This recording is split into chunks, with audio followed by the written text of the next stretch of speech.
It's the wrong thing. No, that's still the wrong thing. There we go. Yes. I summon Zangle. I summon Chatbear. I summon the actual goddamn game. I think that didn't work. Why didn't that work? Yeah, it's the window. Huh. Game? I haven't selected. Where the hell?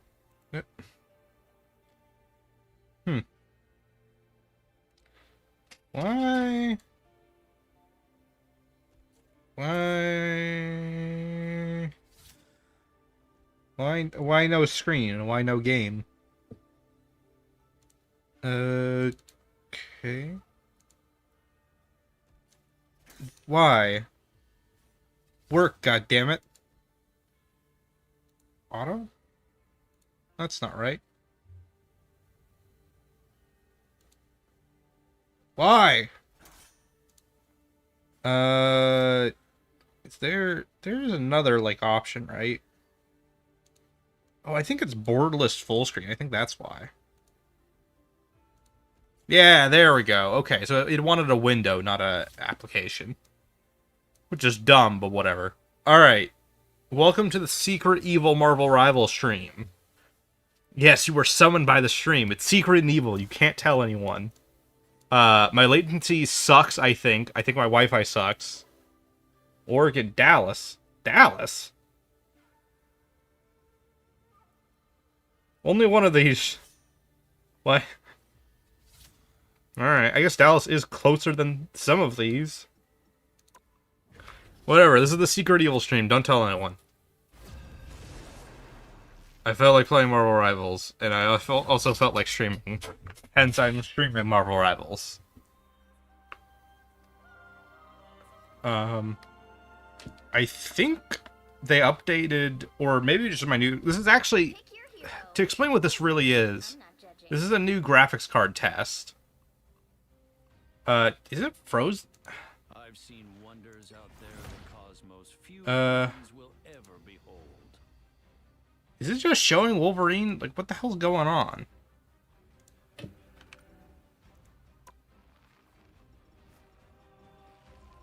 Display, borderless. Let's do full screen. Let me see if that... Hold on. My ultimate goal is simple.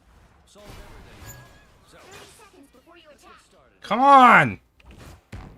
Shields are more Steve's thing. So, Why? any chance you've talked to Katie Pride recently, Gene? I've been traveling the spaceways alone for some time. Oh, I didn't even realize we were running an all GPS crew. Deep breath, Peter. Amongst What? Why is it bugged? What? the battle starts in 5, 4, 3, 2, 1. All you need to do is capture the mission area. Got it? That's not even... It's not correct.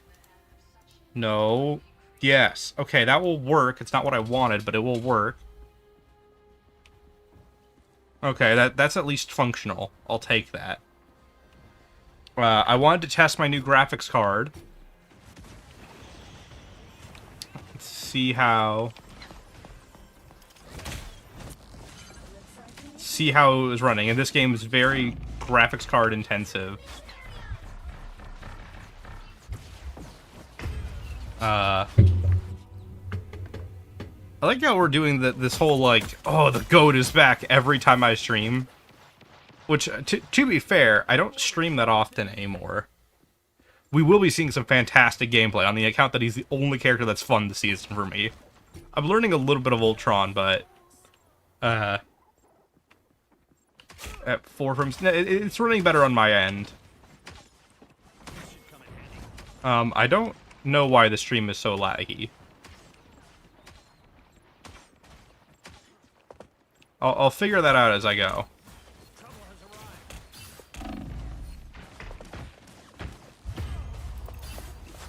Okay.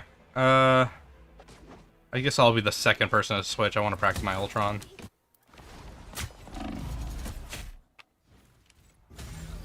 Their team's capture progress has passed the halfway point.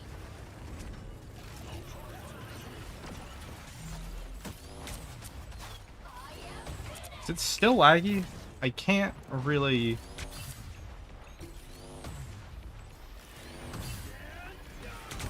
I am ready to put on a show. It's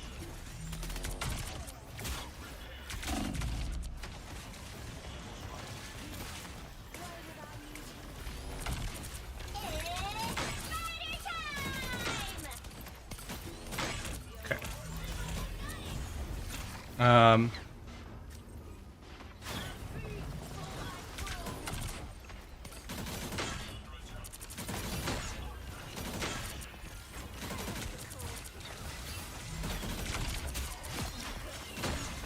Okay. Fucking... God damn it. Okay, let me try putting the stream on performance mode.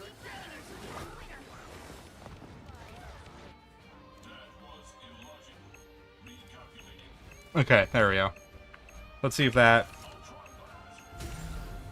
Let's see how that runs it. Alright.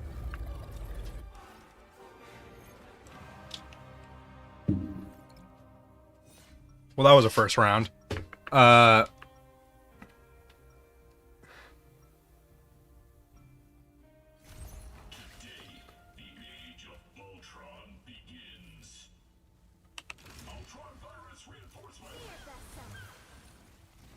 am the Tron. I'm playing the animatronic. Knowing that Ultron can't walk. before you attack. I mean, it's not really practical for him to walk. It doesn't really change anything. But I just think it'd be really funny to see him stomp around.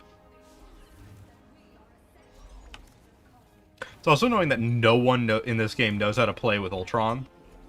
Like, he is the support that is clearly completely mystical to almost everyone in the game. Because... 4, 3, 2, whatchamacallit? all you need to do is capture the mission. He Got it? has a very specific system for how he operates as a character. And everyone just seems to sprint away from him when he's one of those you have to play with him kind of healers. Because, or you need a healer who's good with, like, patty cake mechanics to make up the difference.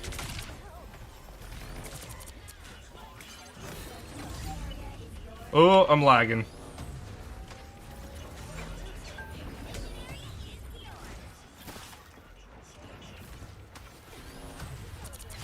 Okay. The lag switch. I am the lag switch, though, in this case.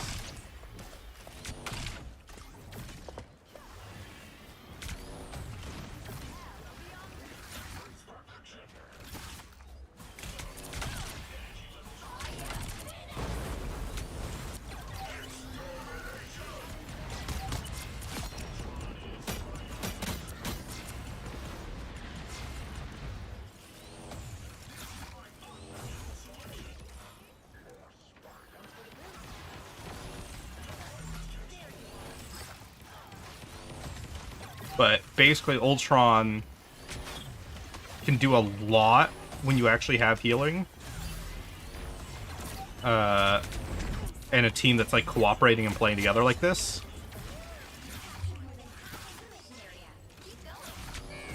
He's not really a burst healer, he's more... He's much closer to, like, how...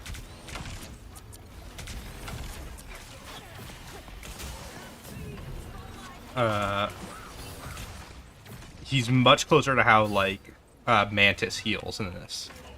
Where it's, like, progressive over time healing that he can kind of accelerate and boost.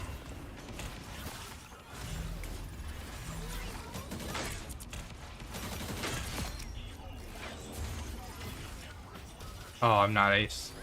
I'm doing decently well this run.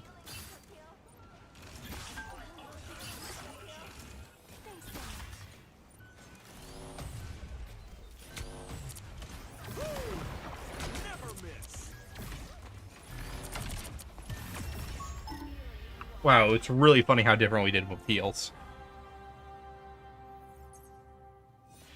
I've been playing a little bit of Hollow Knight too. I might switch to that if the lag keeps increasing for the stream.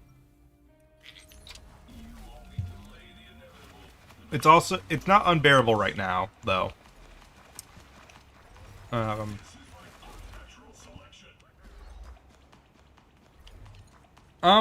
I'd say it's worth trying Marvel Rivals. I don't know if it's an amazing game, for everyone, I would say, but I've had fun with it. I'm not a big fan of this current season. It's got a lot of balance changes that I really disagree with. Particularly, there was a lot of nerfs with Loki, who was my main before this season, for the most part. But, they really killed his best app, which was his damage output. I mean, he has the best burst healing in the game still, but now he's forced to do that rather than having a lot of unique tricks on his sleeve based on how much damage he could deal. And without that, he kind of loses a lot of what's interesting about him. I'm learning Ultron just because I really like how he does. I really like his unique flow of gameplay, and I kind of like that no one seems to know what to do against him. The only downside with him is, no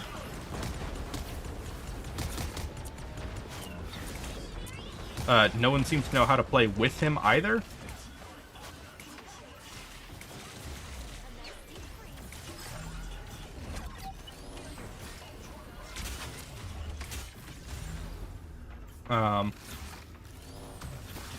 It's a very unfortunate, like, catch-22.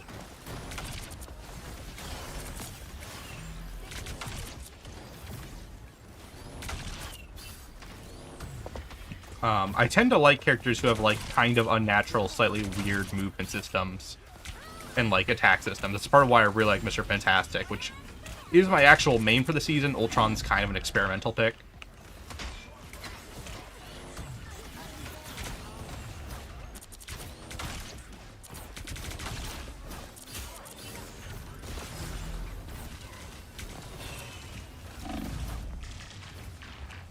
Okay, I was chased down there. I couldn't do anything.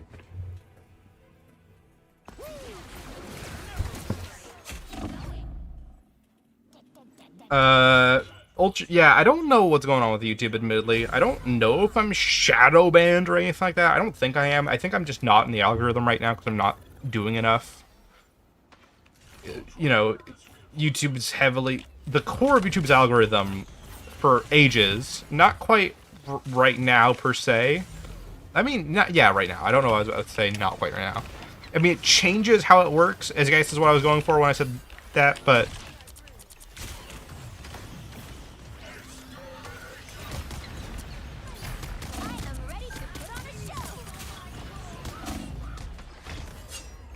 But the core of YouTube's algorithm has always been engagement. Or not always been, but it's been for a while. Enough that I can say, like, it's... For most of YouTube's history now, technically, just because of how old YouTube is, it's been, how can we get the most engagement out of the platform? Really early on, their goals seemed to be... I mean, it was kind of a dating site at first, but whatever. That didn't really pan out. That was a very short-lived, like, era.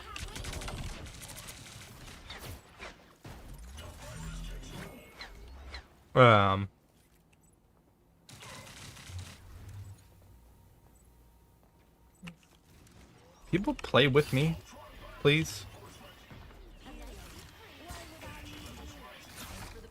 Fucking heal. Ultron might be a bit too technical of a character with this much lag.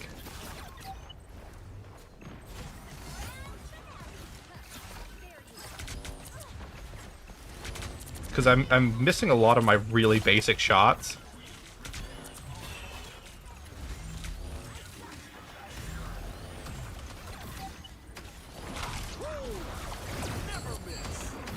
Oh, that hit me? That's bullshit.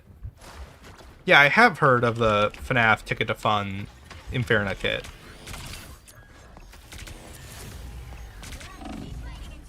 How are you... How... I know I'm lagging, but how am I missing some of these?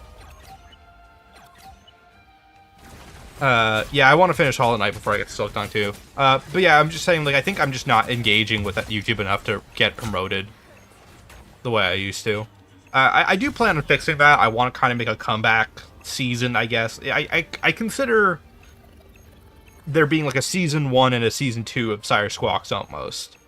It's a little hard to define when each one of those happened, but I feel like season 2 ended and I've been almost on a break for like a season 3 in a way, which I think will come back not too far from now. I can't believe we're still in it. I really thought we were done there. I can't tell how well I'm doing this round.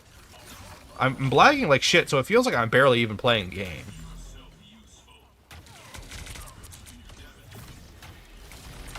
What I like about Ultron is he can break Emma Frost's shields pretty easily.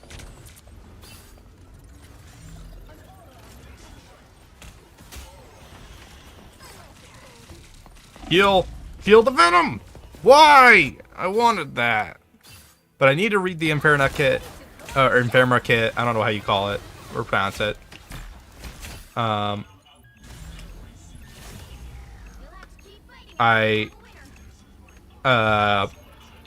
need to finish Hollow Knight. I need to get to streaming more, and I need to decide what my proper comeback theory video will be.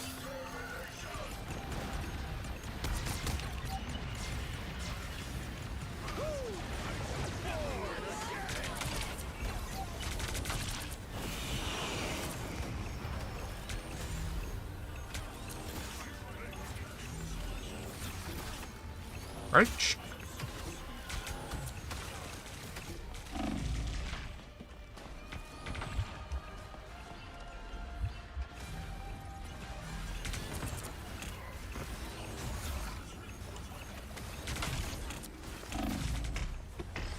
Dang it. I held out. I tried it. I need to get proper back into streaming. I think what will really help is that I kind of didn't realize it until it happened, but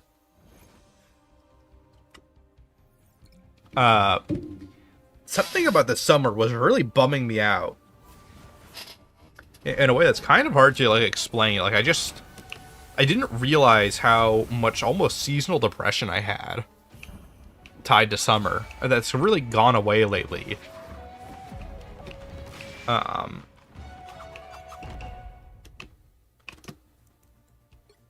But I've been feeling way better these past few days. As the rains kind of kicked up and it starts drizzling a lot, because God, Oregon and Portland in general is so nice during this rainy season. It's hard to emphasize how much I love that feel of the weather and all that. I feel like the audio settings are a little weird right now.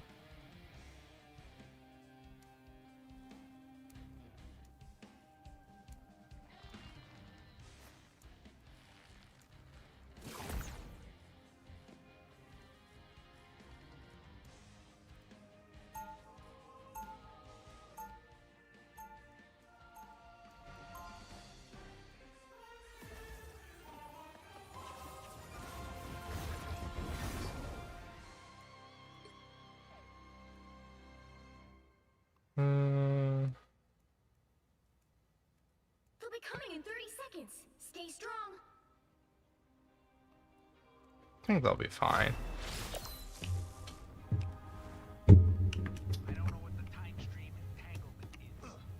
Ooh, this is a weird team balance.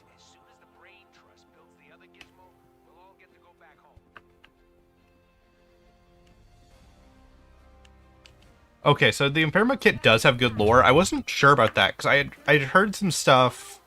This might be minor spoilers for it, but I heard stuff that it kind of confirmed Death Order a little bit. Or at least suggested. I don't know.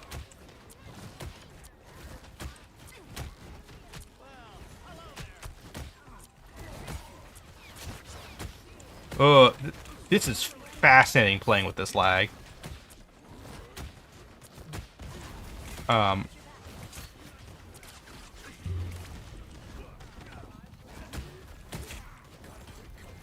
can I pull people, please, game?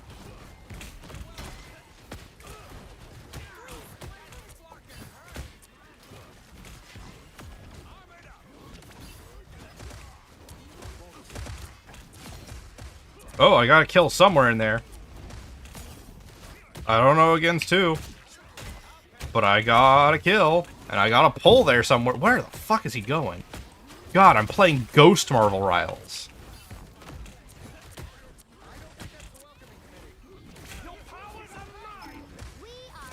Ugh.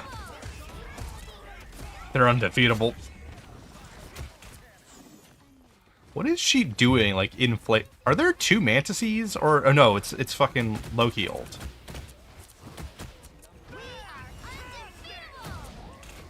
That our no, we don't have a mantis. That's the actual mantis.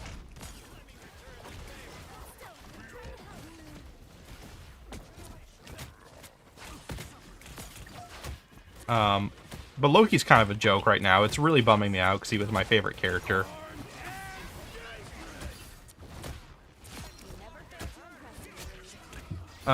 So seeing him do so poorly against every character in the game now.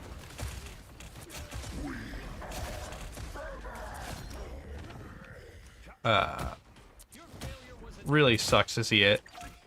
Okay, so I'm not that far behind lag-wise. It's just slightly, I just need to kind of, I guess, see the future a little bit and lead my shots a bit more. Oh, they're pulling out the Squirrel Girl. Disgusting.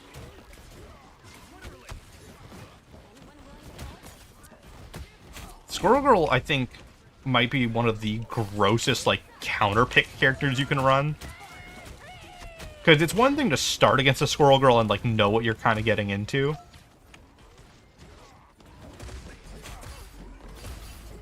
It's another to just suddenly be shot at with acorns and be like, oh, I guess I'm dealing with this now.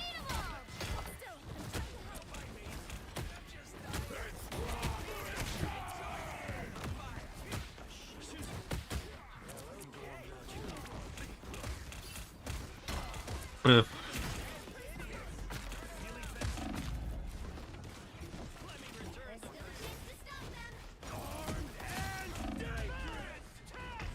Oh, what? Oh, it gave me my ult back. How's goddammit, Victim? It's going along decently. I've been working on the script for it. I don't know if it's a good return video, you know. I don't think it's a great video just to drop out of nowhere is my problem with it. Oh, I'm really lagging now. Oh. Oh, no. I don't know if that's being screen captured or not, but that's... I might have to switch games after this round.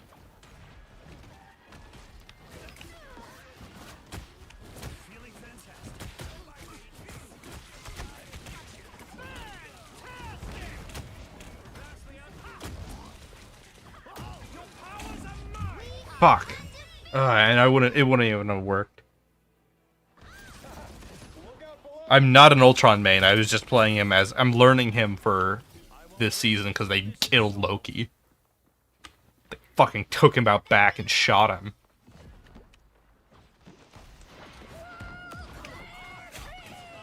That shouldn't have hurt me. Why did that hurt me?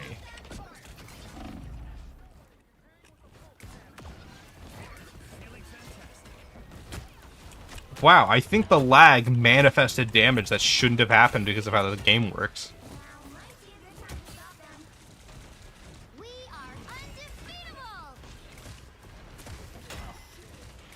What is Mantis even fucking doing with this ult, like, canonically? Like, what's the flavor of it?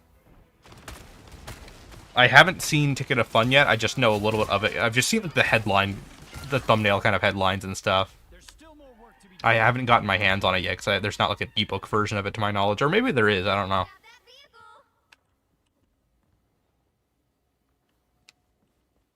What are people doing? They're right fucking there.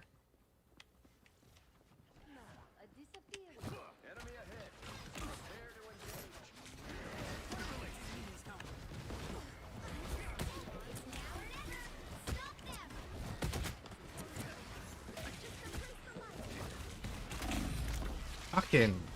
You know what? If I can't aim right now, there's only one character to play. Because, by gosh golly, the moon haunts them! What happened to her squirt? Thank you very much. Oh, I'm gonna get shredded. Yeah, I was shredded across time.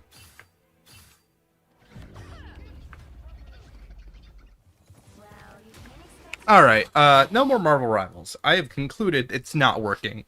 Okay, display capture. Let me figure out what else can I play. Oh, I can... I got a new controller. Let me pull that out. You know what? This might be a good like discussion game now that I think about it. I was gonna play something that like was controller based, but if I've been building I want to kind of show off a mod pack I've been making, and I'm thinking of maybe like turning it into like a proper like let's playable mod pack maybe at some point. Specifically for Minecraft. Let me pull it up. I'm not sure how whatchamacallit, like what a premise for this is, because it's kind of a, you know, I'm not really sure what I would do for just like a playthrough for the sake of playthrough kind of thing. I kind of would want to give it a little bit of a task or goal to work towards. But I've been experimenting out with like the idea of almost a, I guess, zombie survival Omnitrix mod pack, if that makes sense. It's a weird like mishmash, but I find the mods weirdly play together very well when you add them all up. Let me see if I can get the game goddamn running. It's taking an annoying amount of time.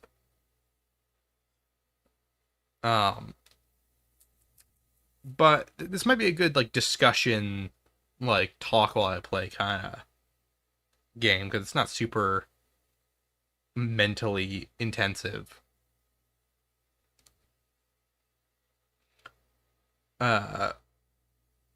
Fucking boot faster. Why does it take so long to boot up Minecraft of all things? It's my one kind of problem with it is, like, it's something you would think would be super simple that you could just like pick up and play anytime, but it takes ages to boot up Minecraft.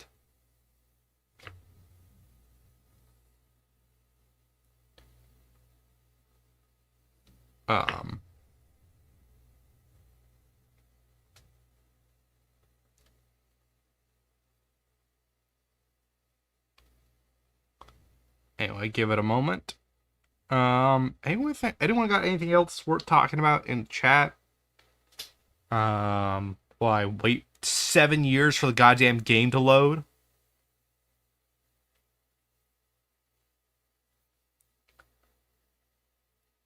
I'm thinking I might do a Mimic Arc video, kind of like Solving Security Breach without Security Breach, that sort of just does the whole Arc 2 timeline, for lack of a better term, for FNAF.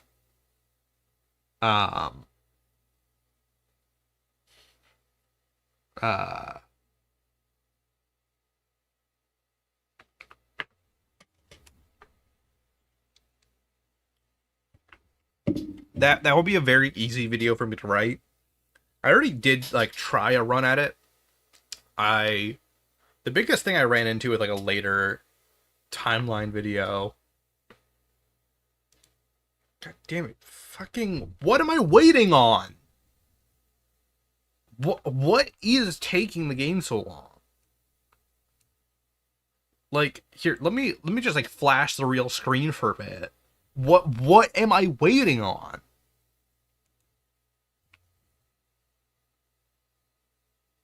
What is it preparing? It's fucking Minecraft.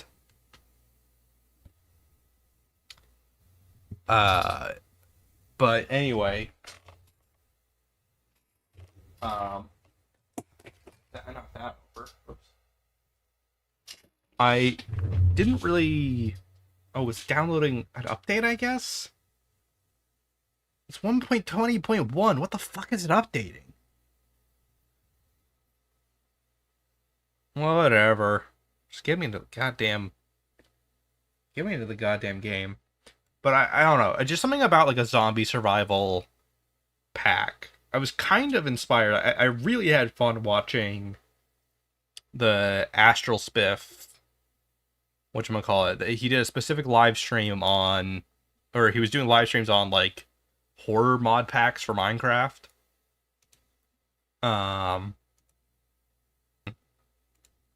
Let me pull this up while Minecraft. It's almost done booting. It's finally almost there. But while it's going, I'll show off. This is one of the latest original cards I worked on, and I'm a little split on how the artwork turned out for this because this is one of the ones I had to draw. This is not a real FNAF character.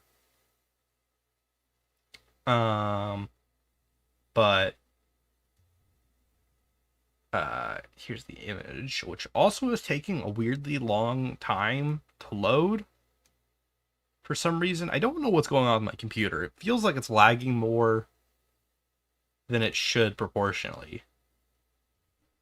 But Wicker Mangle, based on Wicker Man, are one of the latest cards I made. And it's very weird and silly as a card. Its mechanic is it's basically a bonfire where if you light a fire on it, for each fire counter you added on it, when it goes off, it just like does a ton of damage. Okay, we're Minecrafting. We got it. We did it. It's loading. But anyway, like I was saying, I was like, I think I would really like,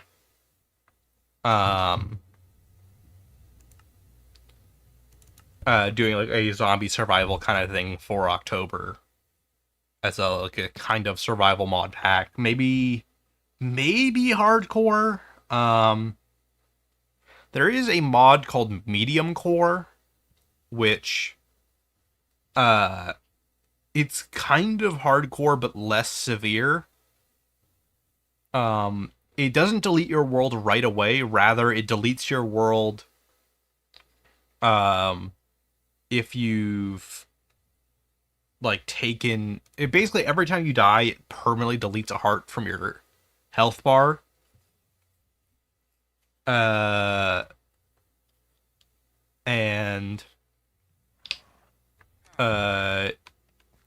if you die too many times, you just lose the world outright, pretty much is the premise of the mod pack. So let me... All that loading, and it still lags a little bit when I get into the world. It'll go away, though. The lag always wears off pretty quickly. I might have to turn off the stream back in performance mode. Okay.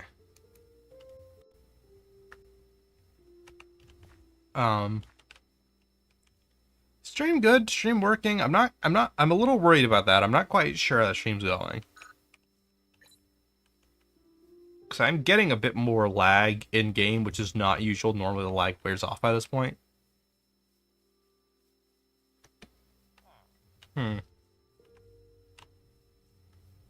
This graphics card can handle this. What is going on? Maybe I will... 7... 9... Max shadow distance. Let's lower down 10. Simulation distance, okay.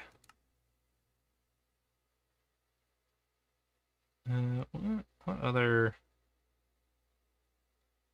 Nah, okay, that'll work.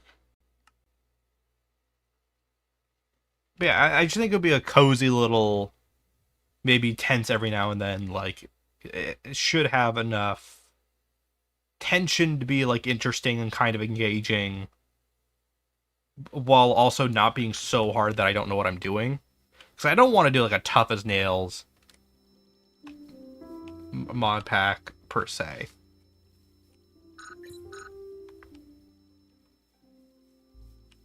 If that makes sense, because I feel like I would just die over and over again and I would never make progress. I want something that I can like make progress while still having like engaging things to do.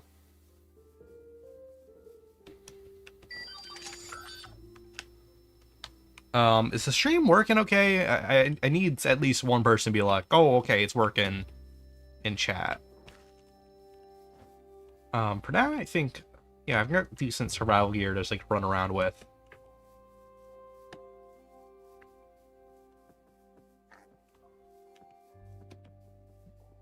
This mod pack has a ton of random like structure mods, and its structure mods are usually my favorite mods to add to stuff. I usually like, when I make mod packs, to like make a premise, right? Make like a, what does this mod pack do?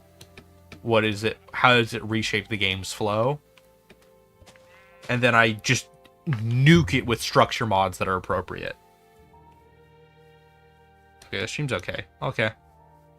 Because I just like looking around and finding little things to like run into and run at. Oh, that's really good. That's like a really good bow.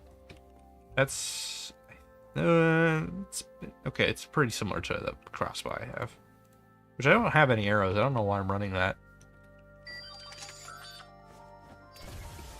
And yeah, this mod pack has mistransformations, so you will just randomly become things you didn't want to be. So I guess I'm heat blast now.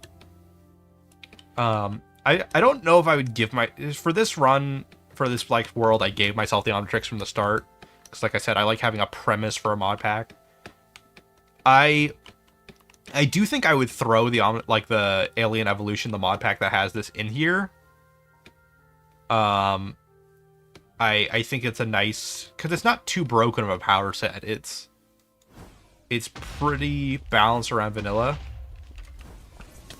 Like, it makes you stronger than a lot of things for a while, but you can see that I'm actually still taking a lot of damage.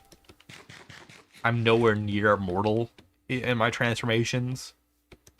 And for like a hardcore world, it has, true to the show, it has like a kind of last-ditch effort save you mechanic, where if you're about to die, you get a little bit of a window where it will switch the Omnitrix to active even if it's on cooldown.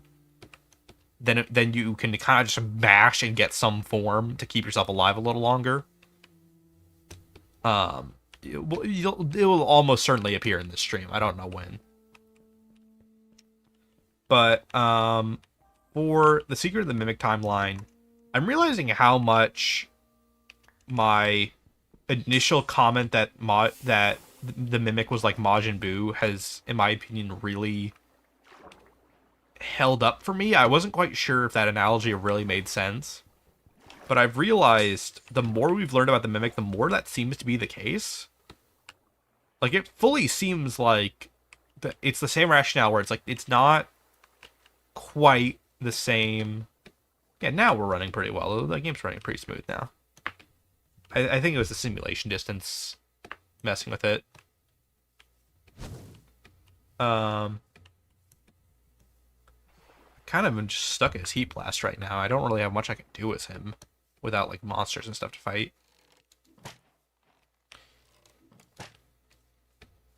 That doesn't even kill you. I had a mod in here. I do like this mod, because specifically for the Omnitrix mod pack, because it does make you stronger against really basic stuff. But if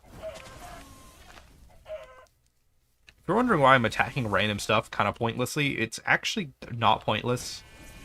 The Omnitrix levels up in this based on your usage of each alien. Like, each alien has their own, like, little skill tree thing before you get them to their max power. So, like, I can't... Ooh. This is kind of how you're meant to progress the Omnitrix mod. You find these little ruins and stuff. They have like little components for the Omnitrix in them called Galvan circuits and stuff. But like I said, okay, yep, that's the first failsafe. If you would die as an alien, it will detransform you with one heart to keep you alive instead of, dying properly. But now I'm on cooldown for the full, like, 5-minute duration, I think. I think it's 5 minutes on, 5 minutes off. Something like that.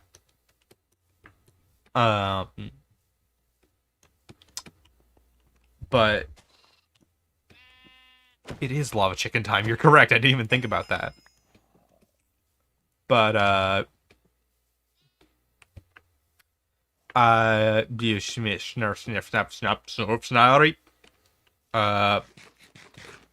I would do something like, same thing. I think zombie survival would be fun. I think that's a good, like, October thing. Anyway, back to the Mimic. I just realized I stopped talking about that. I think that, like, Majin Buu comparison is pretty good, because the Mimic is kind of a child absorbing things from other sources and maturing in a way as it goes. However,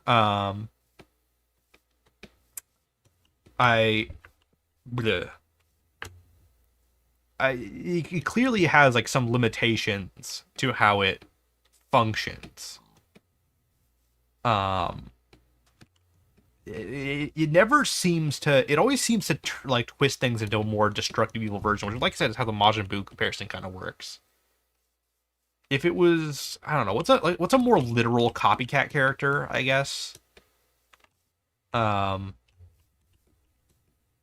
Like someone who just like fully doppelgangs as whoever. I'm trying to think of a good example of that trope, but it's not like that where it's like, oh, I just am you now or whatever.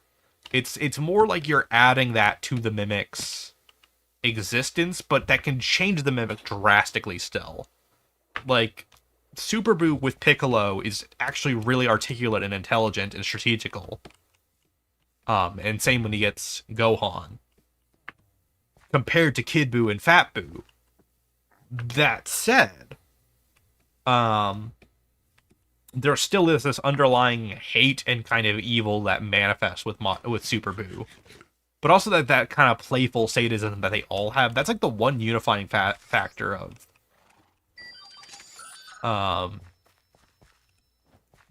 That's like the one unifying factor of Majin Buu. Is they're all playful, evil little shitty idiots. Except for Fat Buu was kind of taught not to be. And if he had to literally punch the evil out of himself and all that, or expel it as steam, whatever. I'm gonna turn down the sound effects on that a little bit. I don't really know what... I'm assuming that's players. No. I'm trying to figure out what that sound effect is under. Blocks? Environment? No. Is it just under master? Okay, I think it's just under master volume.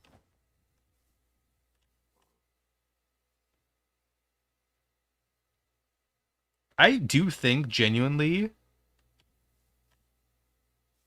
that the comparison that the Mimic kind of just wants to be free.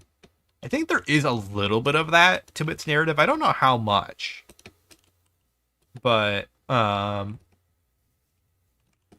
do think the Mimic's meant to be maybe not morally redeemable, but like a savable entity.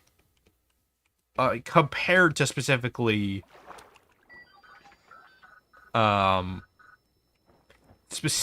compared to like William. I feel like William was very much our irredeemable villain. He's never going to get better, and he never was.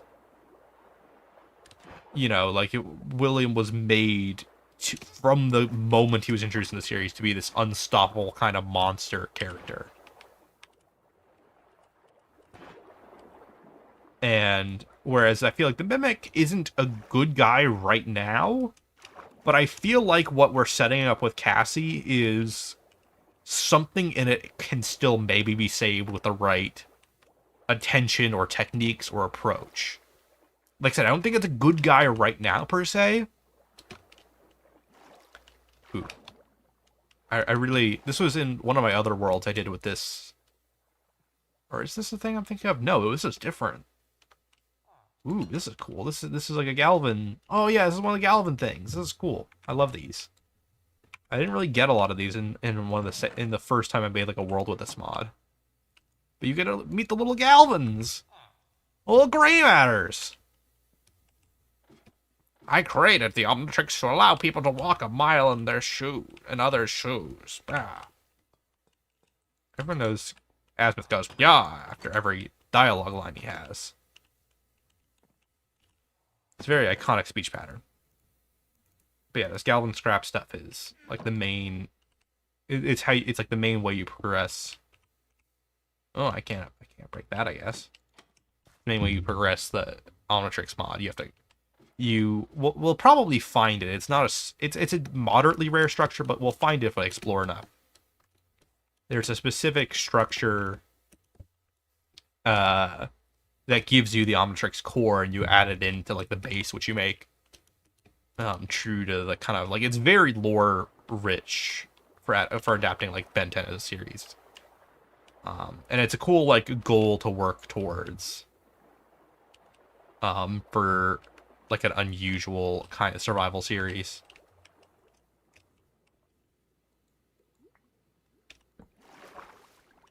Is this supposed to do something? But I do, like I said, I do feel like the kind of point of the Mimic is that maybe someday we can find a way to coexist with it without killing and destroying everyone. Pretty much. Like there is I think we are going for like there is a good Mimic somewhere out there.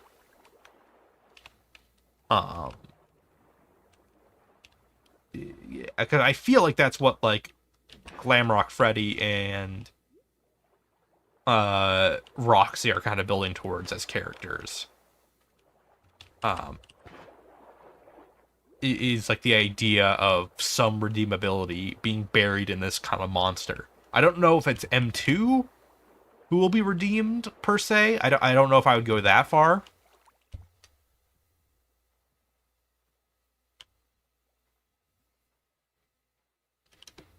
No, I do think M2, the M2 we know, I think is the problem right now. I think as long as it exists, I think we're in danger. What I more so mean is like the Mimic software premise as a whole is not... the only way to fix it is to fix the core problems with it. Like, you know, the whole thing is it's not finished. Fiona's kind of finished, but even she's sort of ripped out of her software and just stuck in a box. Or out of her hardware, I should say. She's the software. And even she's not perfect. Because she's still obsessive and stuck in the cycle of begging Edwin to come back and begging him to fix M2.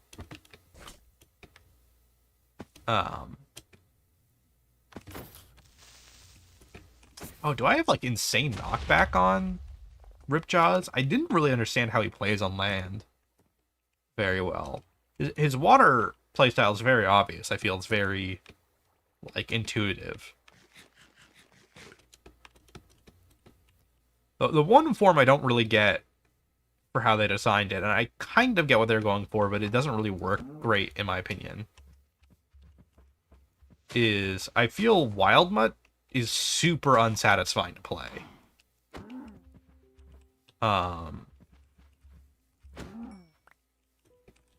He just... The whole thing with Wild Mutt in this is that he has all the digging abilities. He can go underground, he can burrow, you can like use him to build and like get resources very quickly. Like he's like loosely comparable to like a diamond sword or a diamond pickaxe. Maybe even faster because he can apply to any material. It's not just stone.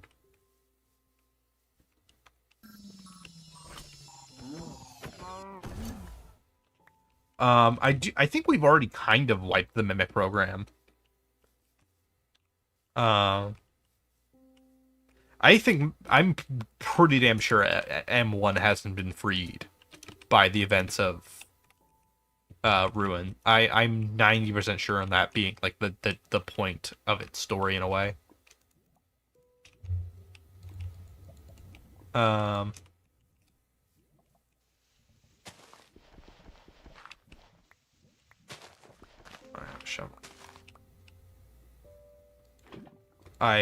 I think the resolution to the Mimic storyline has to involve finally finishing M2 and kind of wiping the influence it has out of it.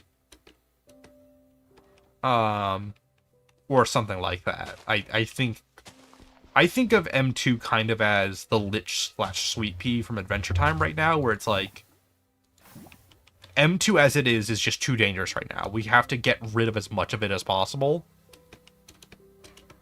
But in a timeline where we can do that, it will become one of our greatest allies for the continuity moving forward. Do I already have obsidian? I might have already gotten some just by like lucky spawn finds. I don't think I have.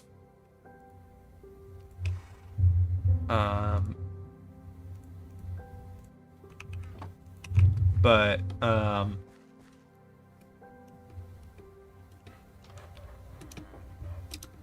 anyway, as I was saying, like I feel like wiping M2 is the end game. I feel like fixing, maybe giving Fiona a like just letting them be a family again, I think is kind of what we're meant to conclude from it all. And honestly, like, here's how you beat the Mimic. This is my answer for beating the Mimic. Give Fiona a body again. Give M1 a body again. And then, with that body, just, like, lock her in a house with a fixed M2.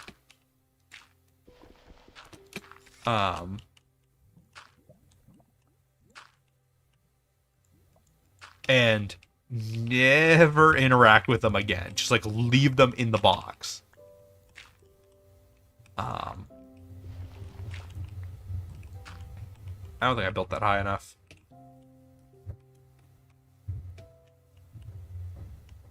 And you just like make M2 David like intended. Lock it away. Never interact with them again. Just like let them be mom and kid forever. Never interact with them again. That's how you beat those two.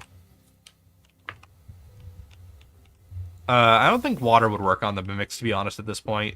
I don't know what the hell would work on them.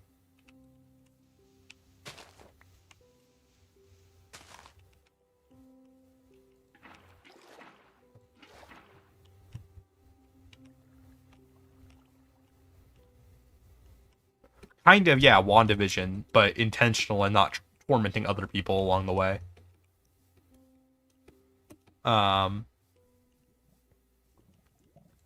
Like, let her be delusional, give her her kid so the kid isn't evil anymore. Just be done with them. And I honestly think that might be, like, Cassie, because I think we have 3 factions going on right now. We have, or maybe 4 factions at this fucking point. We have Cassie on her quest to try and save the animatronics, which I think will include resetting and fixing M2. I think that's part of her skew of this plan, is she's the one who actually wants to fix them, kind of like what we're seeing is possible in the end of Secret of the Mimic for the 3rd ending. I think that's her skew. Then you have Gregory and Vanessa who are just kill it. Just like erase them all. They're not real. They're fucking robots. Terminator their ass.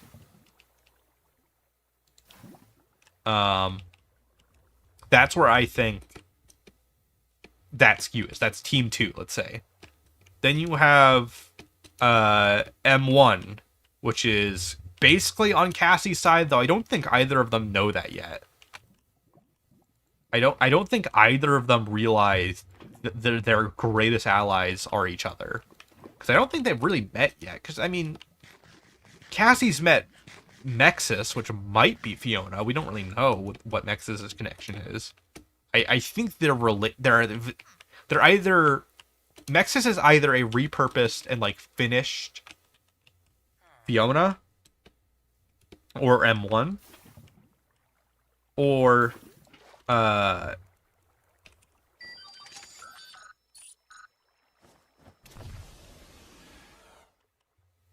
Ooh. Don't lag. And we're crashing. I don't know why I crashed there.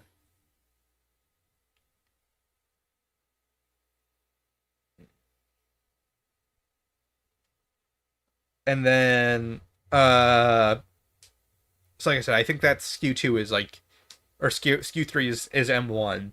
And then you have M2, which is just the psychopath doing its own thing. I feel like part of the point of Ruin, and this is something I want to explain in the next video.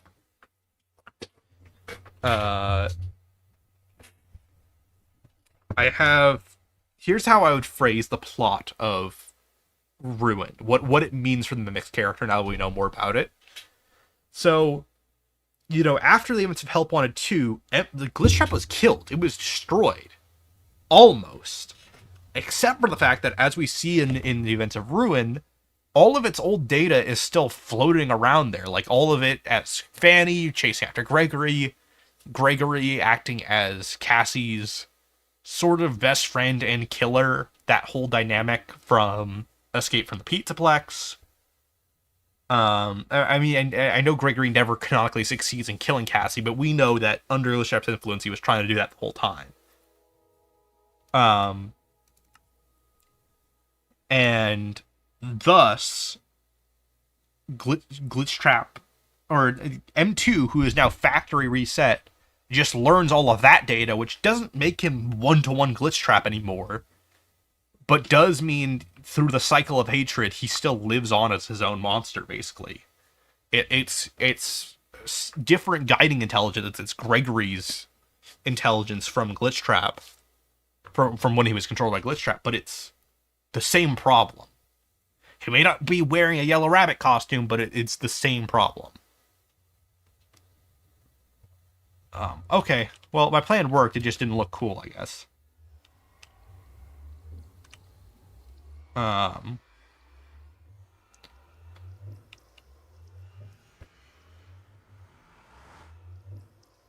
Yeah, I think Nexus is loosely just the cradle. It's just one of those things we haven't really fully explained or explored very well yet.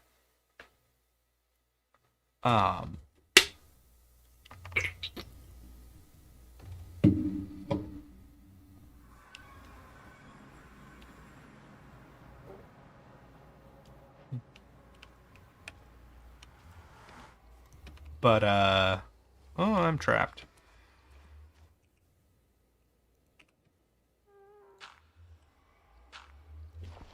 No. Down. Boot. Okay. Once I unlock Flight as Heat Blast, it will become really easy to traverse around the Nether. Because Stinkfly is not bad for Flight in this mod pack. He is the go-to flyer because of how simple he is. But he and Ghost Freak have the same shared glass cannon problem, where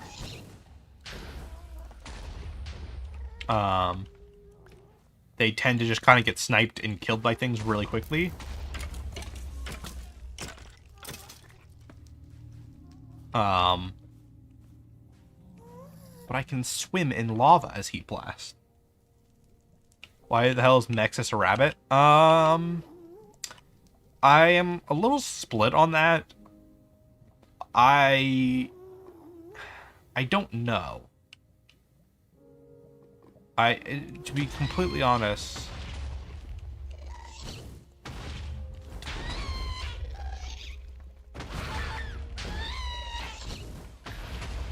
I'm not 100% sure what the hell's going on with Nexus conceptually.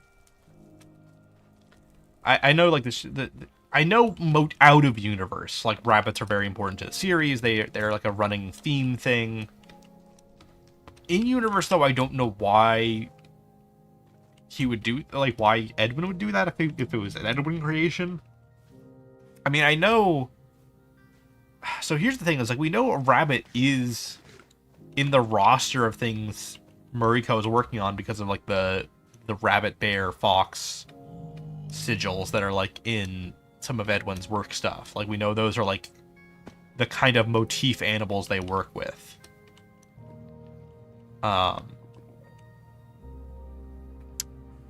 But I'm just not 100% sure why specifically the cradle is a rabbit. The only thing I have really left over for explaining what the hell the idea with the cradle is, oh, there's the fortress, is the cradle is just, what the fuck? Oh, you're immune to fire.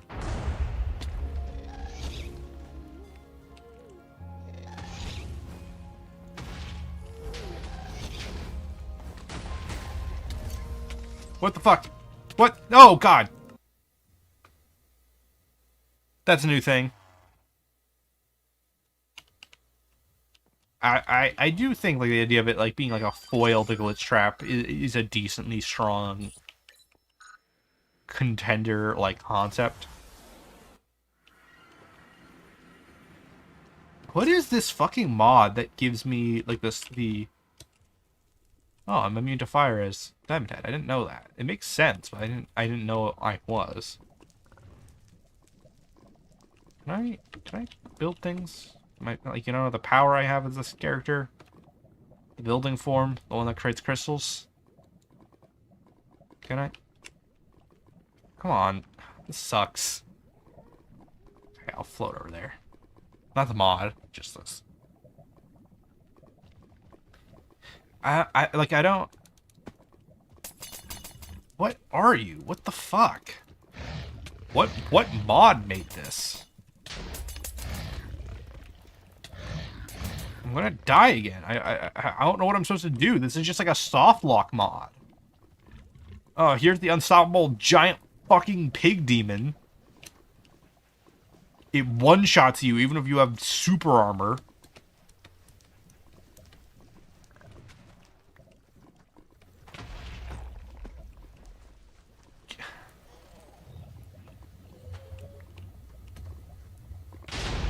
Fucking, what do I do against you?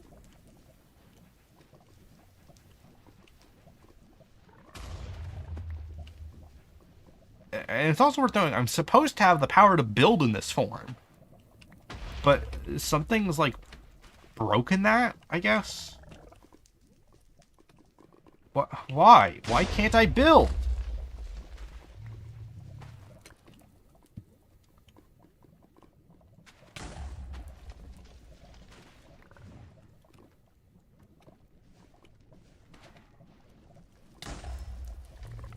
Okay, so I can build on anything that isn't soul sand, I guess, which is a really fucking annoying weakness. Okay.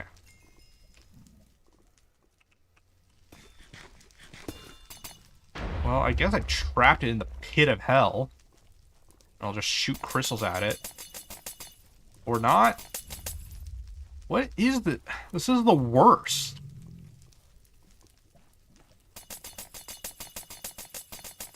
It, like, doesn't take...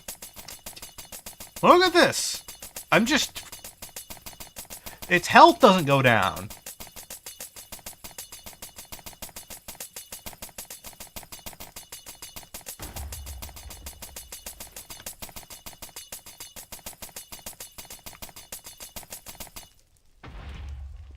What do you do against this thing? This is the dumbest mob I've ever fucking seen.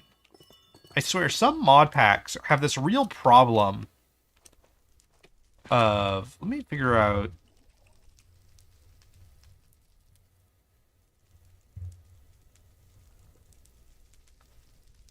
Mutant Piglin Brute. Mutant Mobs mod. It's not. It's not. Okay, so it's not mutant monsters. It's some other.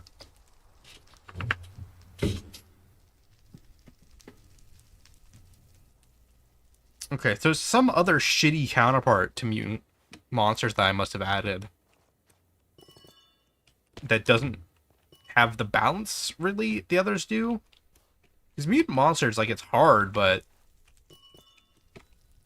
it's like the perfect spice level of like, okay, this is not easy, but I don't feel like I'm completely overwhelmed conceptually either.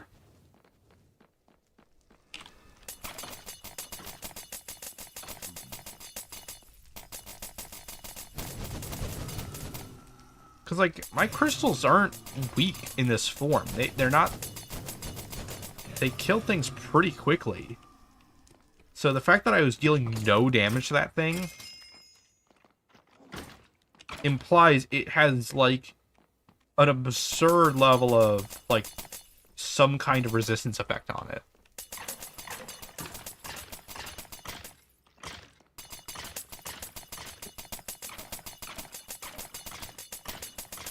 Like, even this freak, I don't know what the hell you are. I think you're a mini boss from one of the mods. I actually like these a little bit because they're hard, but, like, you know, they give you things that are, like, worth it. And I'm out of fucking time. Oh, that's not good. Whatever. I'll keep exploring while I'm in base form. Pigpatch is a lot shorter than I remember. I don't know what the hell they did to him. I think it's been doping.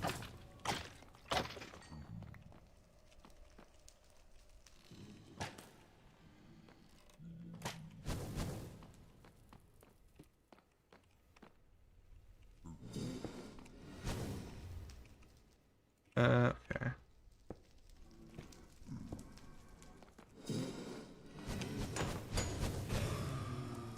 Of course I don't get the fucking blaze rod. Okay.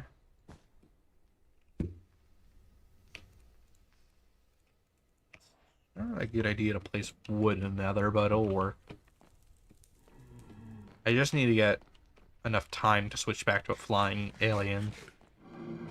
Then head back to the portal, eventually. I'm out of arrows.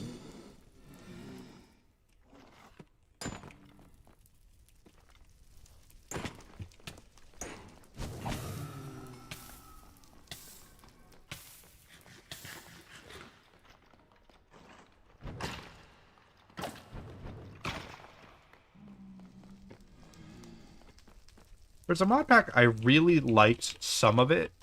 It was like called like dark or like chaotic creatures, something like that. And it was so cool in so many regards. So many of the enemies it added were just like the most fucking obnoxious. Like they were cool conceptually, but they would just like hit you once and then you'd be inflicted with darkness as a status effect, which is the wardens like enhanced turbo blindness.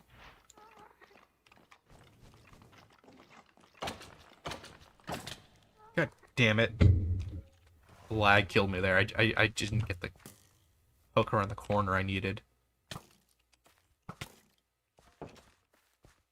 Get out of here. God damn it. Let me in the damn box. Let me in the bed.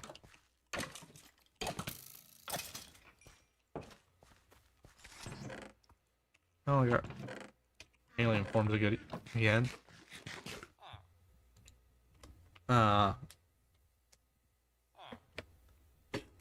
But to go back to FNAF stuff, it's like it is a good question of like why? Like what do they get out of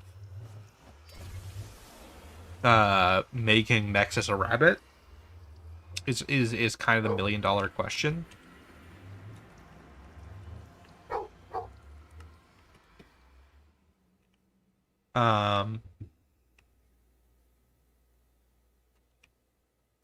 Because I think it's absolutely correct that it seems like a pointless kind of gesture and, like,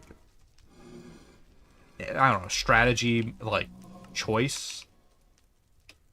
However you want to phrase it. Like, it doesn't seem like it makes much sense to do.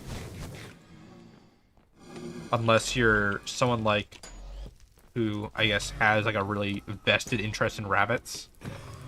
Who William's kind of the only one with that premise in mind. I feel like... Why can Ghost Freak be withered? I'm a fucking ghost. If anything, being withered should heal me.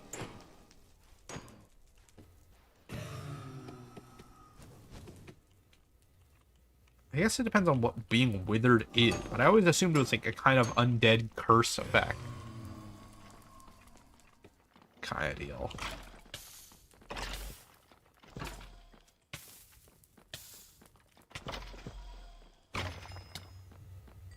Wait, does it heal me?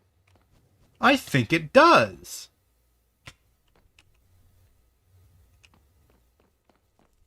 Or no, I just have passive regeneration, I think, as Ghost Freak.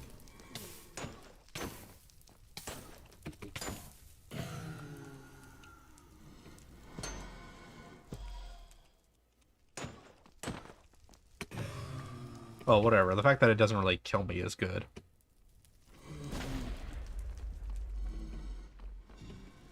Where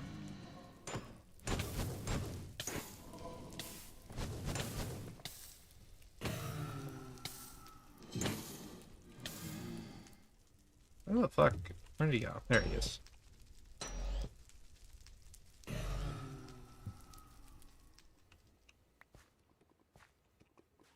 Seven. Okay.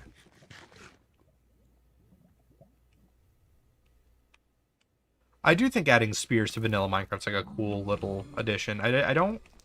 I'm a little curious to see how it will really function in practice. Because I feel like whenever they reveal something, there's always a little bit of a tweak between it and reality. Like, the mace was a cool thing to, like, propose adding, I guess, but I don't know. I've never gotten a mace since they added it.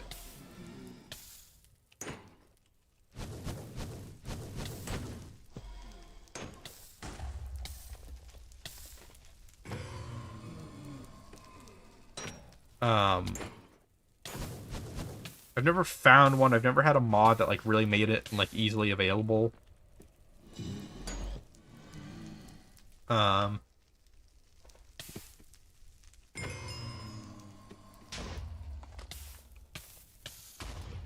Man, I'm really glad that Ghost Freak doesn't take over your body in this version like it does in lore.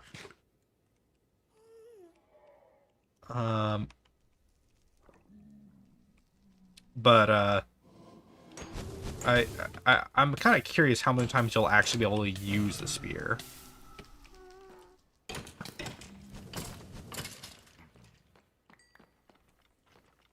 I don't want to deal with that. It's not really I find my one problem with their skeletons conceptually is while they're a decently scary like enemy when you do fight them.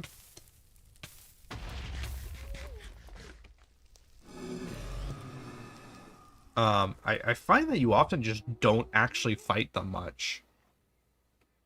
Ooh, I'm assuming this is a bastion. Or whatever. What the fuck? Nope, nope, nope, nope, nope. No. Not dealing with that when I have like what, like a minute left in this form. Is this a bastion? What the hell is this?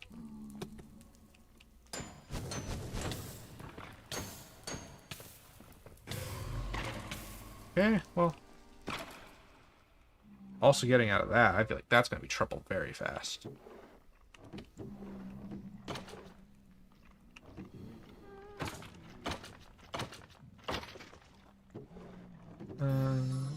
Yeah, I knew I was running out. It's going to be any second now.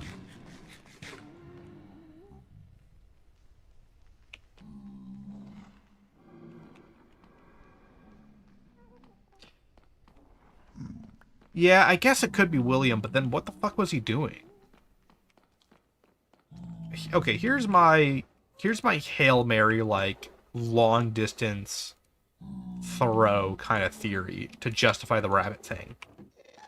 At some time off screen, William tries to get a hold of the Mimic, right? And it nearly kills him, and he creates Nexus as a way to, like, keep it at bay, but he doesn't ever really get control of it. It's just like a way to lock it away for the time being. You know, it's stalling. It's not really doing anything successful. Kind of like what I'm doing right now, where I'm not actually doing much in my favor. I'm sort of just running around.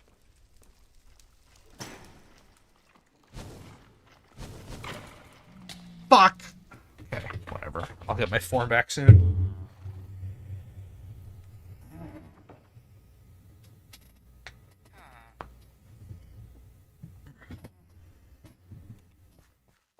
But, so he creates, like, or he modifies Mexis, or the Cradle, to keep... Oh god, there's two of them. To keep the Mimic at bay. And that's how we get it, like, sealed away until modern Phasma Entertainment. Yeah, I think it is just trying to the Wither.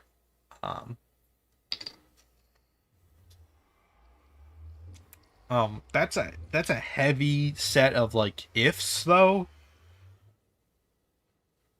No.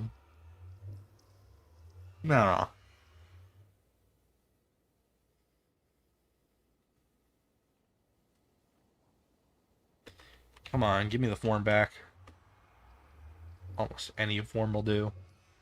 Preferably Ghost Freak, I think. I think Ghost Freak is the most practical for this specific kind of outing. Ghost Freak. Yeah. I think how I would balance, like, the Omnitrix transformation gimmick in a game like this, or like a kind of setup like this. Ooh, that's interesting. I'll have to look at that in a moment.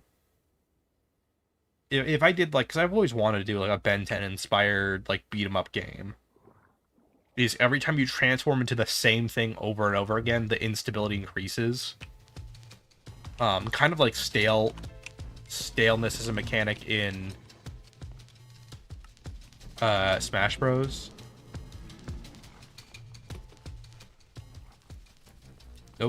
Nope. Invisibility mode.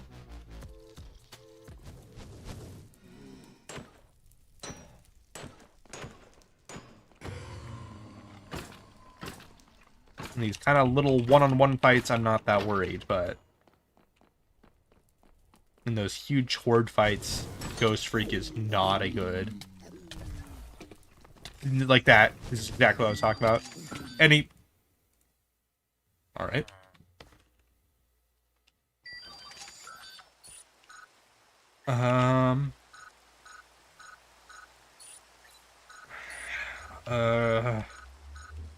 Why can't get me there safely? Do I gamble on... God damn it. This is the worst form. The worst form for what I want. I guess I just leave my body there. Like, I genuinely just have to wait the timer out on this one. I guess I'll train my rip jaws while I'm at it.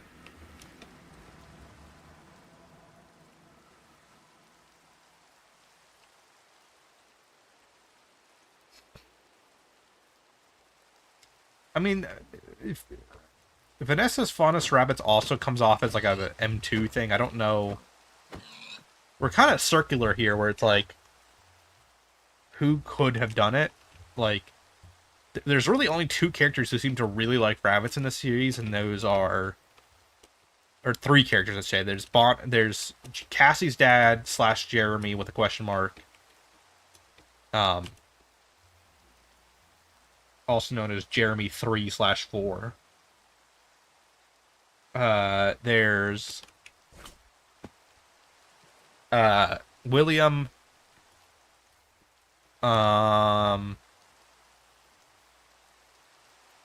And then there's M2, which is kind of only because William was.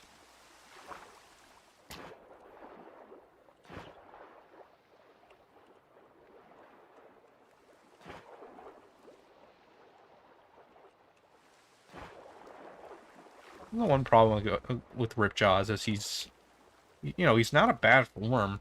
He's actually really strong underwater. And he gains EXP pretty quickly. I find he's pretty easy to kind of grind out points with once you get him going.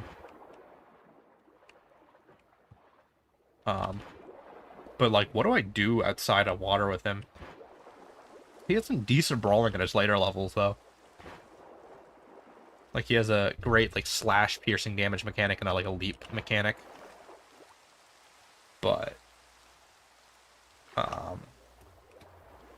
those are, like, pretty late to the skill tree.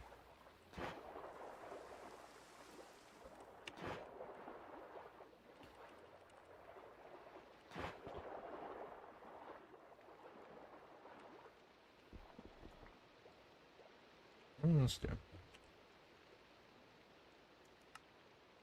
Oh, it's like a water thing. Okay. I don't think aquamarines are actually from the water, though. Isn't it just because they're blue? Oh. My gemology is a little rusty. I was really into, like... There was a timeline where I was really permanently into, like, gem cutting and stuff like that. When I was really little, like 7, 6, 5, I really, like, there was this particular, like, set of gemology books in the, like, school classroom I was in. And I fucking loved those. And I don't think that's the career really for me now. I don't know, I wouldn't be I wouldn't mind it, I guess. I would if a future version of me appeared and was like, you do gem cutting, I'd be like, okay, fair enough. Decent industry, makes a fair amount, I'm assuming. It is like an artisanal craft, like artisan craft. I'm not against it. But I didn't really end up in that, like, I still think they're really cool. I'm just not like, oh, but I gotta get a Star Sapphire. Kind of shocked Steven Universe never made, like, a Star Sapphire, Star Ruby character. That's like a kind of, you know how, like, Jasper is supposed to be, like, the outlier of Jasper, who's, like, the statistical anomaly. I think it would be cool if there was a Star Ruby and a Star Sapphire who were, like, also their kind of, like, respective statistical, like, anomaly types.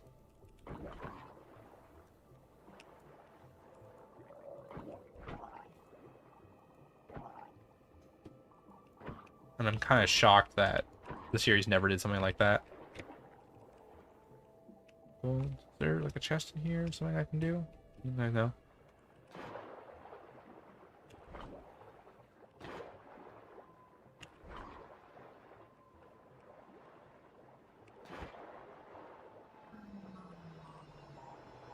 Well, I'm making progress on that form at least, while there was something there that had arms that was right. Okay, it's you.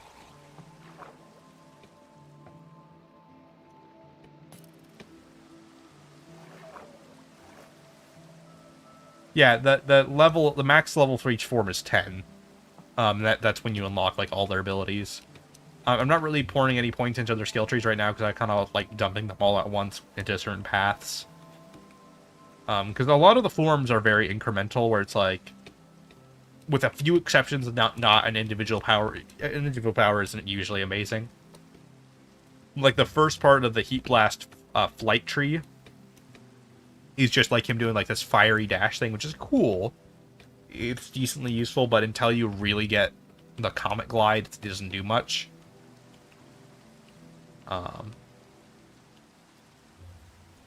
Likewise, accelerates pretty mid as a form until you unlock this like auto death kill button, basically.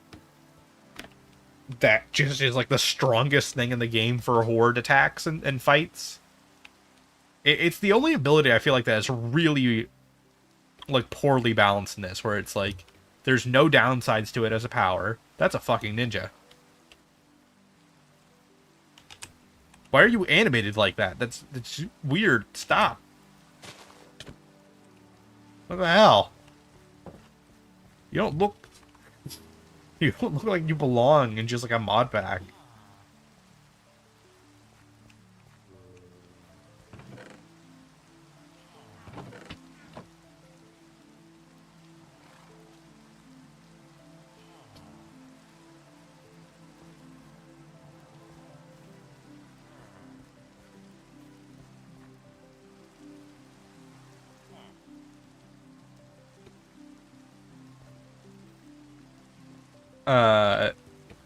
So yeah, I think my two picks for who could reasonably create Nexus's rabbit form specifically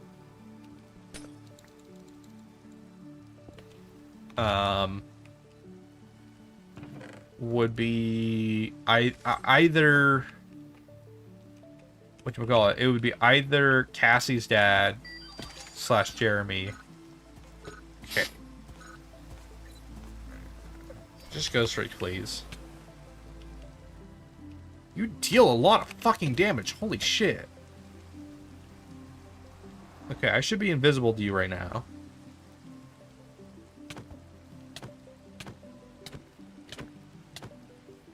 Go away. No, you don't know where I am. Nope.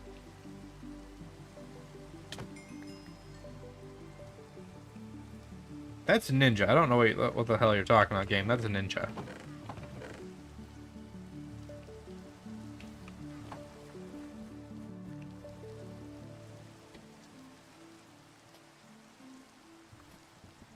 Or I guess William, but a lot of people are asking for Security Breach 2, and I think we do need to get there eventually, but I feel like we're missing some setup for that. You know, like it feels like a bit of a conceptual leap from where we're currently at with the Mimic, where it's like there's still like 40 years of its time frame left unaccounted for, with us knowing like the last decade of its existence loosely.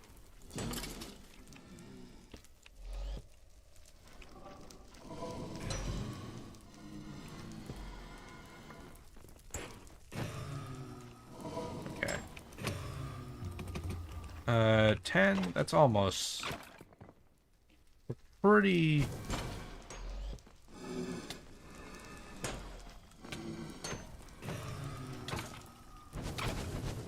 Oh, Vengeance, Lifesteal. Those are two modifiers you don't want to fuck with. What are you? Bulwark, Vengeance. Okay. Okay, I can tank you out. It's just gonna...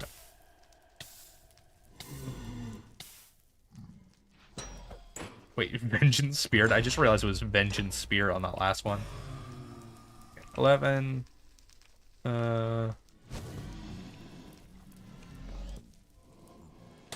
I think Ghost Freak was really nailed in this, how he plays and feels. He feels like he's also a little bit of a glass cannon, which I like. I like that he doesn't feel super tanky, because he's really not. God, I just realized Ben 10 could do a really good hero shooter. Like, there's very good delegation of who can do what in flavor already. Like, they could pull off the Marvel Rivals like gameplay loop. Have like Gwen on the healer strategist role. Have Stinkfly as like a flying kind of stun character. Or actually, not even have them be like don't make it like Stinkfly specifically.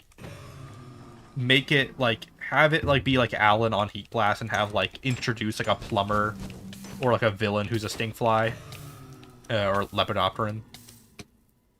That would work so fucking well. Obviously, you have like Diamond Head and Forearms Or I guess it would be Manny, probably, if it was like a generic character, and then just have Ben the ability to be switched between roles on the fly.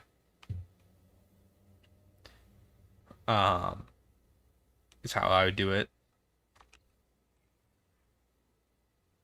And just like let him turn into other, like, his dedicated alien versions. Or maybe you do Luma as the Tetraman tank. She might be better than Manny for the specifically the role of like tank Tetraman character.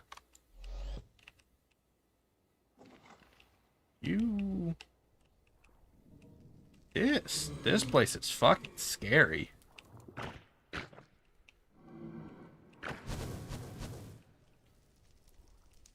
Oh, this is the fucking unfinished mobs stuff. This is one of the mods I was really excited to like take a look at it. So this mod pack, or this mod in particular, adds a lot of like the unused like enemies and stuff we never really got.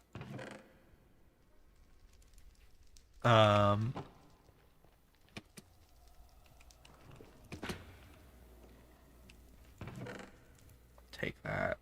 Fire resistance, yes. Oh, fuck. You deal a lot. I don't know what you are, but you all scare me.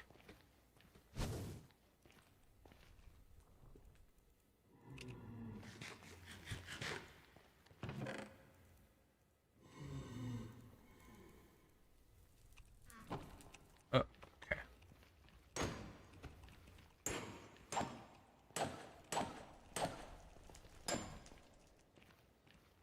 Yeah, okay, that's why Reinforced Blades is not a great name, though. I would call it like a bonfire or something like that. Whatever, let's need to get a new form.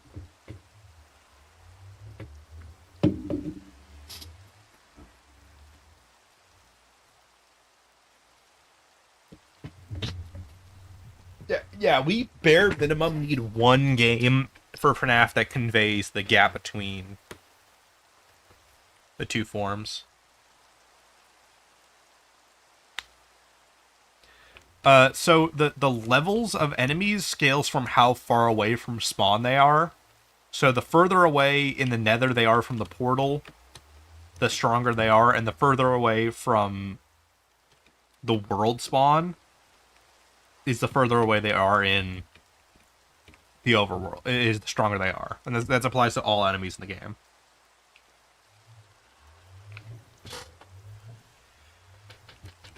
Oh, this is a cool thing you can do. It's not really useful. I've been trying to avoid doing it. I do this a lot on my own time.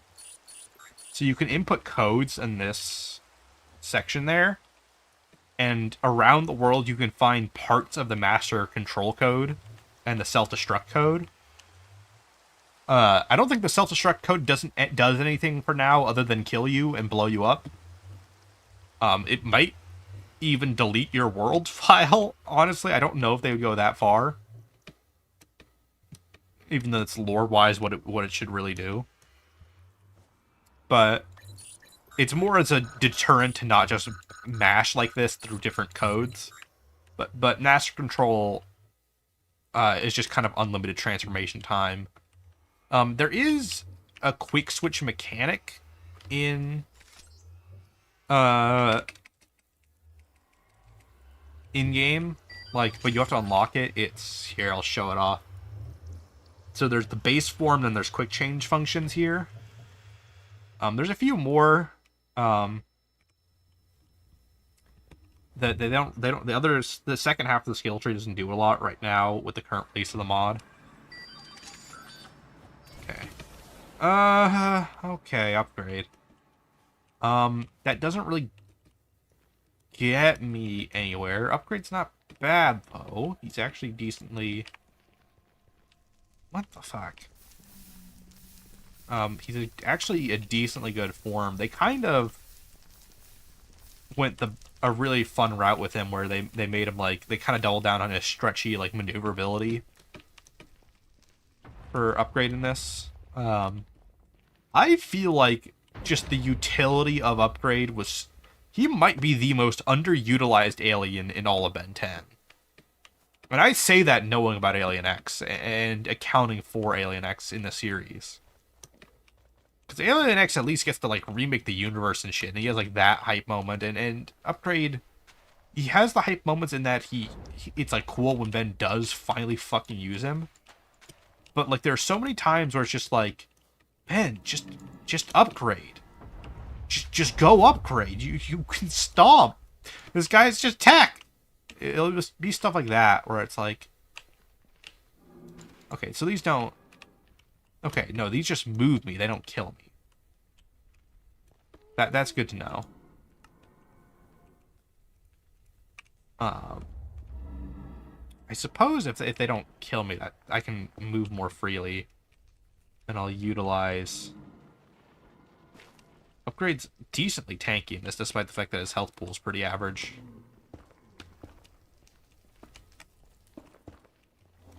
Why am I on fire? Oh, you deal a lot of damage. God damn it.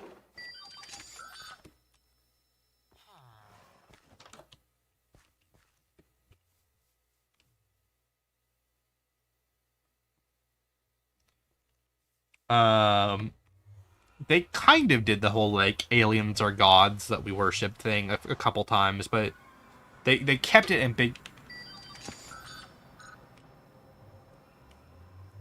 That's... What the fuck is this? Whatever, Diamond Head, get me out of here.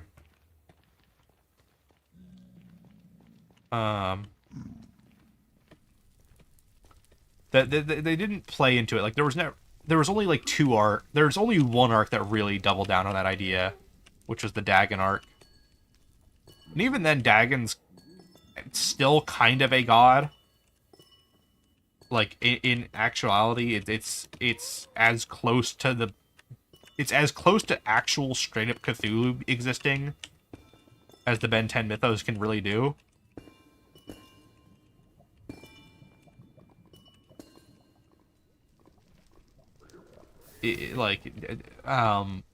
But it is technically just an incredibly powerful otherworldly alien.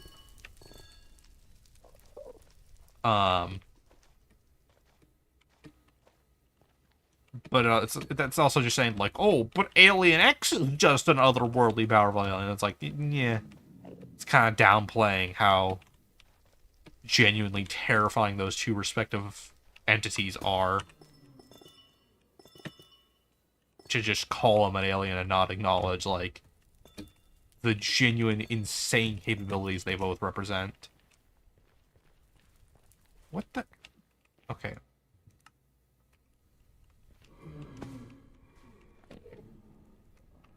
I mean, these are cool. These soul magma bricks. I don't really have a use for them, though. I guess I'll put this... This. What the fuck are these piglin brute things? They're maybe the worst addition I've seen so far of the mod pack I've made. Whatever. I might just straight up, like, what are these? Can I at least kill whatever these things are?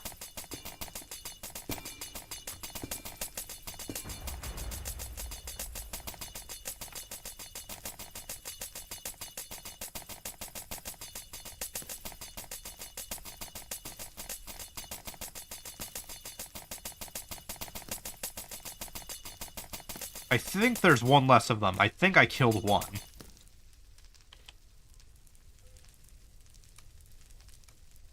I do like how invulnerable Diamond Head feels, though, which kind of makes up for the fact that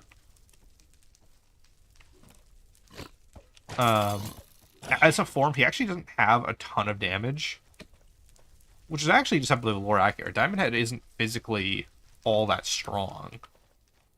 I mean, he's stronger than a human, don't get me wrong, but it's not like Forearms has done some insane shit across the series.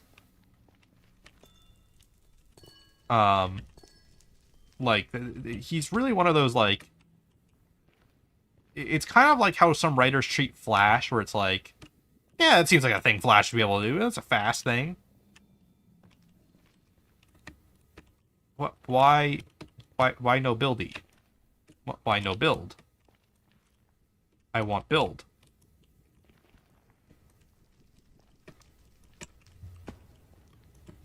Why no build? I can place. I can block. Why build? Why no build? I want build.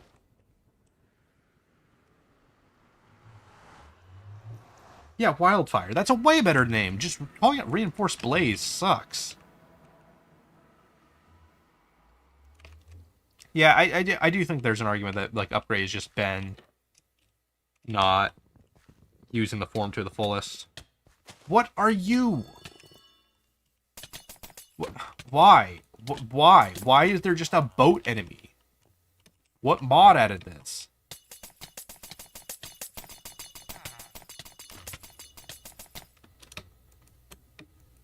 Okay, you're immune to... Do I need an axe? Is that the gimmick for it? What's the bit with this thing? My only assumption is that you need an axe to hit it. Let me get an axe.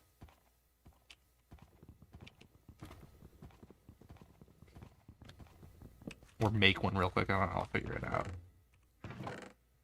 Yeah, axe. This is a decently clever enemy, and it's gone.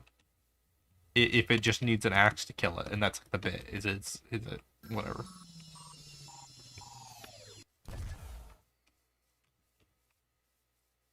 But whatever. But yeah, I think there's an argument that like upgrade's just one of those like hard to use. What are you? Kind of.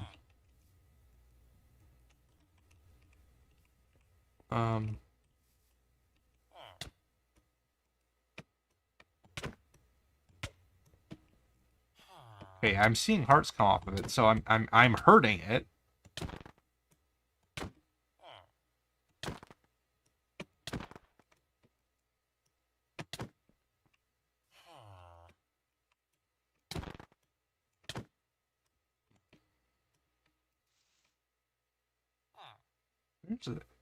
This also has a really weird hitbox.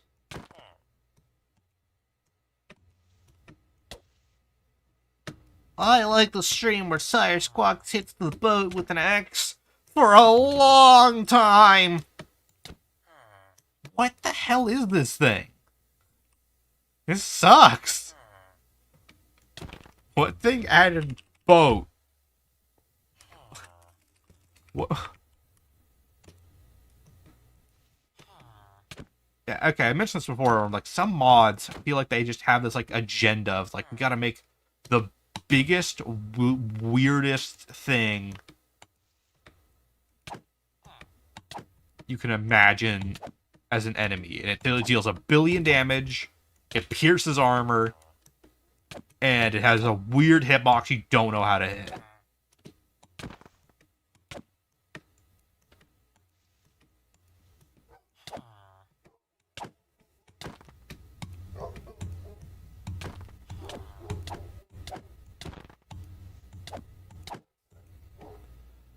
How much health does this thing have? Do you have to light it on fire? Oh, okay, it's a piglin thing. That's still dumb. That's incredibly still dumb.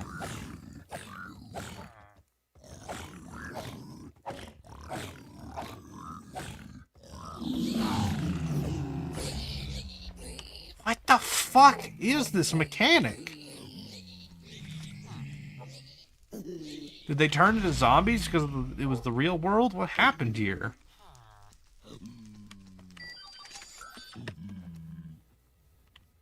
How do you deal with that? Like, what's the intended?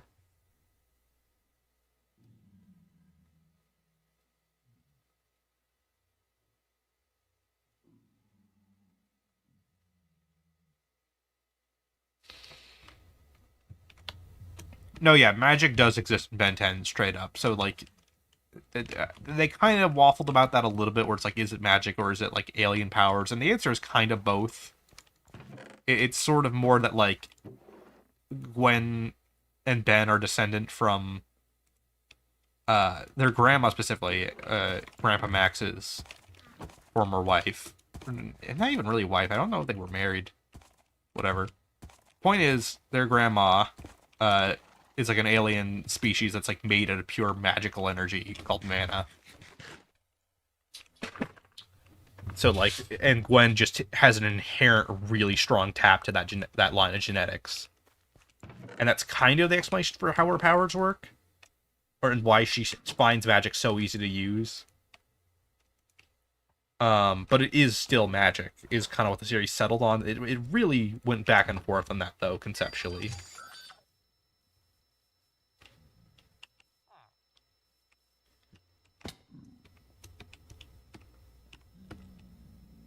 I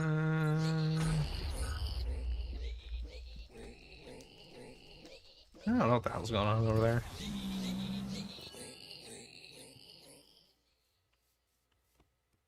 Whatever, more Diamond Head time. Oh yeah, and Tetrax, I guess, would be the Diamond Head pick. You can do it pretty easily, because they showed for pretty much all of Ben's classic aliens, they introduced at least like one counterpart for almost all of them. Starting with Tetrax in the original series, and then we got Manny and Luma. There's what's-her-face, there's... I think her name is Stu Mungosaur or whatever. She's an Omniverse Humongosaur alien, a Vexasaurian. But she's like a cave woman, is like her bit. Some of the middle series didn't get as many adaptation aliens, though. But yeah, like the whole Marvel Rivals, like, or like general hero shooter premise, I think would work very well with Ben 10's cast. Because there's so many of the different aliens.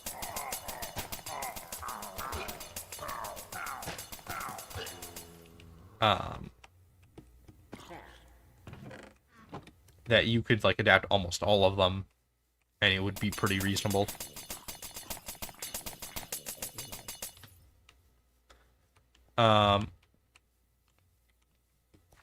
Let's see, who else? There's...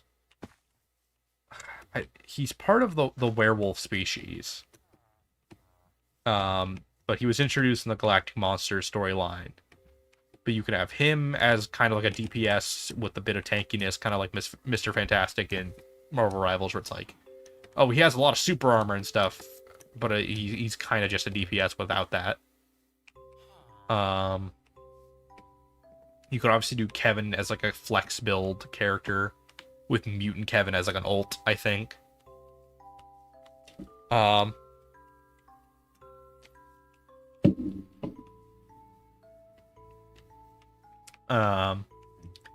You could do...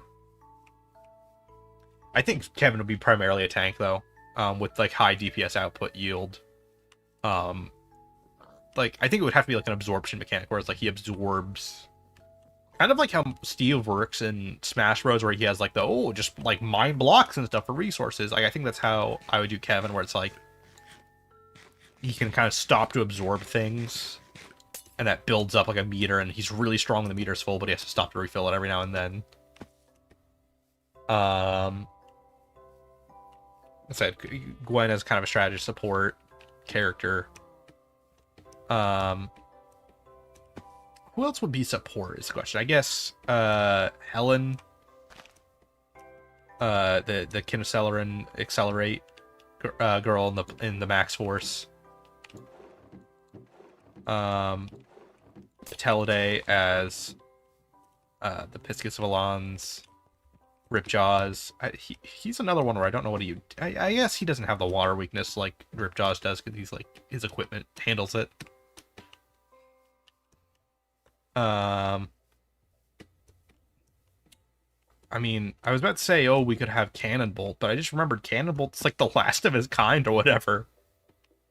Because it's canonical that Cannonbolt's a pseudo-extinct species.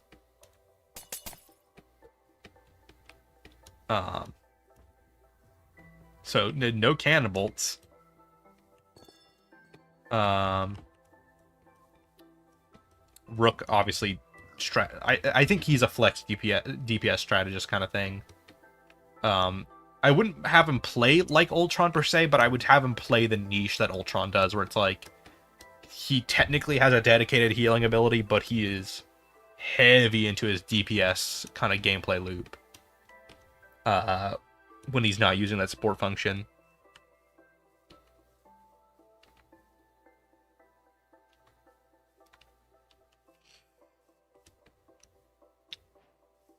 Wait, thoughts on copper armor being added? I'm neutral to it. I think it's reasonable to add it as kind of the middle ground armor form.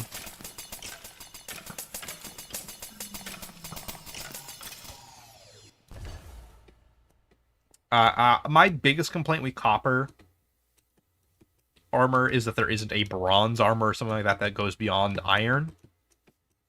Because getting full diamond armor takes ages in the gameplay loop. And you feel really bad when you make a piece of diamond armor, in my opinion, because you're like, oh, but what if my pickaxe breaks and I don't have a diamond? You know, it just sucks to go from having a diamond pickaxe to not having one anymore.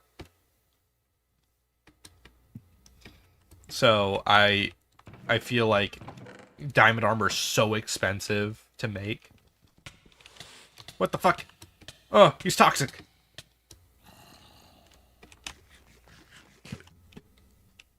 I never know when there's going to be a weird gimmicky thing in this.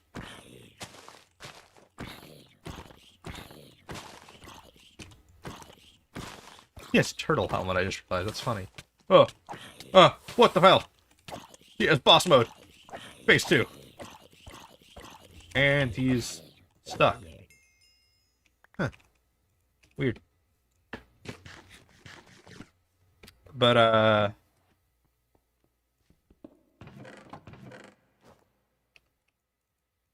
I feel like we need something that would help that mechanic a little bit more.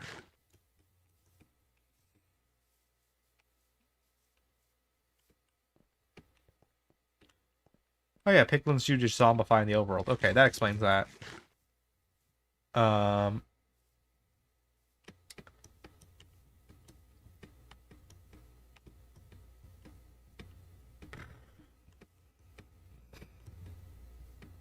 think the stream's really far behind because I'm seeing comments to stuff I said ages ago in chat. It's a little hard to like respond to things, but whatever.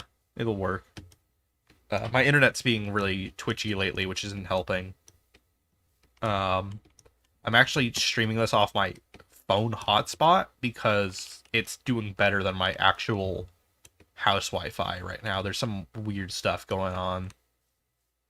I don't think the network's actually down, but it's something like that. Or they need to do like maintenance on it because something's up. But check my phone actually, make sure no one calls me or anything.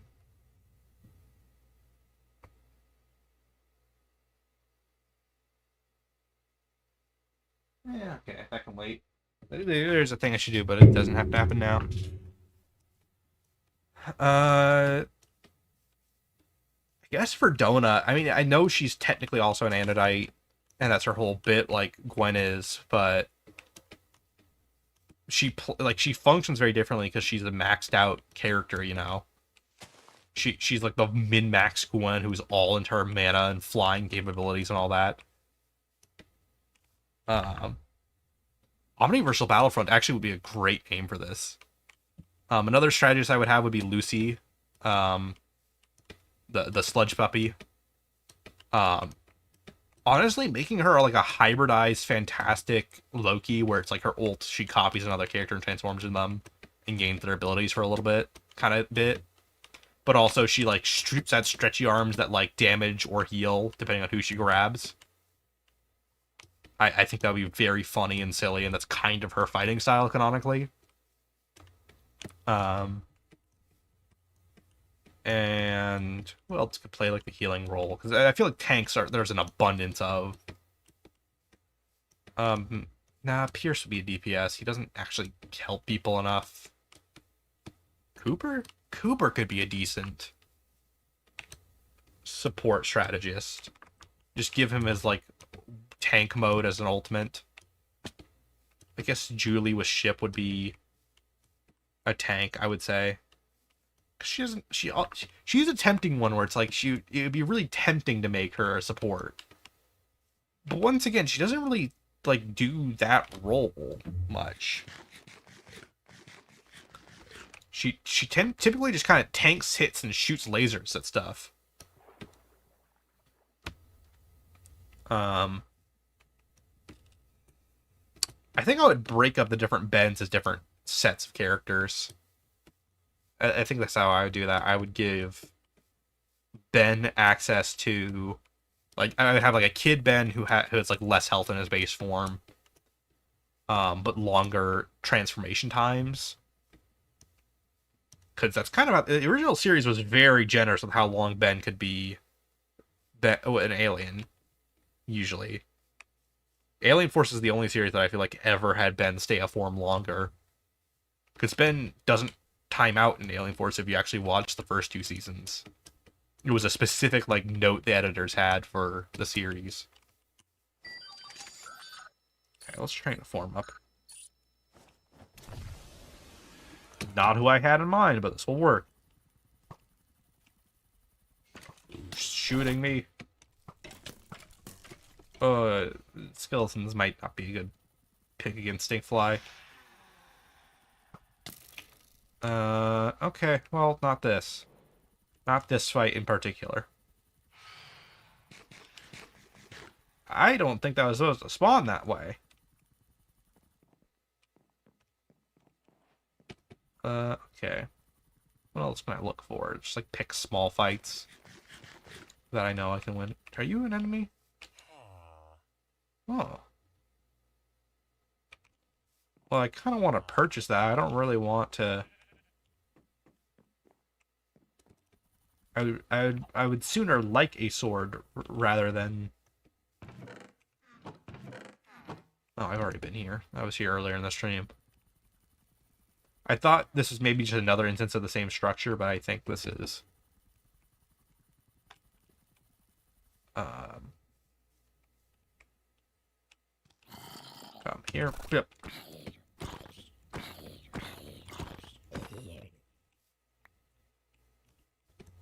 So Stingfly's strategy in this, and this is how I think I would have him also be kind of a strategist role, where it's like Goo heals teammates and hurts enemies. Or maybe just slows down enemies, honestly, because it doesn't hurt them a lot of the time. I think... Yeah, it would have to be what he does. Oh yeah, Max. Max would definitely... It's Max Tennyson, Uncle Ben's Spider-Man. But Max Tennyson would absolutely be a strategist, because he's... That's like his entire thing. He's totally support, like... character. I think he would be kind of a support with like a heavy DPS style gun kind of thing. That's how I do him. Because he has his big rifle thing that he uses in a lot of encounters, along with like a plasma pistol-y kind of thing. This is Marvel Rivals. Kind of is though. I mean, we're talking about like a Ben 10 hero shooter right now. I still call that the stream though, because I guess I can't stream Marvel Rivals and play it at the same time, or at least not with this best up Wi-Fi. Because it was running fine when it was just the Wi-Fi. I think it's the network speed of doing both at the same time.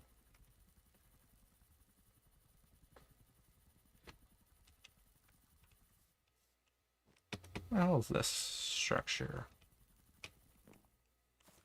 This is maybe not the best structure to go down as a flying alien. Yeah, I'm just going to drop down a pit if I keep going down there.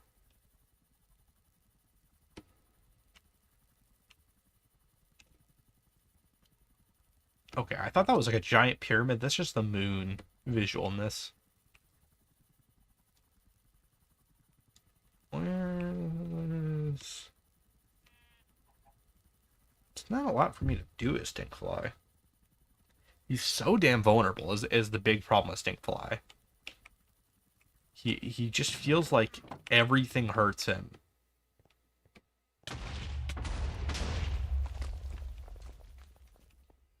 It is kind of my problem with him in this.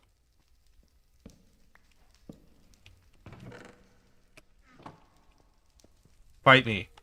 You're one of the few things I can fight.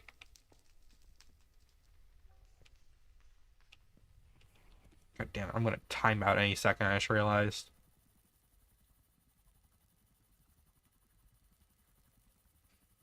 Here it comes.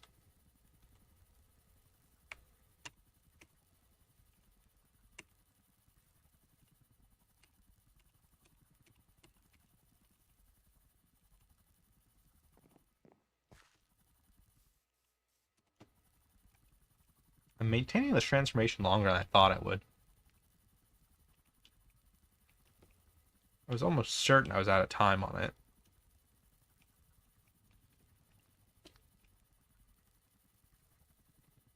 Where the hell are enemies? Where are you? Oh, there it is. There it is.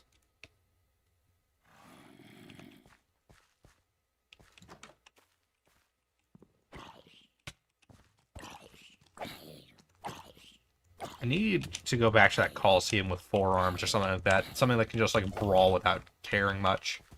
Speaking of which, forearms also feels a little weaker than I think he should be, balance-wise.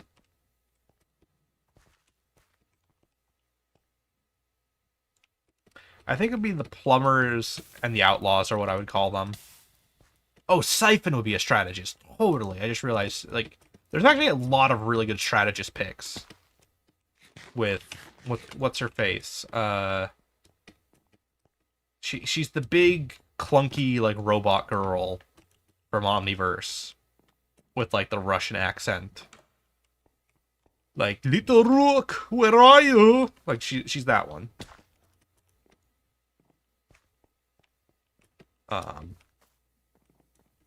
She would totally be a tank. I guess Pax could be a strategist. He's the Wildvine pacifist, like basically whatchamacallit? What's that called again? The it's not OSHA, it's the goddamn animal protection.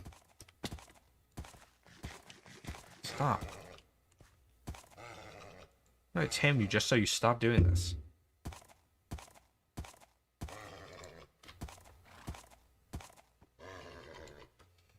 It's the goddamn animal. It's the animal anti-animal abuse one. PETA. PETA. PETA.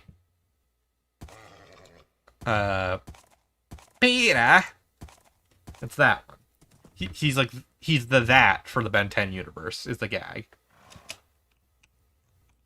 And he's awful and everyone hates him. That's the kind of joke. It's just because he's so busy with like, oh, something's abused, therefore I need to save it, without ever actually knowing what needs to be done to save someone.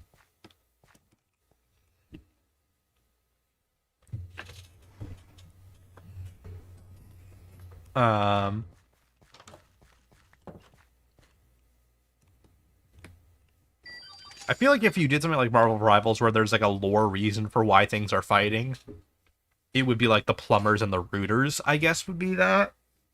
Which are the rooters are the kind of undercover corrupt skew of the plumbers. That were specifically formed when Ben found the Omnitrix, and the leader of the rooters was, or they weren't formed because of this, but their kind of purpose in the narrative of Ben 10 is that they were like kind of the undercover shady group of the plumbers, and then when they learned about this, is like, absolutely not. Oh, speaking of which, Cervantes would be a strategist, and so would Dr.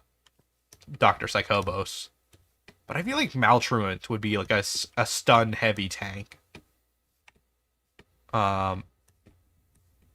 Another strategist would be whatchamacallit, would be Professor Paradox. He'd totally be a strategist. So there's a lot of people to pick from the support roles. Okay,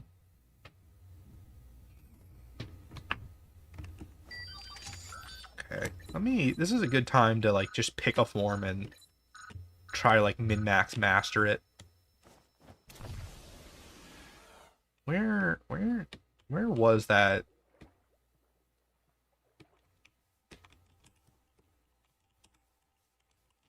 I'm actually like, aside from like Alan, I'm trying to think of other characters who I'm like, this is pure DPS, the character. Just something that just goes in, shoots, and hopes it wins by the time it dies. But a lot of the characters in Ben 10 aren't dumb enough to do that, other than Ben himself. Because like I was like, the creator of Ship, the one, Basil, I think is his name, not to be confused with Bazel. But he's the galvanic mechamorph. Oh, or I guess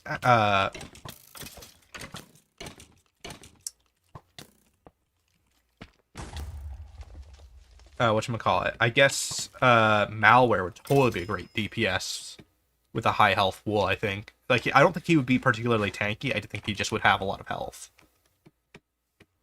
So it's like health pool just because his maximum's a little high. But like Alan, I think would be a great like little DPS. Maybe you could convert some of my other ideas and just into DPS.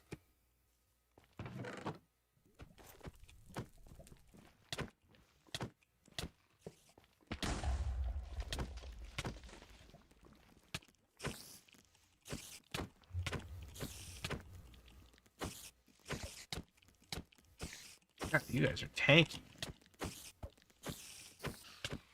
The mod that adds the leveling thing, it's a lot more... Like, it does more than I thought it would.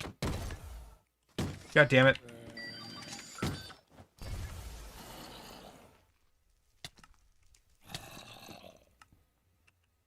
Sometimes that'll happen where if you get killed mid-transformation, it'll glitch the thing out.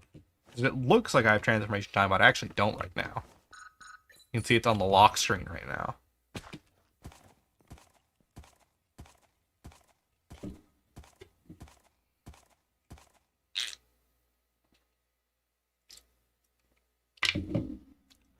I think it would be funny if during competitive gameplay the watches don't have an RNG chance, but specifically in quick play, the Omnitrixes have a fail chance.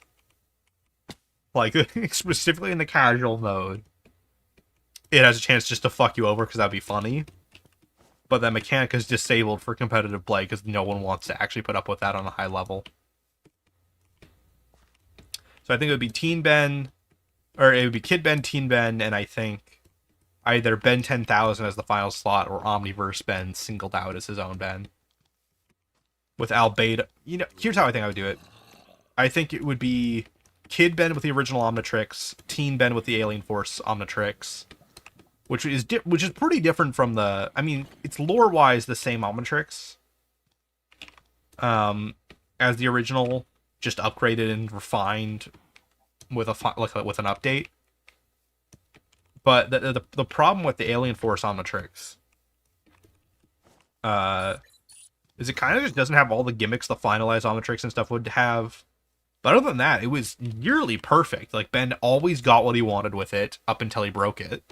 It never timed out unless he really overused an alien or something like that, which happened a couple times, but they were pretty situational fights, like with Albedo, where he was specifically changing form so frequently that he finally ran out of time.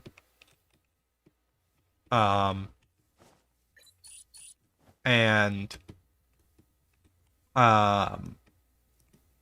once he broke it, he started timing out a little bit more frequently, but he still usually, all breaking it did really was increase the random chance of him transforming to wrong things from 0 to actually having a number.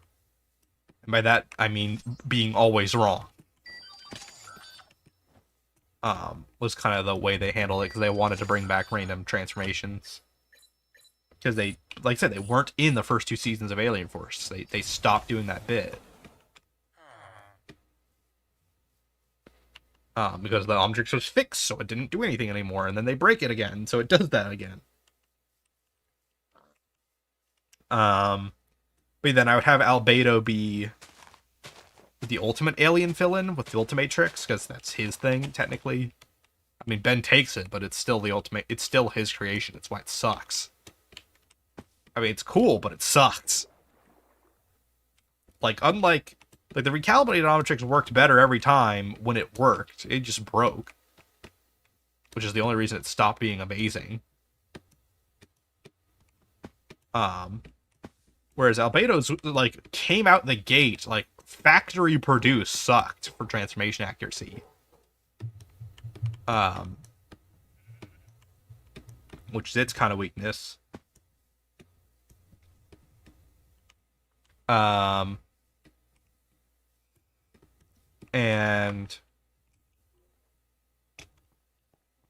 whatchamacallit?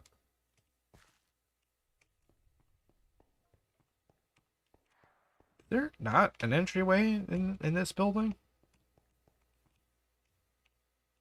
Do I have to break in? If so, that kind of sucks. Like, I like when builds just, like, flow without having to be, like, mined into it and stuff. I kind of have, like, an adventure mode kind of persuasion towards playing in these kind of structures where I like going into them the way they were made to be, like, explored. But when it feels like a dev kind of gave up, and was just like, fuck it. You break through the wall. That's how you get in. It annoys me a little bit.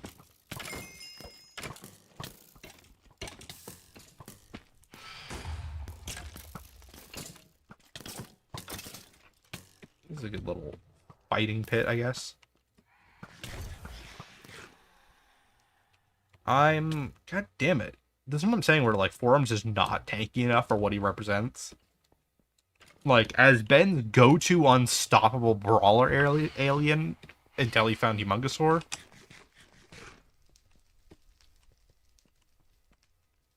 it doesn't really feel, like, as unstoppable as he should be. They gotta make Humongosaur, like, slow but unbelievably strong when they had the Alien Force roster.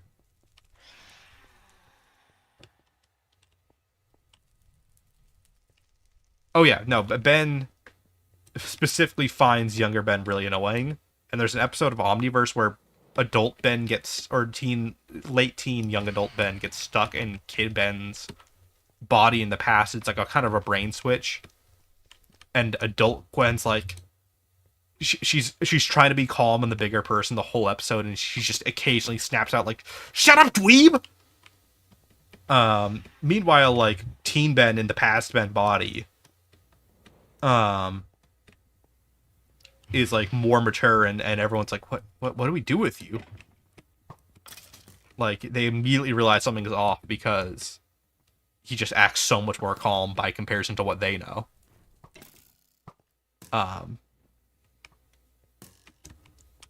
And they've done, like, Ben's met various Ben. He's also met, like, alternate universe Bens, like Ben 23, from the universe 23.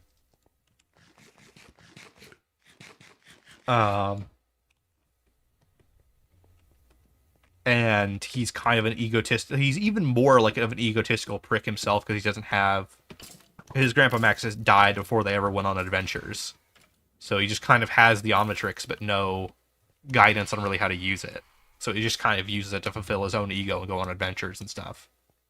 Which normal Ben kind of does, but he has enough of a moral ground to it that it's like, it's not all he does. He doesn't purely just do the theatrics for the crowds and all that.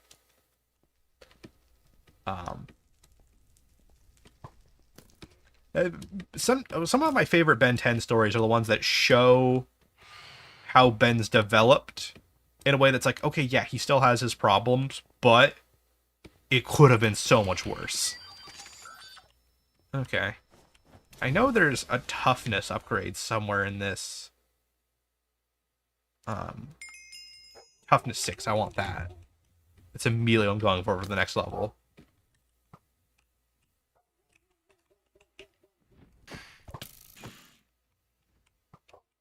This is a really hard fight when I don't.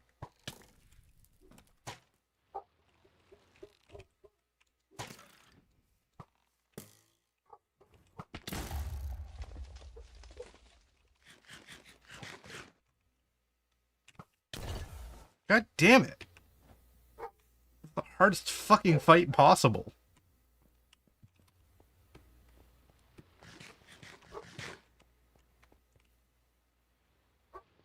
Oh yeah, Chansey? Or Clancy. I don't remember if his name was Chansey or Clancy. But yeah, he's the bug man. Bug swarm man. May also be a literal bug himself. They kind of went back and forth on that because he's clearly human the first time we meet him. And then a later time we meet him and he's like a bug monster thing for some reason. And then he's like a bug man again after that. And it's really weird. I straight up don't know what he is in universe. I think creators have confirmed he's like a mutant kind of deal. He's just like a guy with mutated bug powers, but it's really unclear.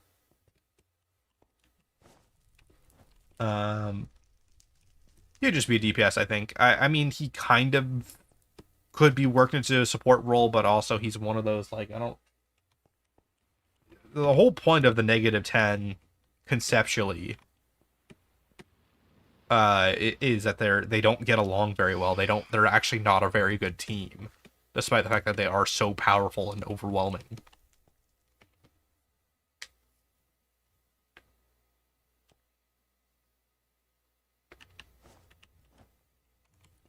And I'm trying to think of other Subliminal, I guess, could be that. No, I'm not putting. If I directed a Marvel Rivals Ben 10 style game, I would not include Subliminal until like the 9th season. Like, we're running out of interesting characters to adapt era of the game. That's how I would handle that. I'm just stuck waiting on this guy. Like, to get my time in back. I guess I'll just like look elsewhere for other stuff to fight, because like this is an all-right spawn area for stuff. But the boss is really hard to beat. I guess I can just take pot shots at him and shoot him. Oh, he's got vengeance. Okay.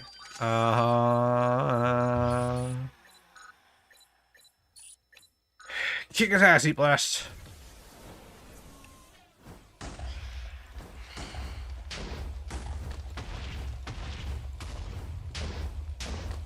Wow, I would have never beaten this prick. Because these fireballs deal actually a lot of damage.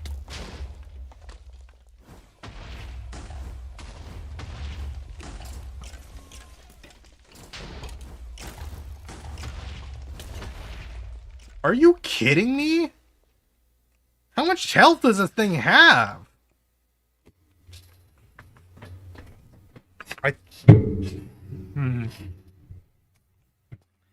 Ghost Freak. I feel like Ghost Freak would be a utility-heavy DPS. Like, he's still a DPS. Specifically, to scare himself, the actual Ghost Freak creature itself. And not specifically Ben's version of him, but Zaskar himself. I feel like, yeah, he'd be a DPS with some tricky utility up his sleeve. Um, Same with kind of Lord Trancel. The unnamed werewolf and the unnamed mummy. The unnamed mummy, I would straight up just have him play like Mr. Fantastic does in Marvel Rivals, like 1-to-1 same kit.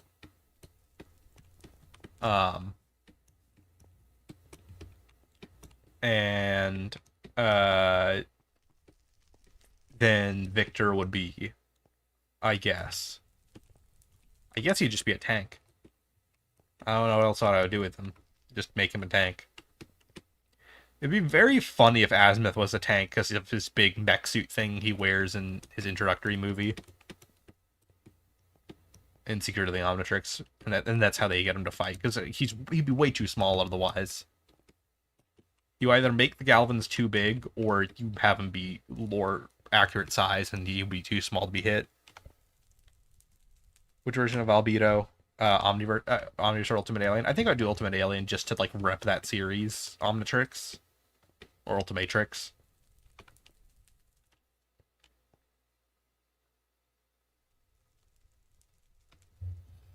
I do think, yeah, if there was a Ben 10 RPG, like the Lux stat would have to be a thing, because that's definitely a thing in the series. Like,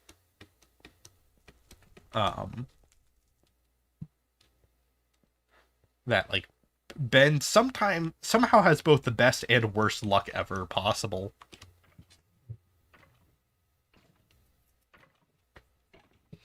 The idea I've always had for a Ben 10 style game, and I would make this like an original property thing. It wouldn't be tied to Ben 10. Die. Die. Die. Die.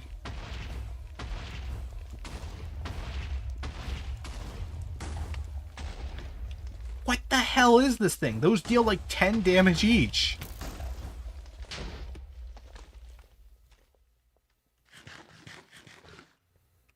It's the most unkillable skeleton ever. I'm spending more time on this than I did the boat. I know it has diamond armor. But does it regenerate? Like, what is this thing? How are you supposed to kill this in vanilla? Not vanilla, you know what I'm saying. Like, how are you supposed to kill this without fucking alien powers?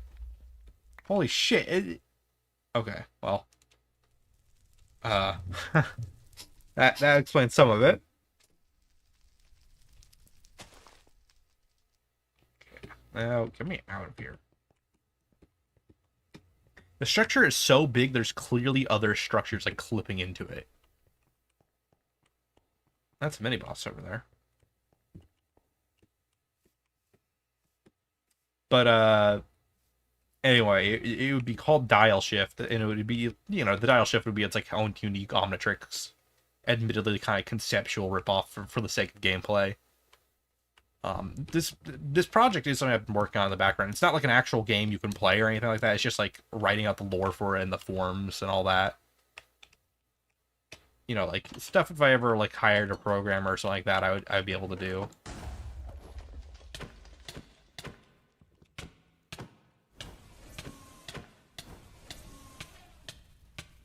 Hi.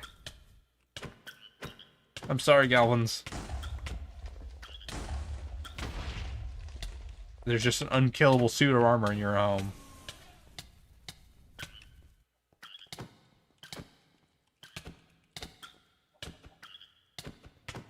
Okay. This upgraded, like, stat mod might be a bit much, because it makes everything goddamn unkillable.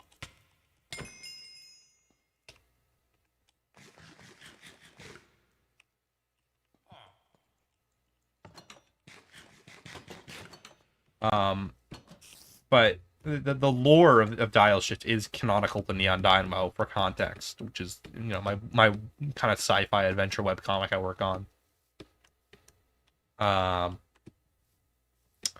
But it follows kind of a...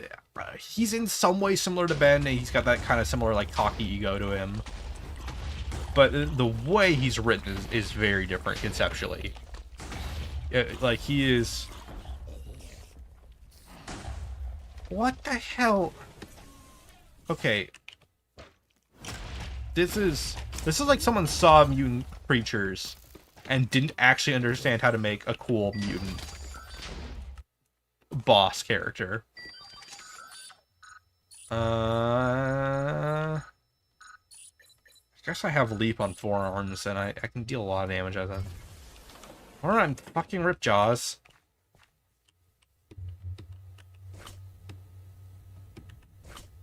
Alright,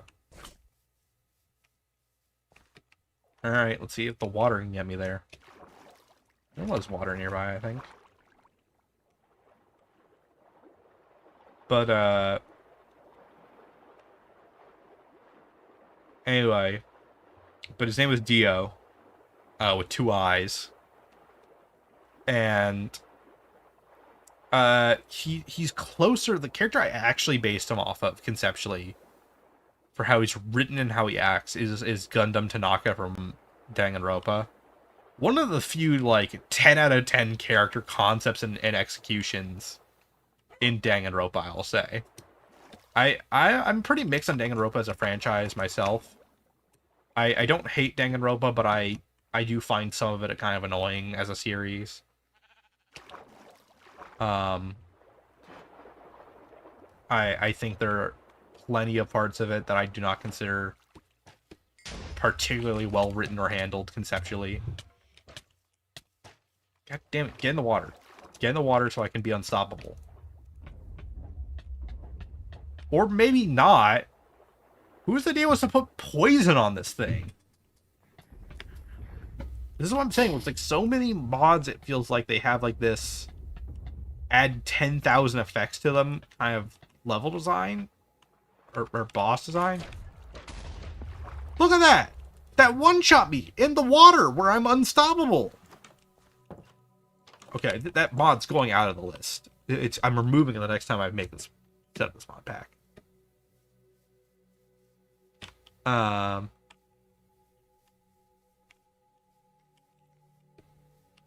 But Dio, right? He's got this very like, yes, it is I, Dio, but he's still like a teenager, and he's, if you decipher what he's saying, it's very traditional, like teenage, cocky, like character archetype in many regards. But it's written in this like shitty faux Shakespearean dialect that's very pompous and extravagant sounding. And he sounds so much smarter than he really is. I mean, he's not dumb. He's actually pretty smart in some instances. But he's kind of in that weird intelligence tier like a Ben, or maybe even a character like Luffy from One Piece. I don't know why I specified from One Piece. Like, the name Luffy isn't unique enough to specify it's from One Piece. But whatever, like Luffy, where he's like, you know, kind of an idiot in so many regards, but actually incredibly smart in certain ways that catch you off guard. Like Luffy's emotional awareness and intelligence, despite his complete lack of understanding of social cues, is genuinely incredible. What the hell is, like, this thing isn't even, makes me mad.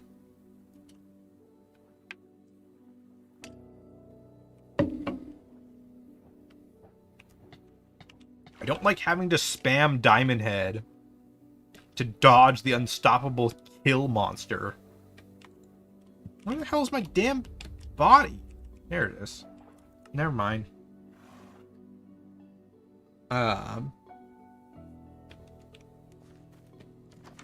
With it being specified that Dio himself isn't even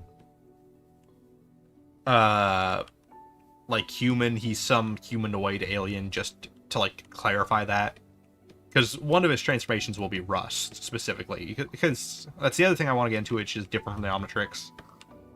The dial shift he was given by this kind of traveling space, weird shadow form creature that just is fascinated by other life forms, that because it's so because it itself is so different from carbon-based life forms as we understand them, like mammals, humanoids, lizards, anything that we think of as an animal. it's so different from them itself that it kind of finds them conceptually fascinating. And it is trying to make a way for it to kind of understand it further and develop that. Look at this! Dog shit gameplay design. I'm taking that out of the list. I'm taking it out of the list. I'm doing it now. Turning off visuals for the stream so I can take it off the list. It's fucking awful. Fucking... Nah.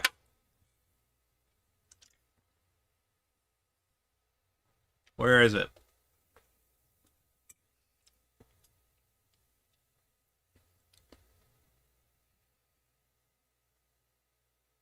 Monsters meets zombies meets plus.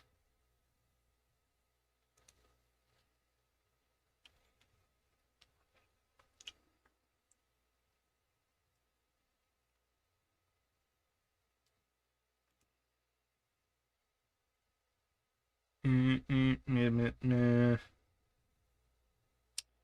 Mutant monsters.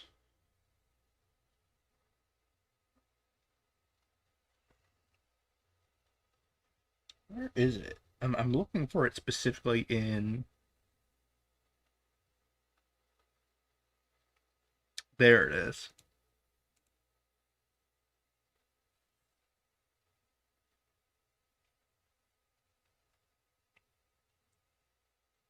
Yep, this is the one. This is the one with all of the really dumb enemies we've had. Okay.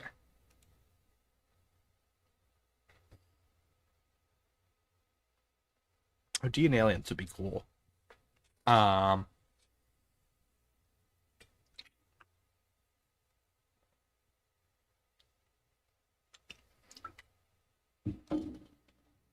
But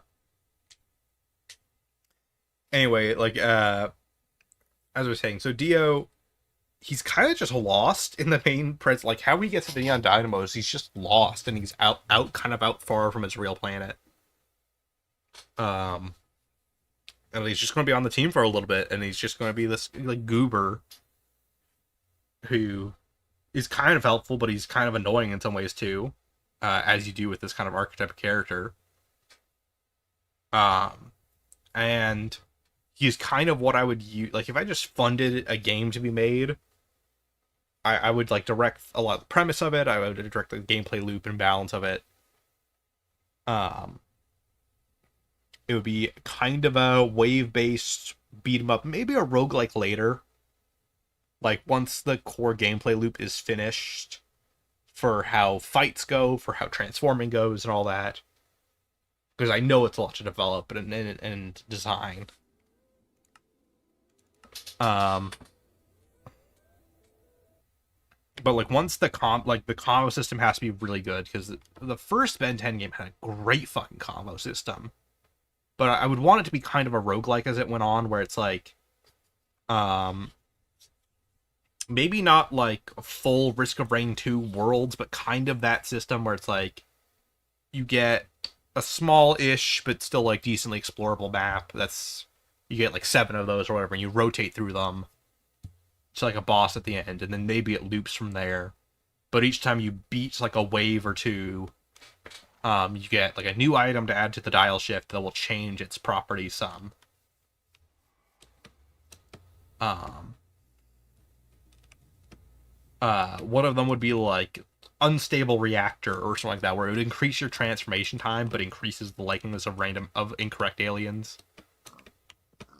That would be like where you get mechanics where it's like the more times you use an alien over and over again, the more likely it is to be incorrect.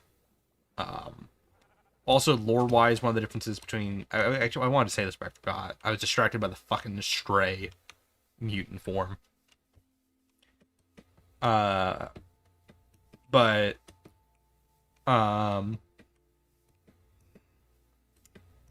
Anyway.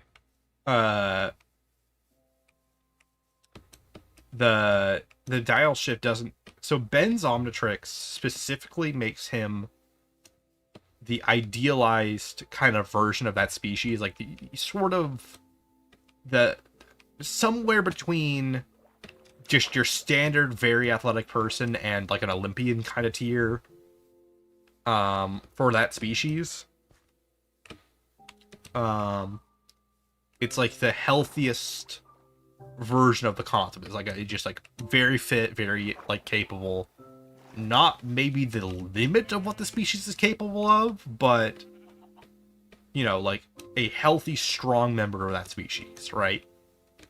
Dio's does something similar, but instead it makes him specifically it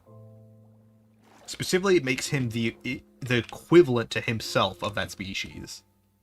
So he's like a 19-year-old that's fairly athletic for his age.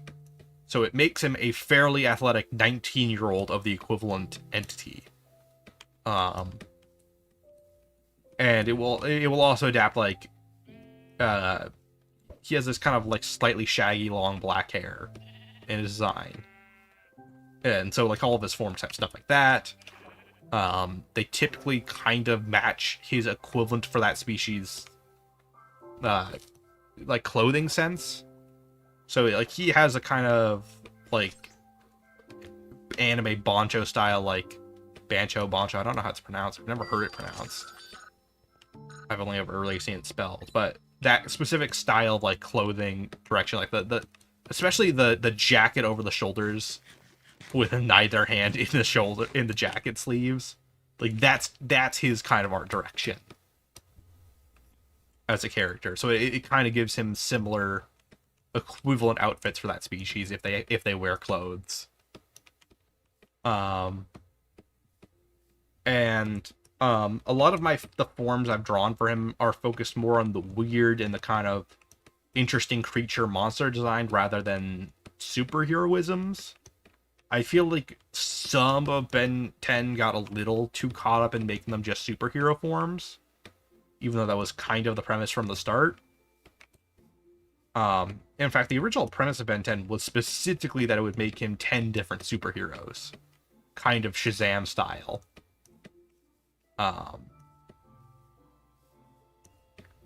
But they went with like it's alternate universe humans was an idea they were doing for Ben 10 was an idea they played with. It's like, this is humans from Earth 92 and they're all fishmen. Or whatever. That was going to be like the explanation, and then they were like, that's too complicated and it doesn't even make much sense entirely. Because they were like having trouble to justify like how the device could be made and why exactly. It raises so many conceptual questions. So they're just like, fuck it, it's aliens.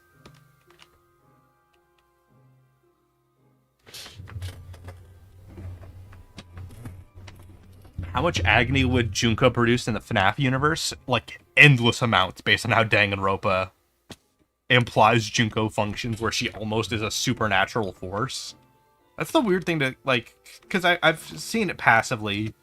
I think it's an actual matchup people want for Death Battle is Junko Inoshima versus Springtrap. Which is more accurately, or it's specifically Junko versus William, but is more accurately Springtrap versus 10 billion Monokumas. Which then you get stuff like Danganronpa 53, which, or not 53, fucking V3. Danganronpa V3, which has really weird lore implications for how that fight works. Because of its lore, and I think you have to discount V3 because that's basically like, if you count V3, you're basically counting FNAF World for Springtrap's moveset.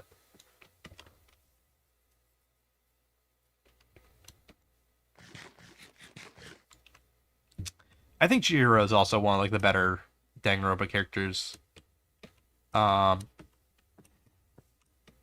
I'm trying to think of characters I actually like in Danganronpa. I think it goes like Gunta from 3 as like I think Gundam's the number 1 on the list for me. Like, I think genuinely in all of Danganronpa, Gundam, he's well written. The parts of the story he's in are great.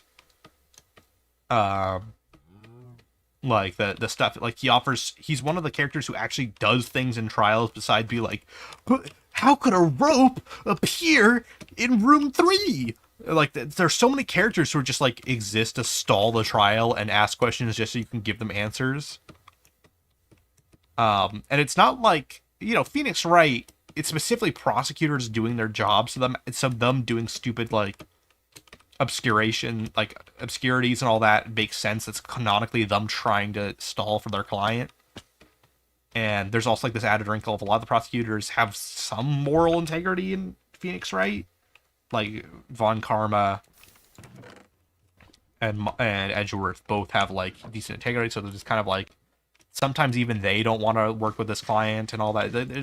Phoenix Wright Ace Attorney does a lot of stuff, in my opinion, better than Danganronpa for the specific trial stuff, whatever. But Gundam does things, which is cool.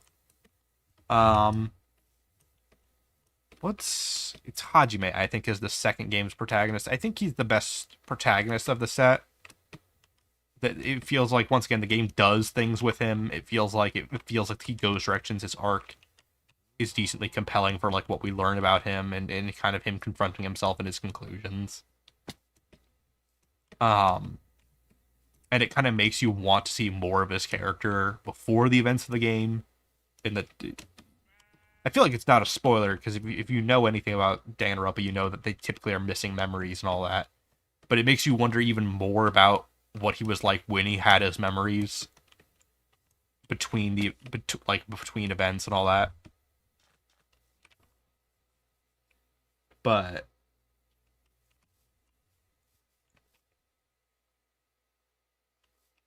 yeah, I think Chaki's also pretty good.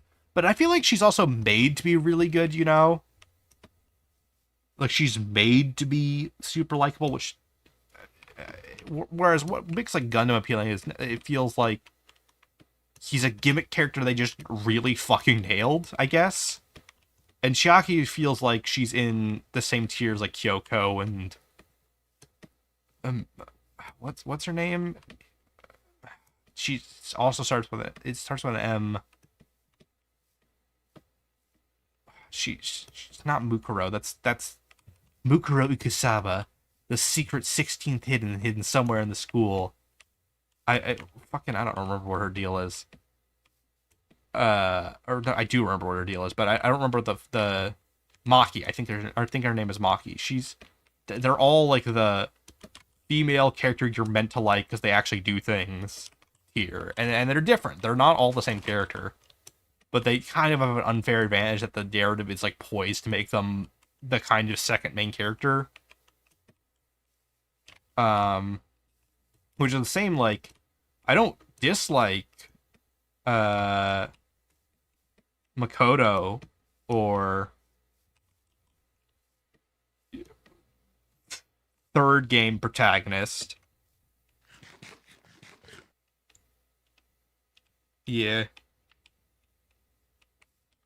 But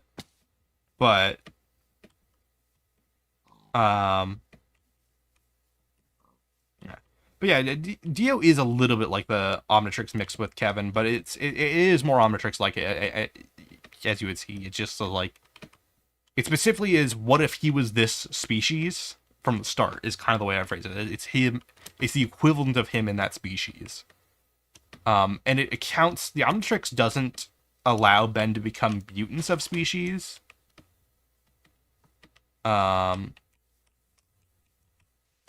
They very specifically call out that the Omnitrix's genetic repair function will not let Ben become a mutant. It's why Ben can't copy malware. It's why Ben can't become an osmosine, because they were retconned to being mutants. And it won't let Ben become a way bad, etc., or stuff like Clancy or an X-Men, even though they're not in the same universe, but he wouldn't become one of them. But it's specifically because the Omnitrix will not accept mutant DNA.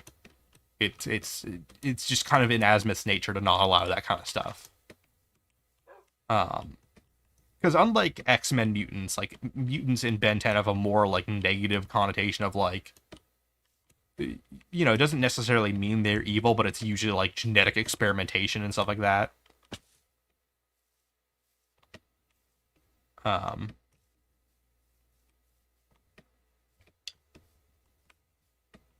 But it's usually like something was done to someone to give them powers in Ben 10, with a few exceptions that it just naturally happened. But Dios does allow him to become aberrants slash superhumans. Aberrant is like the blanket term for all species' supernatural counterparts. But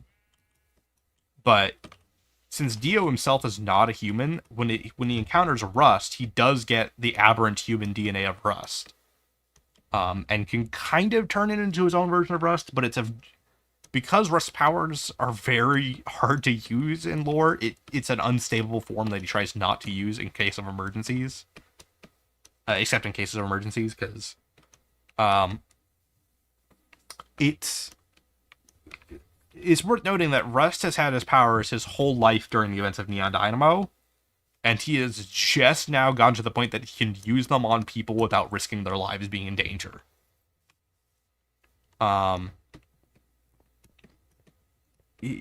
Rust's entire narrative is learning to control his powers without just blowing everything up. Let's see, where's good? I think I can finally, like... So I want to get... Once I get the toughness upgrade on forearms, it'll be a really strong... See, some of the mods I like are stuff like this... Like this upgrade to zombies as enemies, because normally in Minecraft they're like kind of the most boring enemy type to deal with. But there's a mod that increases their behavior patterns and gives them more things they can do variably against you.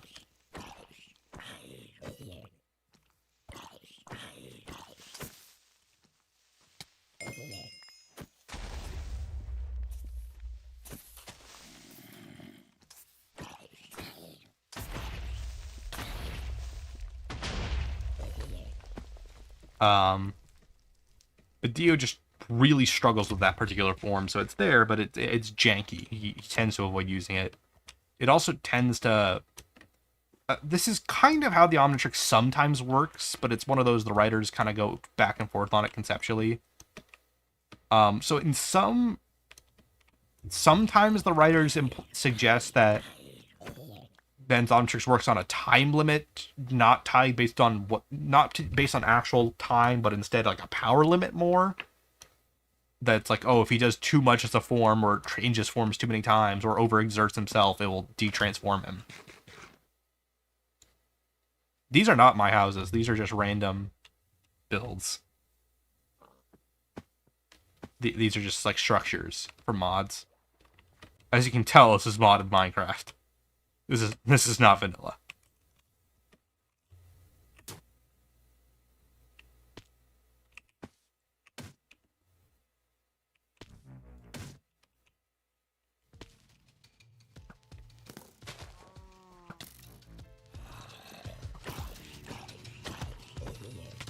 Yeah, it's one of these. These are cool little enemies. They play Pigstep and other music CDs. And they carry backpacks with them. And they're stronger.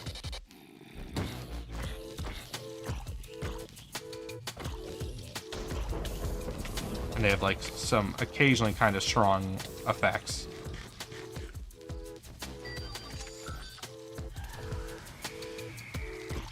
And these zombies enemies aren't that bad either. Like these mutants.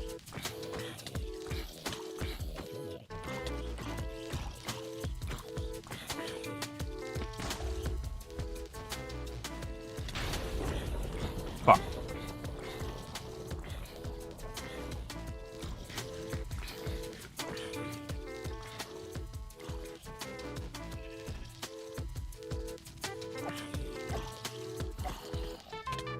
Damn it.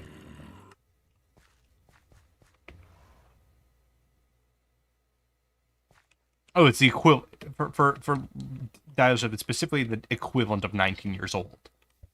For Herpexians, which is Dio species, slash humans, which are roughly the same age range. So it would be like a young adult of the species in question.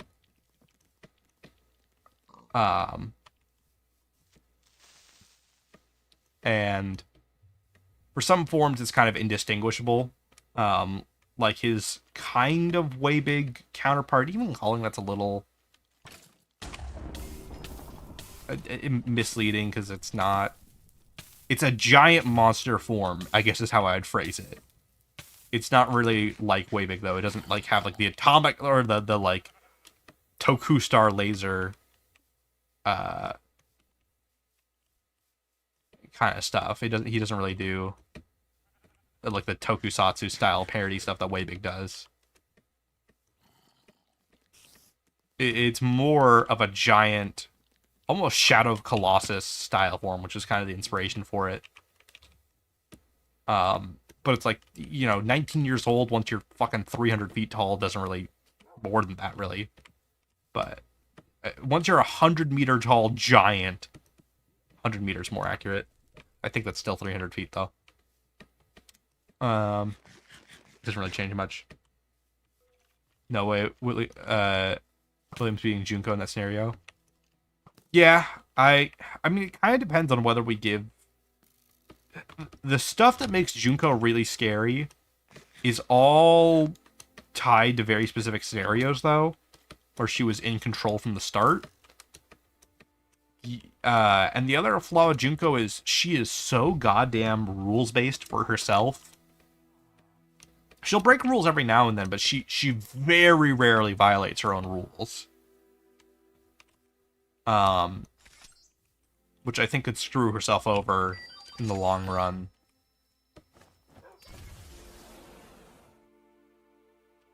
God, I'm playing lore-accurate Ben 10 now with just all forearms.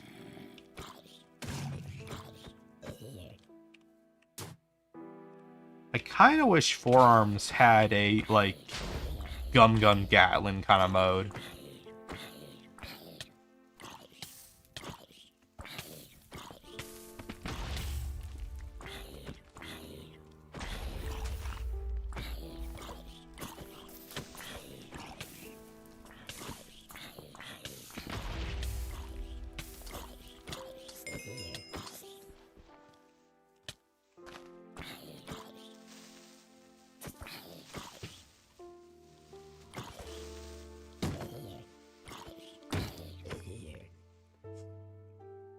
Oh, I got a few more toughness. And I think I want to work on Tornado Hook next.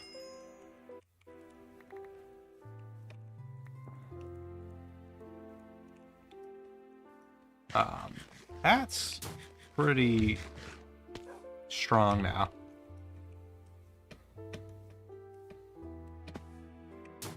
But I've messed around with the quick change function a little bit. It's very silly as a mechanic. But it's also very heavy risk reward as a mechanic in this to use quick change, because it depletes the Omnitrix battery a lot to use it. Like, you might as well stay whatever form you're in, because you're probably going to get more out of it unless it's actively detrimental.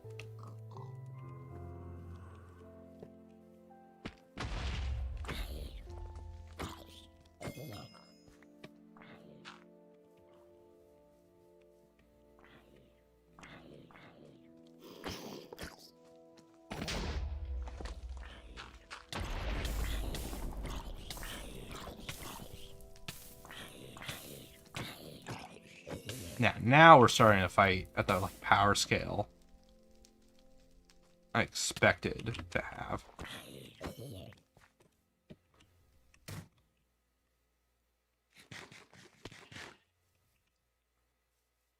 me just pick a direction and go, I think.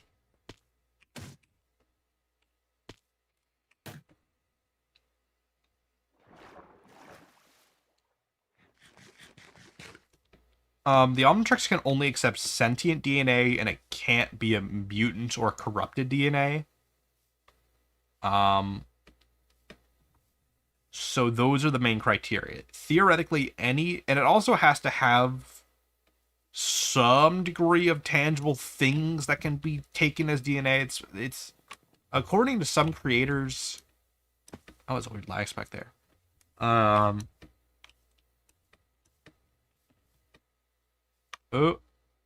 I'm getting flung by invisible forces. This sometimes happens when I outpace the game's ability to render. Oh, hey. Well, please. Please. Okay, yeah, it's stuck lagging.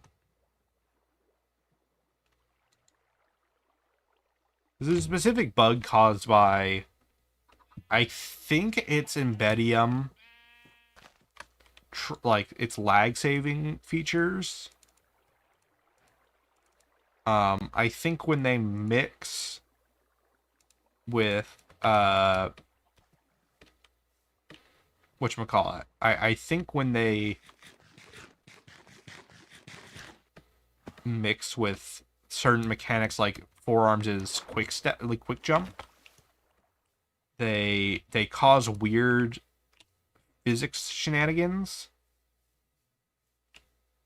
where I start like being flung around by delayed invisible jumps that aren't landing in game.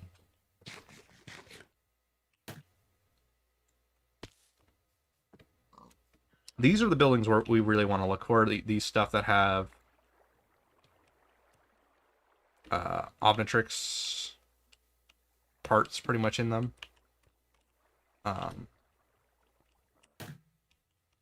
Where is the doorway? I want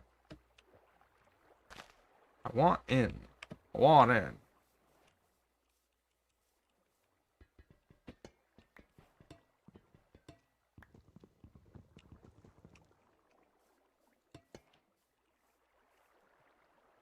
I think the doorway is completely obscured. I don't feel like trying to make forearms fit in doors.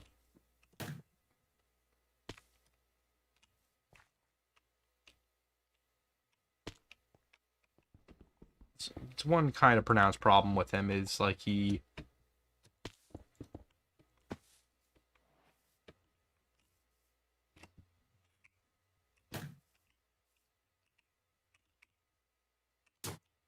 like tends just to clip through things, or not clip through it, like he tends to just get stuck on things.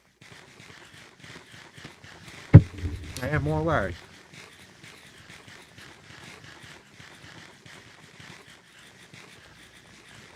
Yeah, this is a new Ben 10 mod. This is Alien Add-on. Or Alien Evo. Which is kind of my favorite. I've played a bunch of stuff that's like tried to do the whole Ben 10 Omnitrix Key thing. I would say Melon Farm used to be the best. And I think it's still really good. I really like Melon Farm.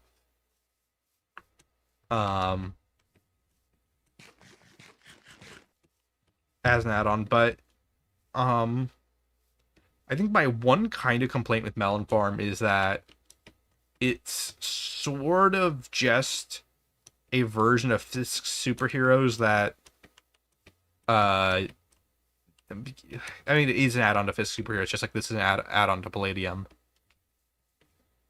But it doesn't feel like unique fleshed out power adaptations as much as it feels like this is the Fisk superhero power button for this concept. So I was like, this is just like, it'll be stuff like where it's like, this just feels like Iron Man's power, you know, but it's Heat Blast or whatever. And that's kind of the one problem I have with Fisk superheroes is it tends to feel a bit like that.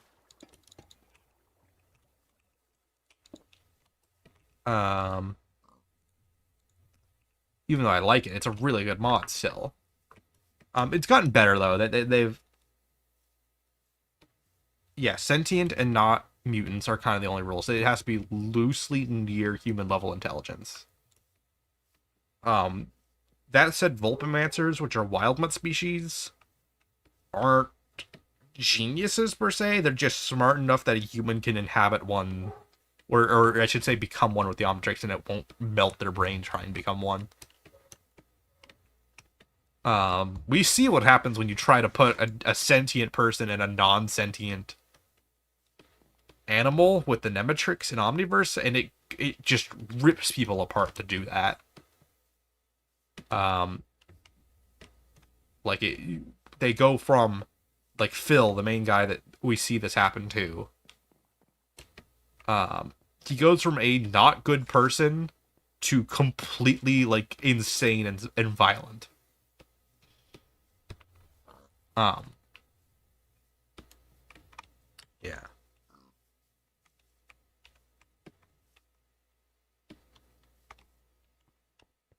But,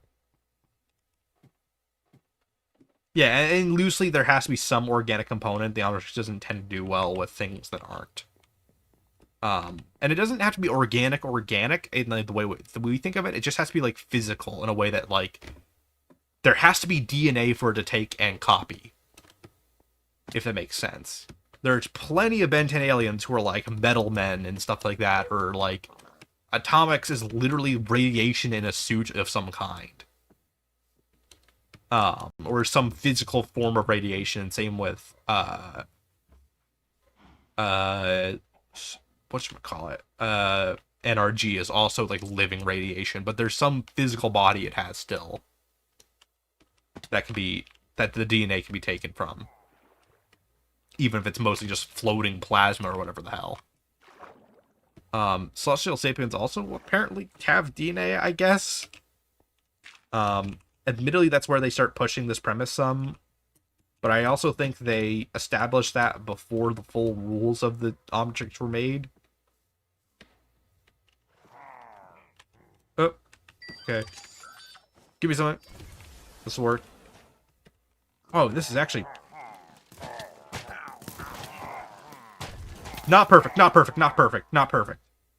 Not good, bad. Okay, I'm gonna take, like, Accelerate and blitz over there. God, that was with the toughness upgrade.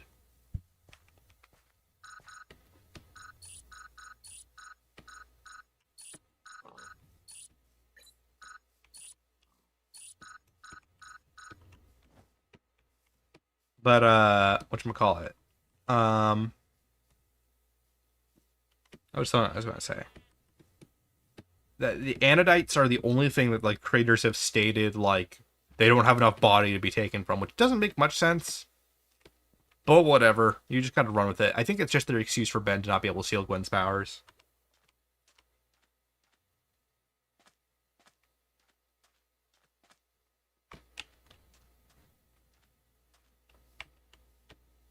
I feel like depending on the lore of the angel or demon in question, he probably could turn into them.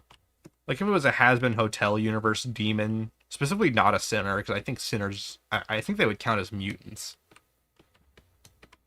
But specifically, like, actual Hellborn, I think Ben would probably be able to turn into. And if it was, like, and I'm pretty sure he could turn into an Asgardian. I don't think he would do very much, because Asgardians don't inherently have all their powers. That's, like, specifically, like, Thor and Loki from Marvel have very specific, like, properties to them, technically. Yeah, so canonically, two of Ben's forms are actually hybrids between humans and their respective species, which are Upgrade. He can mostly turn into a galvanic mechaforce, but it's sort of a form made just for the Omnitrix by Azimuth to make it possible. Which makes sense. He created galvanic mechamorph, so you would definitely want it to be on. Because remember, one of the purposes of the Omnitrix is twofold: to allow a person to view the world from any species' point of view, and secondly, to be a sort of database hub to keep an endless repertoire of species safe. So in case a species went extinct, like Cannon Bolt, or during the hybrid invasion storyline, like to everyone pretty much was at risk. So of course he would want his beloved creations to be on that list of stuff that can be saved. So like they're kind of an exception. I assume that normally something like the Galvanic Mechamorph couldn't be added to the Omnitrix. If it wasn't for them being Azimuth's only creation that did not fuck up, basically.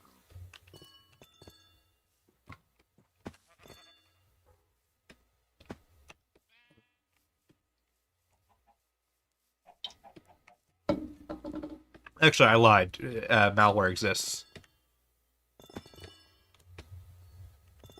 He's still fucked up. He did it mostly right that time, but it's still fucked up. I mean, the Omnitrix is still technically a success, but, like... Like... Anyone who's seen Ben 10 knows... What the hell? Why am I taking damage? I'm literally made of diamonds.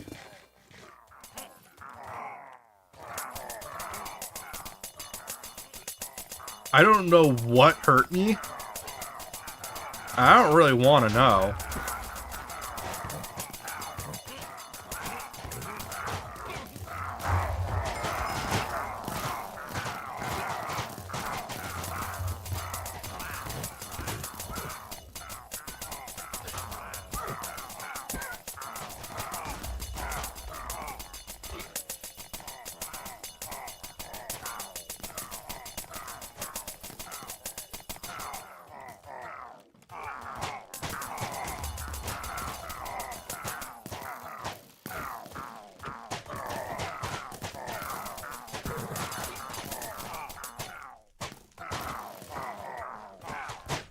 Die.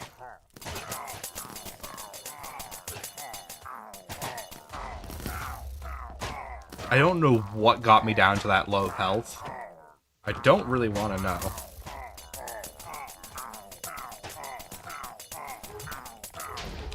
Because you shoot fireballs, and I assume those deal some of the damage.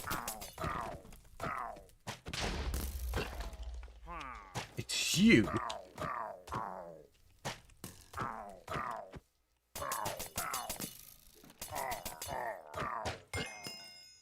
Okay. What do I get now? Killer, attack, crystallized spike, burst, battle mode. I want to try battle mode.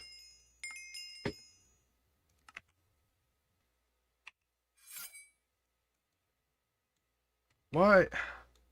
This is the one thing I don't like about this. Is the only thing I think in the entire mod I do not like how they executed. Why is it a saw blade? I understand why flavor-wise, because it does this. It does like progressive damage to things close to me.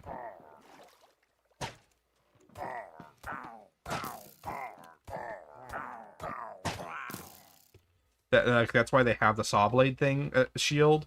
Just make it a shield though. I know it like a spiky shield or something like that.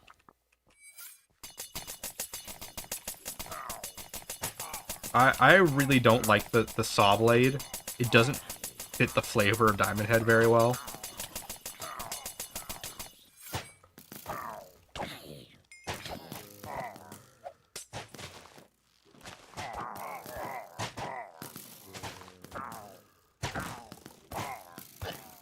Okay, another thing I'm going to be turning off is the progressive difficulty thing. Like this whole like level increase, like this is absurd. I'm dealing like 10 damage to them each per hit. This makes them way too strong. If I was running something like, I mean, ore spawn doesn't exist anymore, but if I was running a mod more in the line of ore spawn, I would get why this kind of would need to exist. But in my opinion, it's just way too much. Yeah.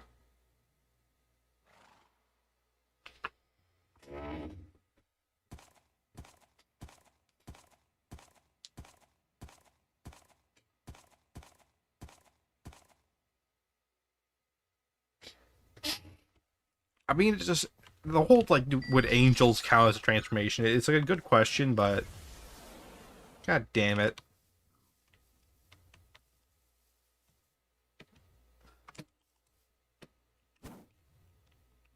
Ugh.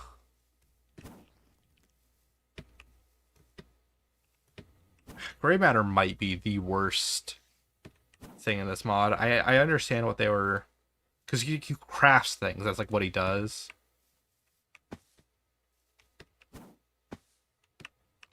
And it's like a funny premise. It gives you things to do with the Galvin circuits and all that, and then it makes them a kind of useful form. And all that. It's a fun way to do a skill tree for someone. I guess. But I think you have to re-equip them every time. Which means you just have to carry extra shit in your inventory when you run Galvins. For a form with 5 health, which I think it increases their health, but still. I've just never cared enough to, like, really... They can't even jump off one block things. They have to use a jump ability, which just has a cooldown. I don't know. I feel like this doesn't represent how cool gray matter is my point. And especially in a mod pack like this where I torture myself in making everything too difficult. Go up the wall! This is your ability! You can climb walls!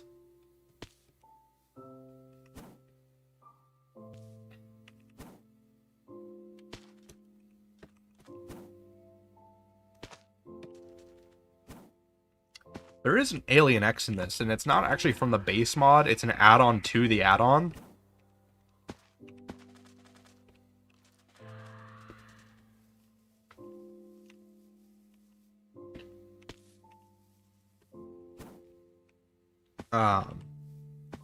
Which adds Alien X into this. It's a really cool... I might hop over to like a different world just to show it off before the stream ends, because it's a really cool how they handled Alien X, where it's... Here, let me shift over to this. So this is dumb. This is just really technically impressive how they pull it off. Should be this one. Should have it. I was kind of experimenting with... just like, oop. I'm glad that drink was empty.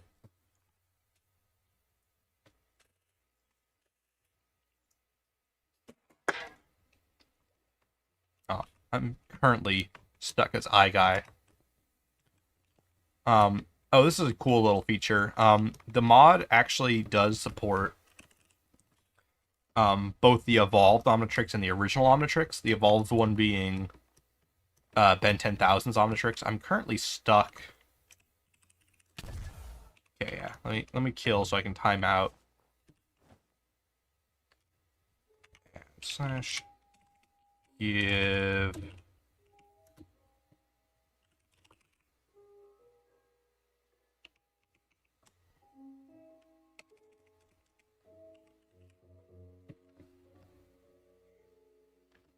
Give alien. Evo code tablet. Let me give myself master control so I can represent this concept.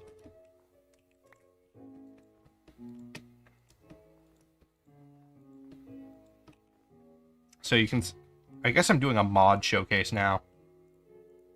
But whatever, this is cool. I feel like it's worth it.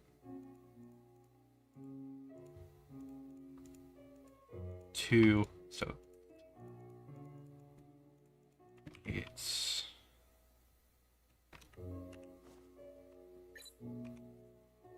Two, 7, 1.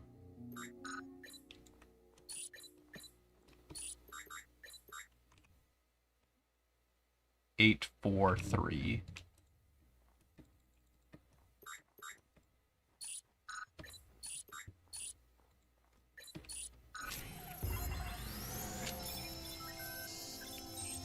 Oh, it's supposed to show you all your forms, but I'm stuck on... Okay.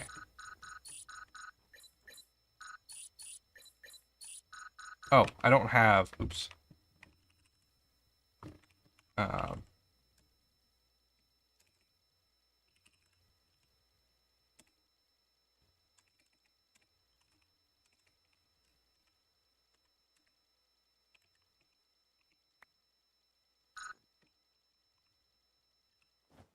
Unknown DNA sample acquired. this should be added into playlist too. Let me correct the color.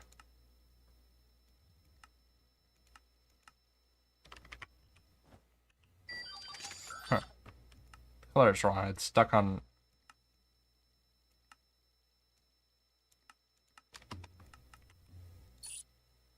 Let me just transform to something real quick. Yeah, just fix the color.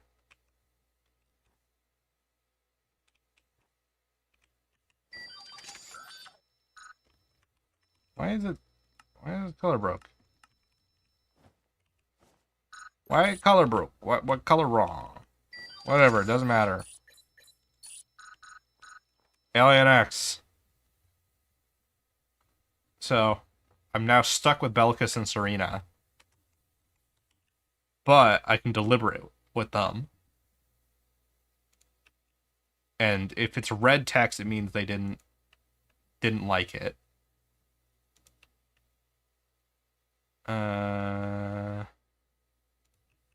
But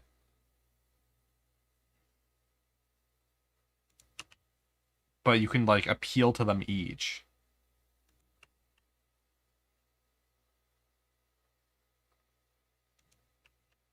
And then you can eventually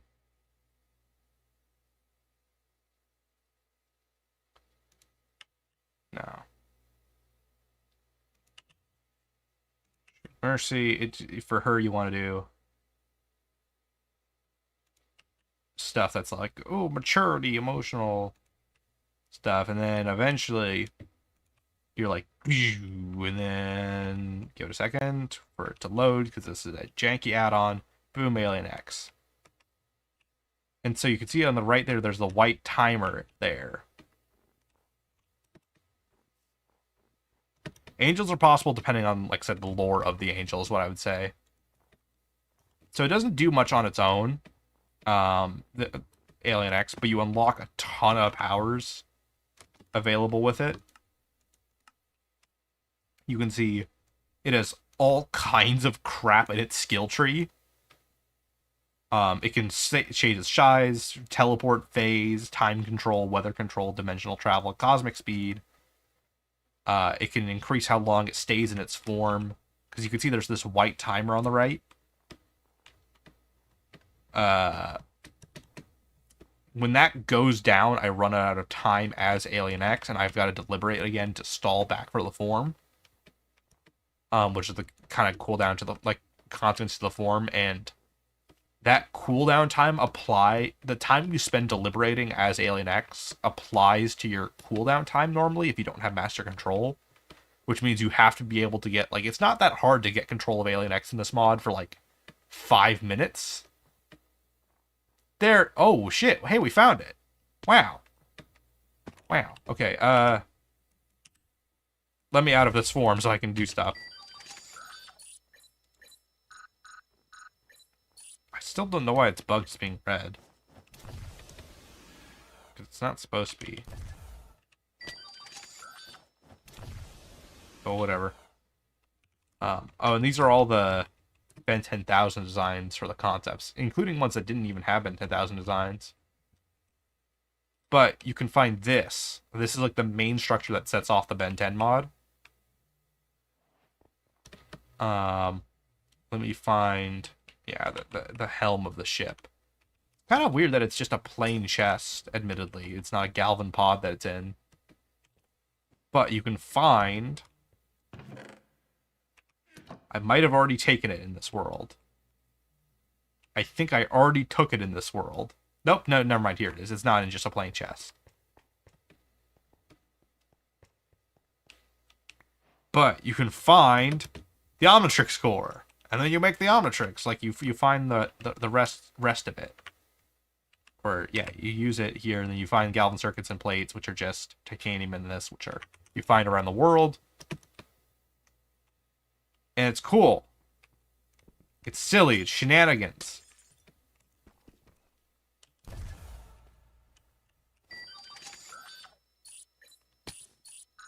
Wow, this is really bugged. I really don't think they meant for you to be able to find master control with. Is this what I'm thinking of? I'm pretty sure this is... Maybe this is not... Okay, I don't think it is. No, that's generic loot. It wouldn't be like that. All the Ben 10 mod stuff has very specific like art direction for how it works.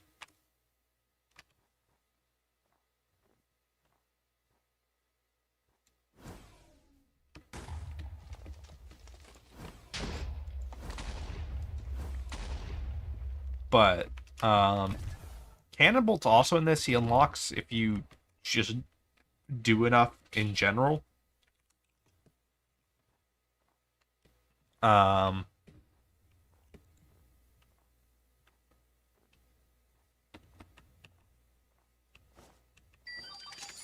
keep forgetting I have endless cooldown time. Master control. Silly shenanigans.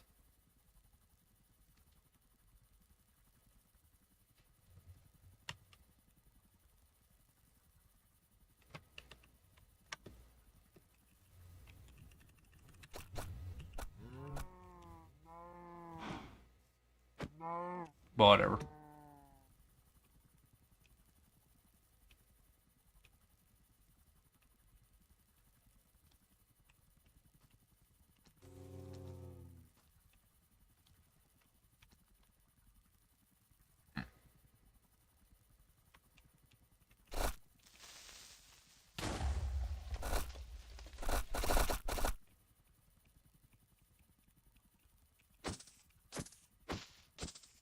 Full.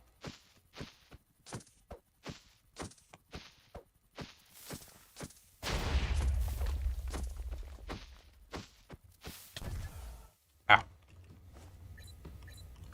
Oh, I still... Okay, I didn't really know if this was how it worked on Master Control or not. But it does seem like that when you die, it still sets you in a cooldown. Which is a neat thing to know. I think that's a fair call balance-wise.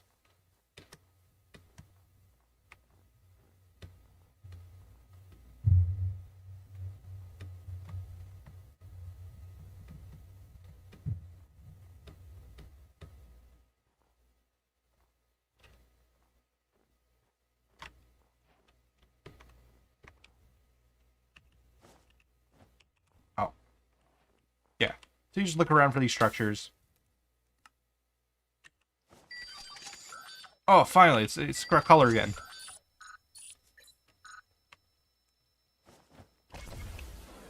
And now... Yeah, it's the Ben 10,000 design. Let me just give myself... Elven...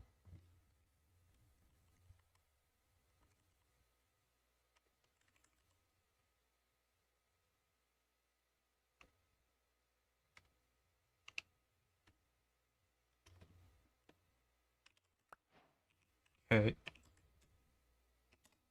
Evo, self-destruct metal pod, scrap key, earn.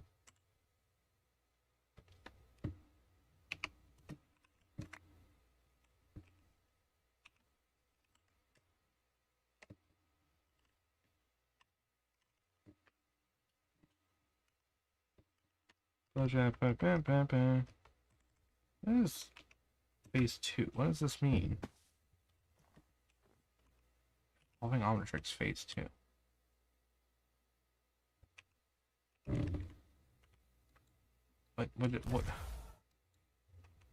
What does that imply?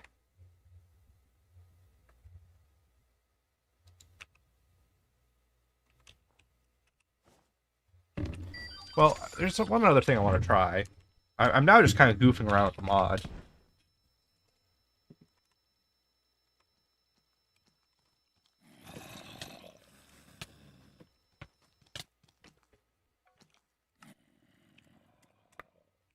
Okay.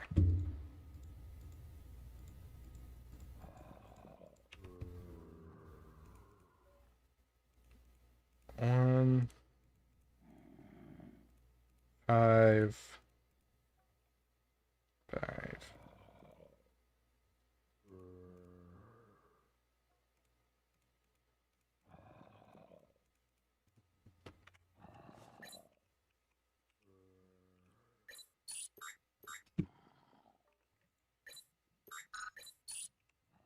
One. Oh, I didn't show up the quick change, which I don't even know if I have yet.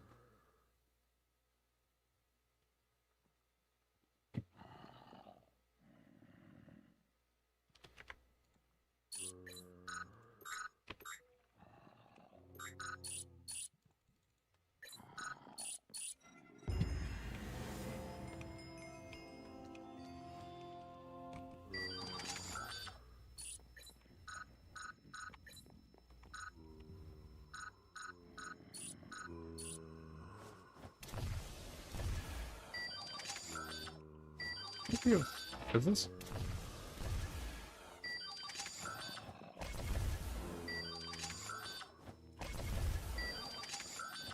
Trying to see if I can get this to time out. Because in actual Ben 10, the self-destruct accelerates every time you transform.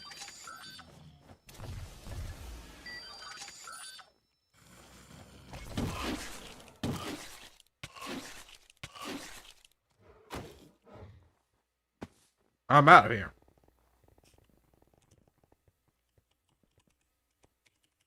You transform, please.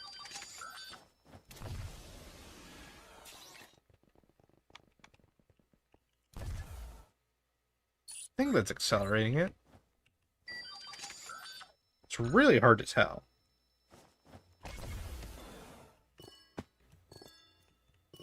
Maybe it's based on how long I'm in the form? I don't know.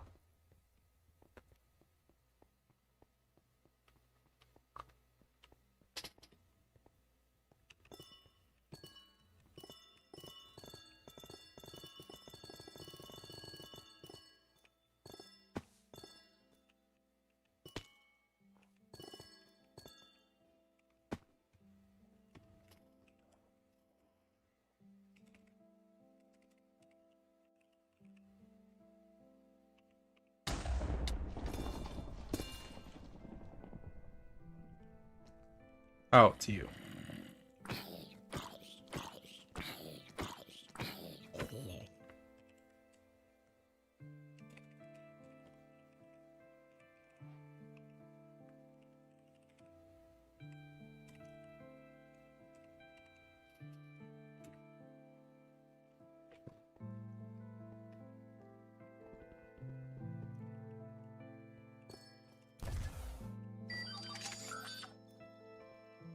I'm not really feeling the timeout feature.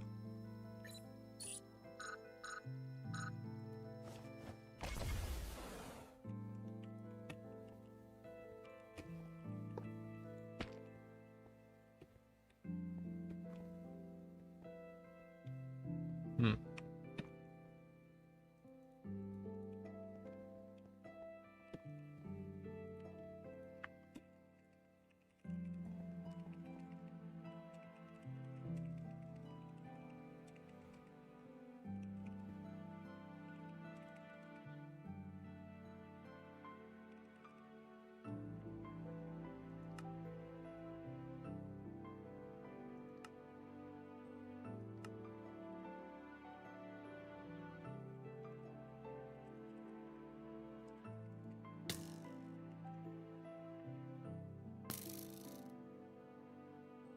Weird.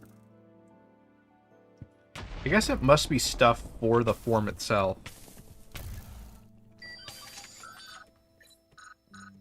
So I'm trying to figure out. I haven't really experimented with the Galv armor.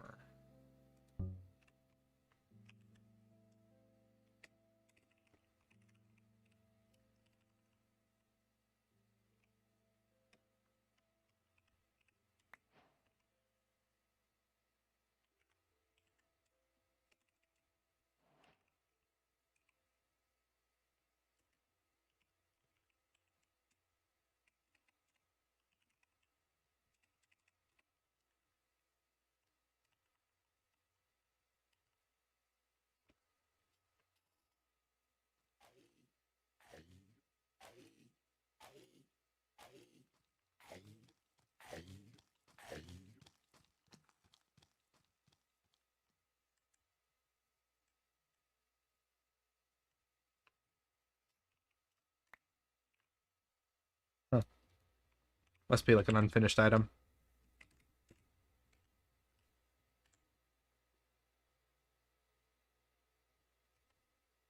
Staff, toad tablet, self-destruct, stone shirt, Galvin. Galvin metal. That must be it. Yeah, that's Galvin plate. Okay.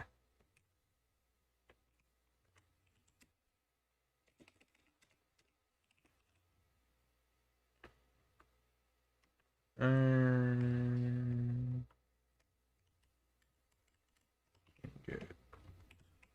4. Okay, let's see. Can I? Okay, yeah, this is just like a transformation mode. What? This all this does is just make me normal sized with armor. Okay, let's see. Do I? Okay, no, I do have to do that every time. That's what I'm saying. Where like the Galvan forms.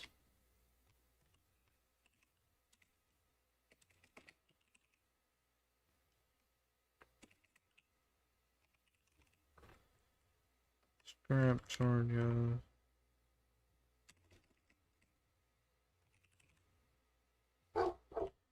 Shard, pod, scrap, shovel, sword, key, machine, scroll. Oh. Oh, okay. So that's that.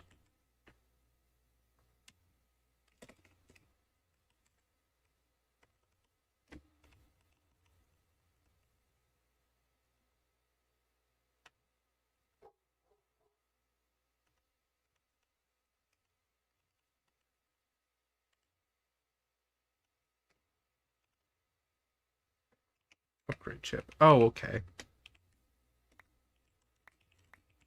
Sometimes deciphering what something's like internally listed as is.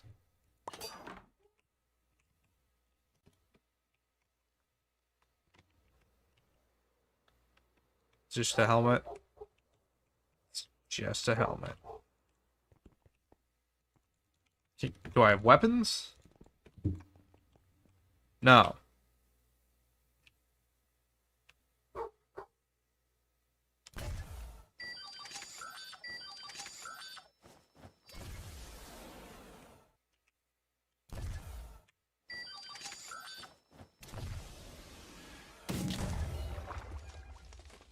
Well, okay. That feature finally kicked in. I'm just waiting for it to blow up, though, at this point.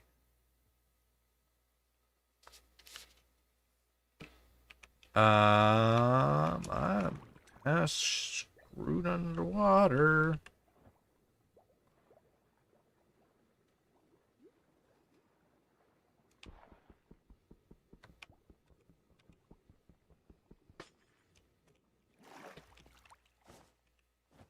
I wonder if I could impult the self-destruct multiple times. So that orange bazoom thing there, that was the self-destruct. If you've never seen Ben 10, nearly killed me.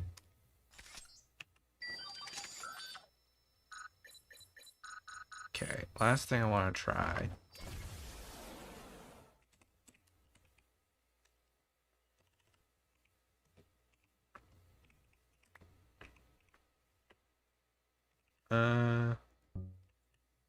Sheep.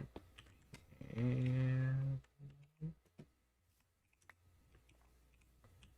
Does this do... Does this do anything? Does it make me a tank? God damn it, the gallons suck. If they kept these forms permanently, they would be great, but they don't do anything. Like...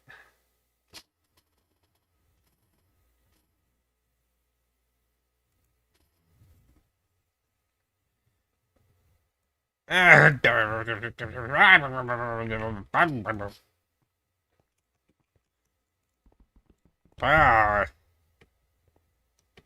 Give my man Gray Matter a buff. He fucking blows.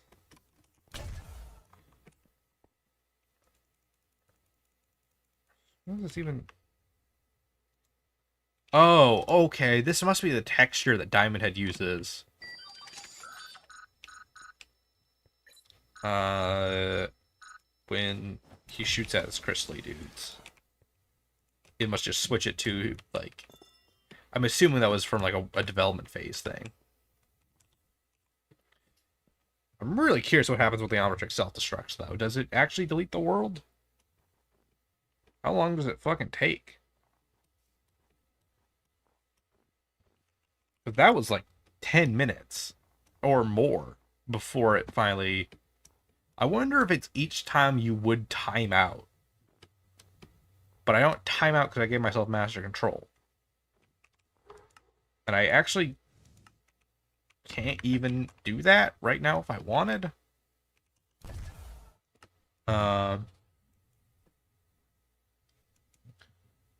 Couple, quick chain, 0 out, yeah. Wonder if there's... Splendid Army... Lock? No.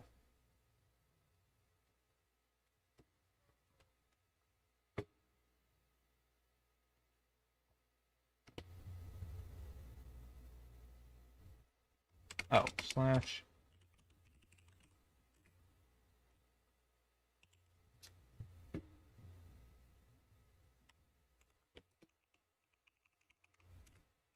Next at 22 aliens.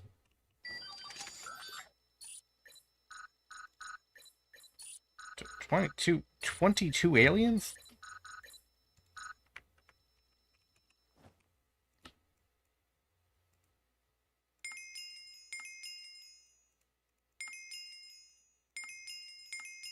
Okay, let's...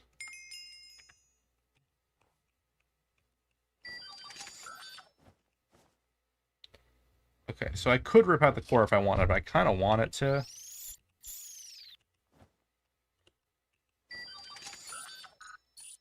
Where the fuck is Cannonbolt? I know he's in this mod. I've used him. Wait, can I not unlock Cannonbolt with Master Control because he's a... I'm starting to think I have... There's no...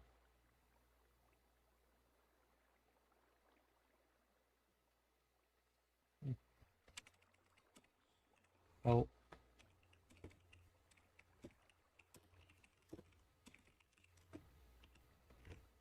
Okay, no. There's no... Very bad game state, summon group, blood moon, reset, lost, lock, death history, lost cities, Quaker, shock area, core config, shock. And I am shuffling.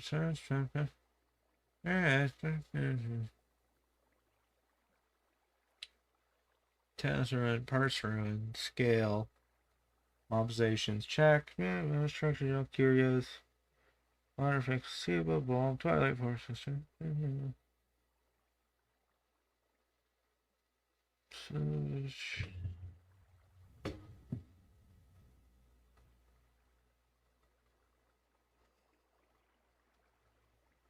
Mass control.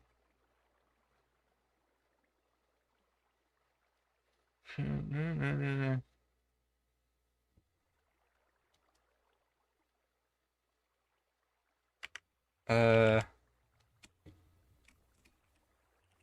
alien.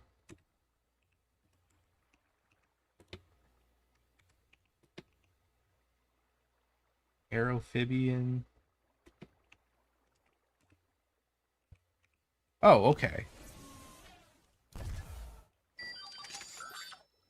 Oh. Okay. I just realized I also should have quick forms. I don't think he does anything yet other than fly. I'm pretty sure he's like, oh wow, you can tell he's really, really unfinished. Okay.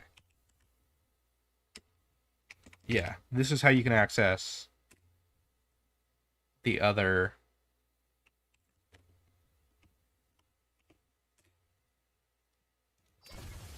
Yeah, this guy's actually pretty... Are brilliant parallel, whatever. But let me just mess around while I'm waiting for the timer. Sand Dragonoid. This is dumb. This is a silly. This one's just up in the game for shits and giggles, from what I understand, according to the developers. It's just Dragonoid from Bakugan. He's like weirdly finished though, compared to like Jet Ray. It's just like an Easter egg thing for when you're messing around. Ignorant Galvan, Morse, Kennesaw, Lepidopteran, Sapien. Oh yeah, Swampfire. Swampfire is also very very unfinished. I made trees. Cool to see the models though. Petrosapien, Necrophagian. Oh, you look pretty. You're missing the Omnitrix symbol. But oh, that's a little rough. That's very. I mean, that's cool. That feels like it should be safer in ultimate form. And this is intangibility, I'm assuming. Yeah, okay, that's not bad. And like what, I like shoot ice bullets?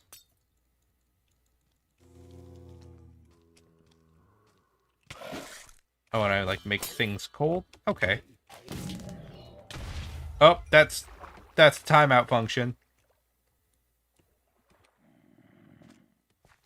Man, it's a good thing my own stuff doesn't hurt me.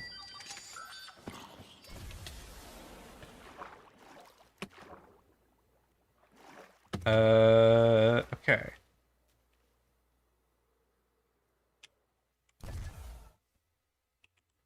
Necrophagian, Stellar, Lepidopteran. Sonorosian, that should be... Oh, it's cool. I don't even need to be the alien. It's just cool to see the models, though. I like their own takes on stuff. These are also more finished than the last time I remember. Okay, well, that's... Okay.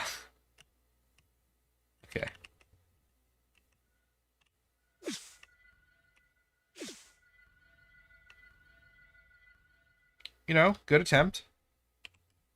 Sonorosian, Celestial Sapien, Octoid, Accessorian. So this should just be Humongousaur. That should be the last form of this playlist. Hey, he also looks pretty good. I guess he charges. He gets bigger as per lore. He has some sort of right-click attack thing. He smashes things. He tail whips. And he's really fucking slow.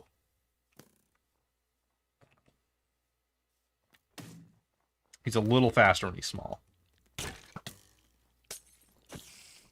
And he's pretty tanky, it feels like. And with that size form, I can see why this is like a good form. Like this is advertising itself well. I hope they give him his like shockwave powers he got from the reboot. So this is playlist 2 so far of what they finished for the mod. The only actually finished form here is Cannonbolt. Who just I need to upgrade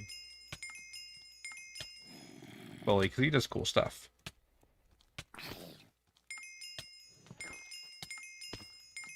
So I need multiple like enemies to make this really. He like scooters around at high speeds. He has like he's like a very heavy duty like momentum mechanic. He can like bounce like that. And it's like actual physics when it works.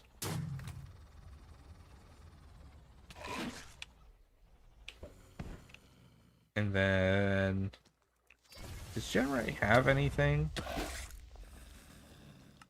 No. Okay, Jet Ray is completely unfinished. Tailspin, Jet, Earthquake Generation.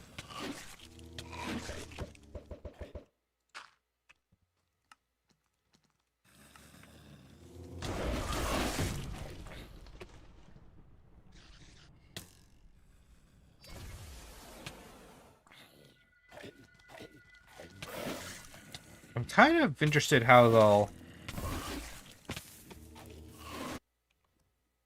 they'll like diversify the different forms. Oh, we're almost exploded.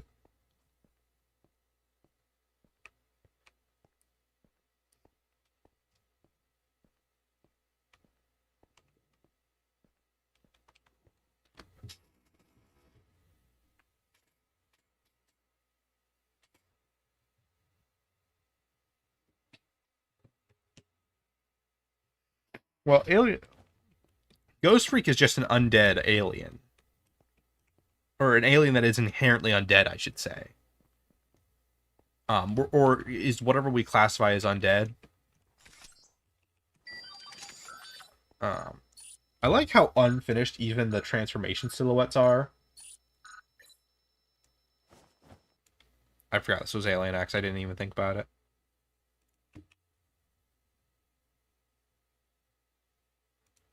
Okay. Let me... Surviving. Really not to myself.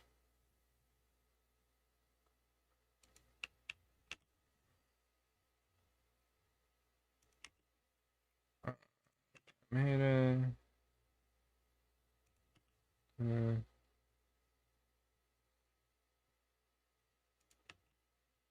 Let's finish this. Boo! I'm in God mode. Woo! God mode. Do it. Switch it. It's it's not actually part of the core add-on. This is fan made within fan made, so it's a little janky, even though I really like it. Base form. Just get me out of it. Just make it so I'm no longer stuck as Alien X. Lore accurate problem, by the way. What? Yeah, I was about to say, there's gotta be... I want to see... Because iGuys may be one of my favorite forms. Surface climbing... Oh, that's a little boring. Freeze ray, energy capacity, leap, fire beam, hand beams, increased awareness. Oh, okay, that's cool. I do like that iGuy has like an ability that... How do I... Okay, I see. It's not quite... It's not quite forearms asleep. It's a more like traditional... More traditional jump.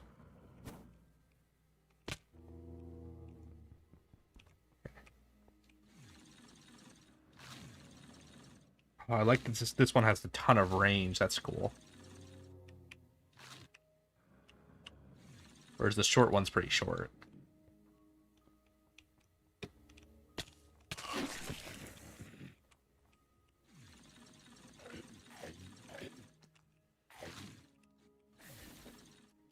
Oh, that's cool. Wait, can I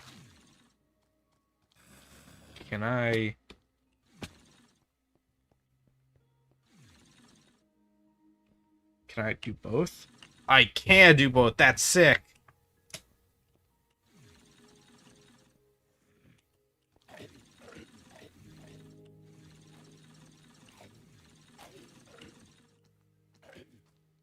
Now both. It even has like a cool unique sound effect. That rules.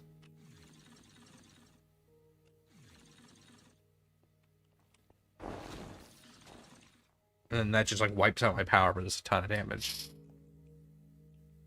Oh, do I have to... I mean, it's better to have it than not, but it's kind of a waste of a final option. Alright, Omnitrix, when are you gonna explode on me again? Did it? Oh, that's fine. I don't think dead children would count as a unique sentient life form species. Contrary to Afton's desperate desire for that to be so.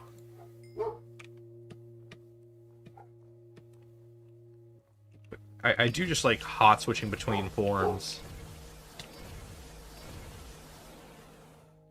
Fly! No powers, no lasers or anything. Just fly! Shoot. It's interesting that Big Chill's like way more finished. Like he has like a full move set. There's like visuals on all of his moves. I mean, like some of the textures are a little messed up, like that. But like he's almost finished looking. Well, there's that. How long do I have left? Man, it would suck if that went off during a hardcore run.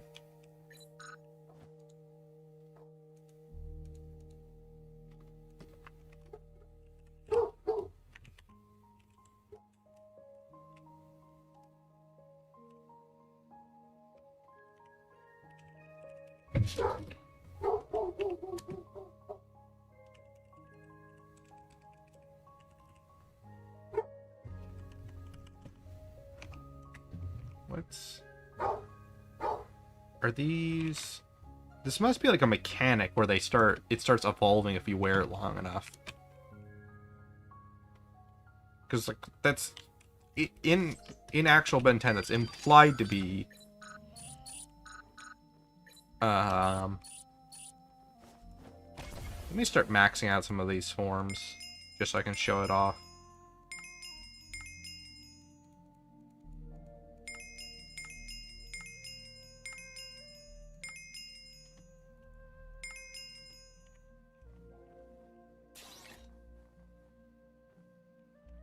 I actually need things to fight, though, for this to really work. Okay. I love the idea that I can just transform to something without even selecting it, just with a wheel. It's a great upgrade. That's how I think I would do it in, like, dial shift.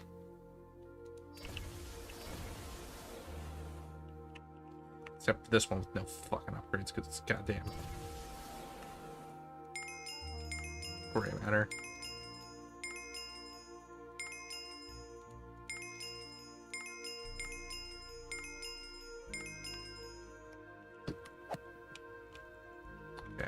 Then B.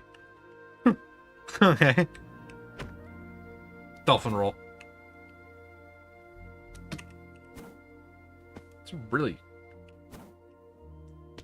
Let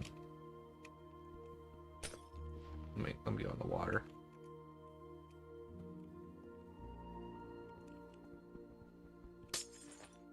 Go in the water.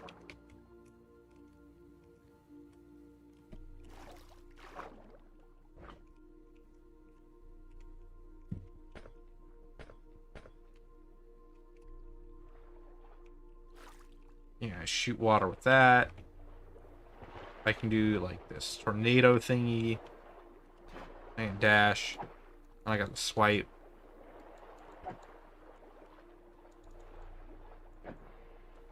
That like it's kind of guaranteed to hit. It doesn't like whiff like the normal attack does.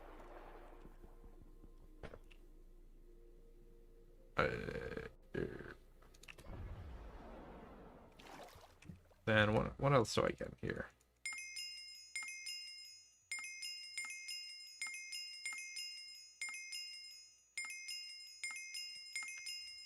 Go.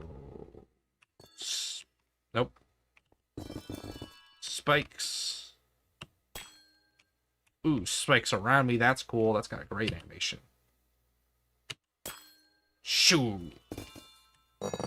Pillar upwards. Then I can build on top of the pillar from there. Just like archer down. And You, it's...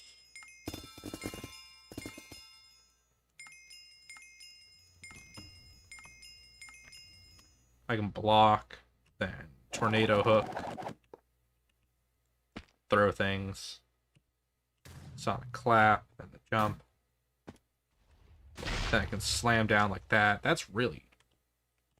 That looked really cool. Then there's the climbing.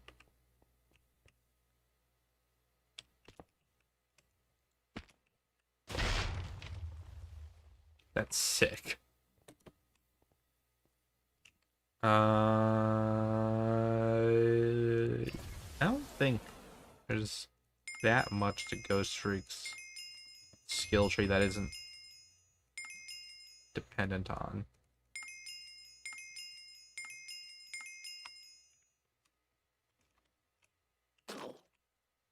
Tentacle snare, yeah. That can phase through things.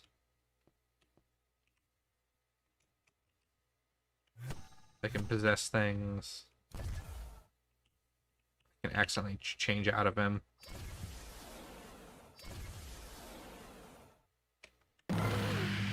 Then there's that, which I don't know how that's different. Then I can shadow form. Then I could mist form, which I think is like a... I don't completely understand what's special about mist form. Admittedly, I think I'm faster, so I guess it's just stronger intangibility. Admittedly, that's a little disappointing. I think the Pyronite has some pretty good stuff. Fireball.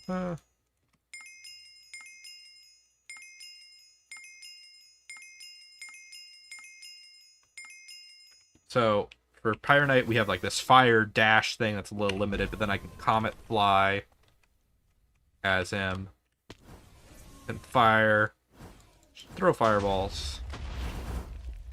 Turn into a full fucking tornado. Then I can absorb all the fire I create, and it builds up its like own little meter. Actually, I doused myself.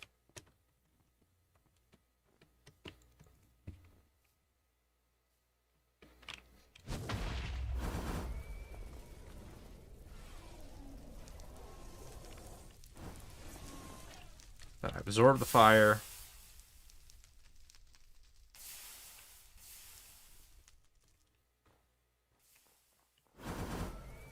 Or fire.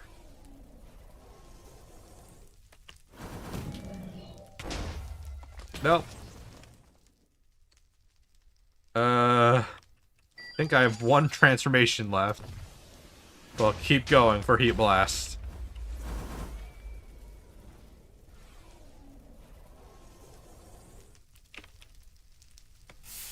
Yeah, absorb fire.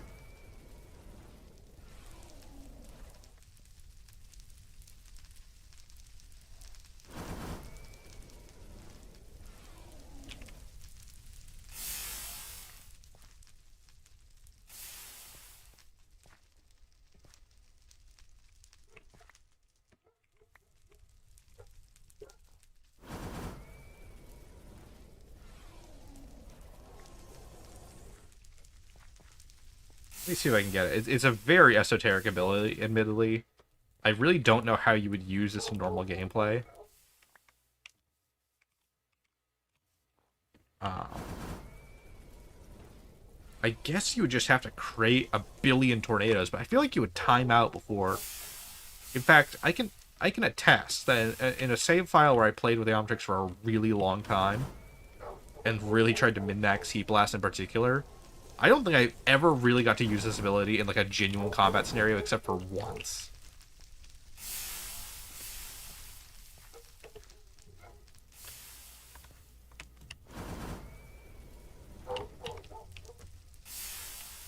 So now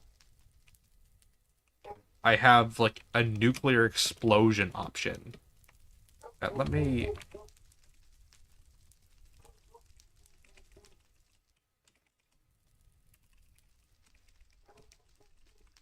Here, let me get...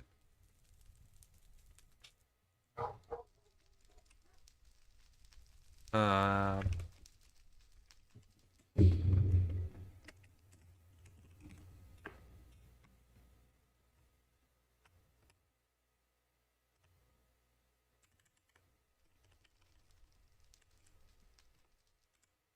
Yeah, let me get...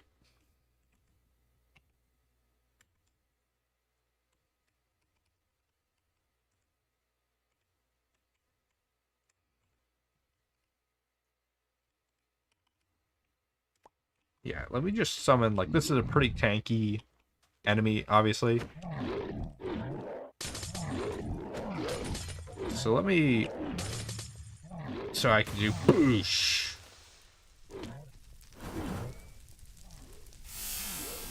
Which is cool, because it's kind of reusable. If I don't burn out, obviously.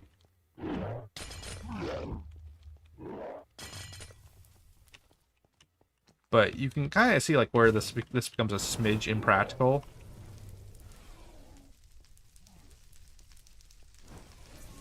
It's like it didn't one-shot him, it just did a lot of damage. Oh, that's cool. So I can absorb fire to get my heat back. I assumed it was something like that, I just wasn't actually sure. I can toss stuff up into the air with my... It's a cool kit, it's just... There's a little bit of like a practicality question for some of it. Like, how often am I getting to use fire absorption, really? Oh, that's also a thing I forgot I could do. Feels like Heat Blast has like a way bigger kit than everyone else, admittedly.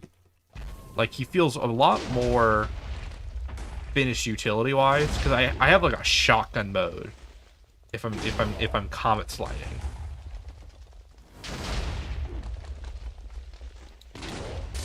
And it only applies during the comet.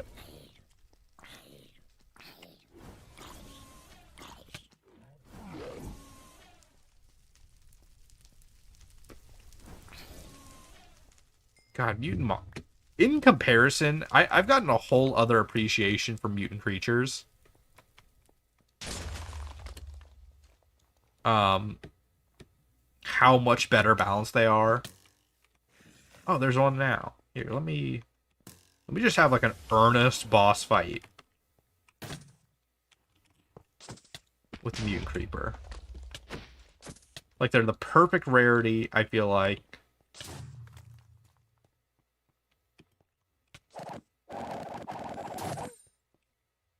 Oh, I went too fast.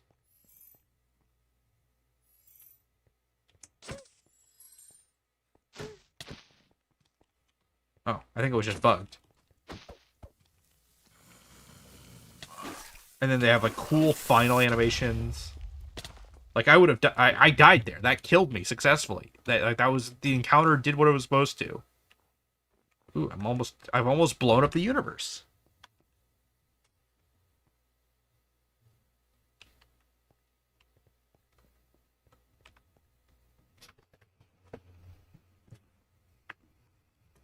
Oh yeah, so yeah, the Humongousaureo meme. For context, the English name for the character is Humongousaur. But the I don't know which dub it is, but it's maybe Brazilian. There's some region I know that the Ben 10 franchise is actually really popular in.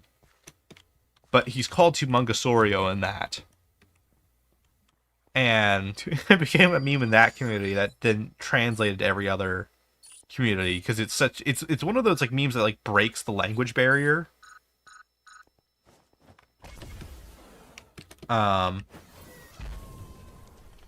Because like if you know the franchise, you immediately know what the meme is referring to, even if you can put it together pretty quickly. Oh, that's cool. See, this is the kind of shit I like.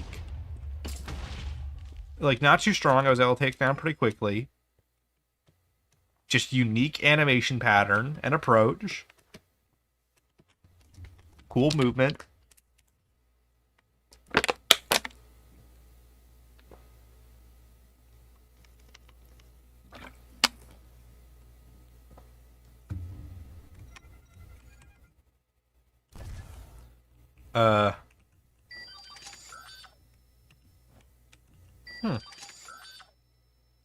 That's the full... It yellow. Goodbye, world. Now, it's worth noting, I have the ability to save this universe just by removing the core. However, I don't want to do that.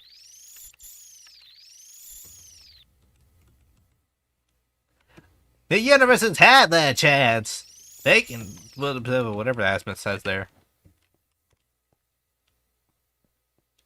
I do really like Eye Guy. I think he's like the perfect balance of freaky and cool. His powers are very like, you know, they just click. It's just like, oh, each eye has its own like elemental property. So it's like he's got lightning, he's got fire, he's got ice. It's just like a great premise for a form. Upgrade's pretty cool. I think I might as well show that off. Something else I haven't really showed off to the full extent, that they put a lot of time in this. I follow the updates for this mod pretty frequently. They spent a lot of time showing off stuff like you can do color variations. So like purple upgrade.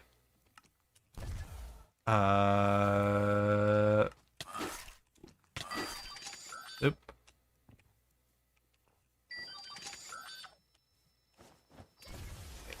Purple upgrade. Vaguely purple. What color changes heat blast?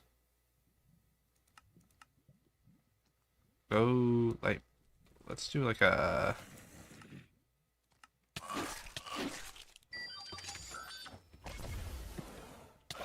Purple up. No, it's still not the right color. What color changes heat blast? Secondary?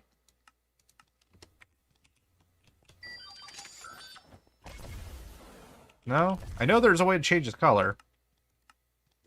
Primary?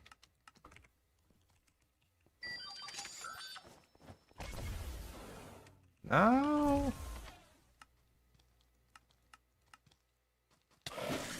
This is one of those times where it's like, okay. Well, let's just go through each form to see. Yeah, there we go. You can kind of see it there. But you can see, like, you can change the costume colors that they wear. And sometimes it looks very silly.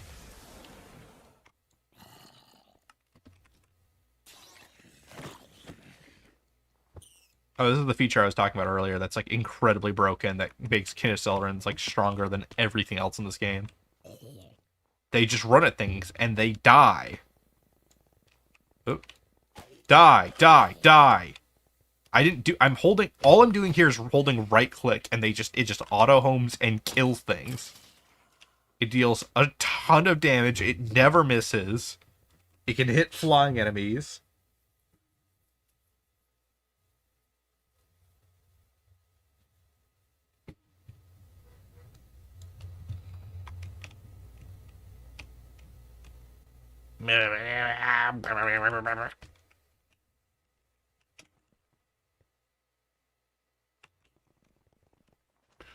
Slide kick.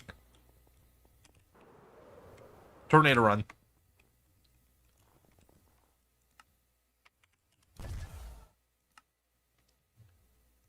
Let's... Blue freak. Oh, I think it's... If I remember...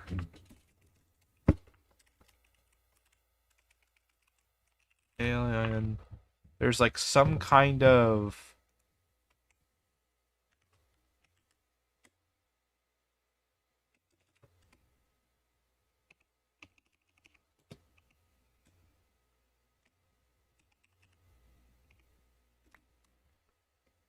There's this, and I think there's something you can do with...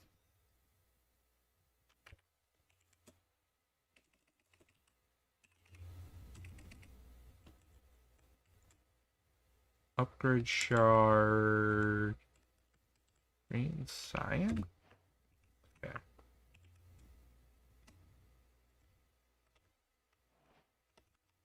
Soul cyan.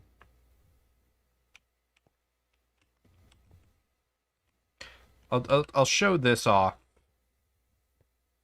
when the universe blows up in a moment. Huh.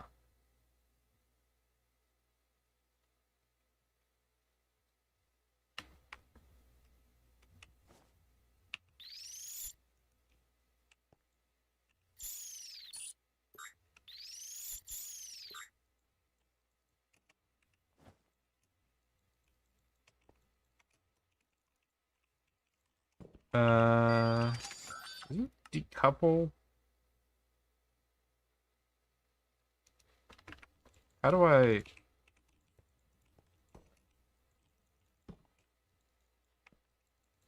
How do I... You're supposed to be... I'm supposed to have this feature... Can I, like, not have master control or something?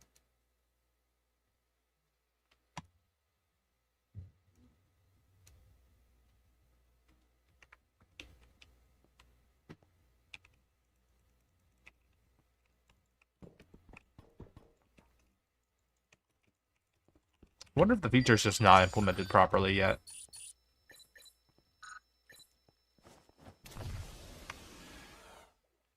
Oh, that's terrible. Let's go... Ooh, what does that look like? Not good. Admittedly. It's funny looking, but...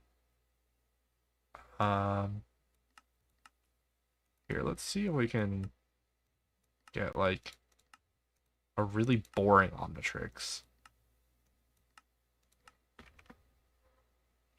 Yes, the Gromnitrix. I'm just gray. Haka. I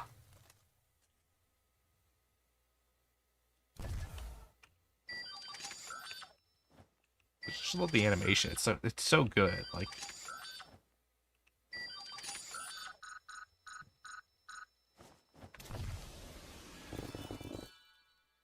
we still.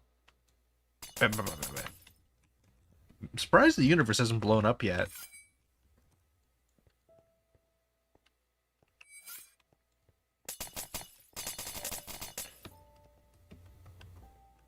I kind of did this whole thing to blow up the universe. I'm a little disappointed it still hasn't blown up yet. Let's see, if I quick change to something, then revert. Quick change, revert. Okay, it does say whatever I was in the quick change. I didn't show upgrade, but... Oh, let me give him a color that doesn't suck.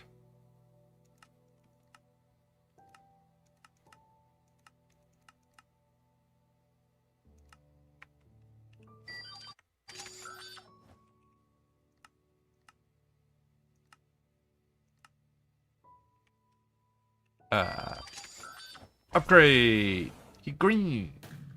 He's stretchy! Oh, the universe is about to explode.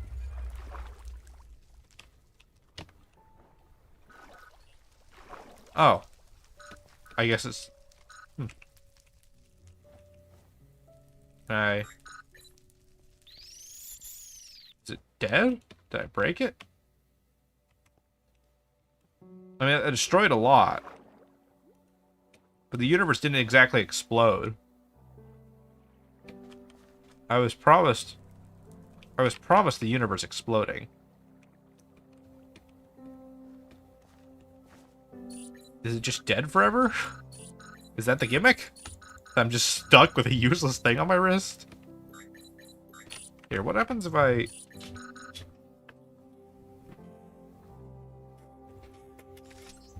Oh.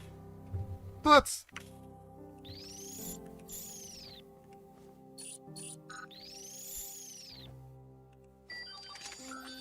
Why is it white now? What? What the hell?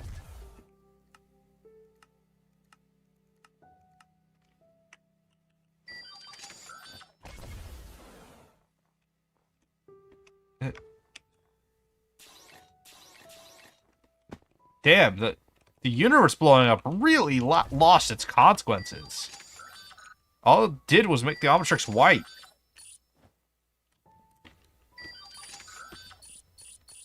I don't quite understand this mechanic. Humongous store. He big. I love that he just has like a random speed tackle thing. Does he just jut him forward? Yeah, there's no animation.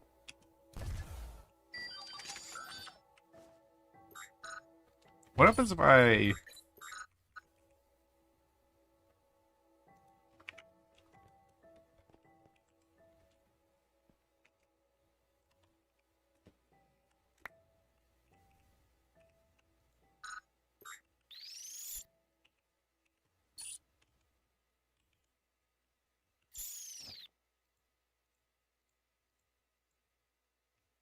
Um... 9, 4, 1, 4. It'd be cool.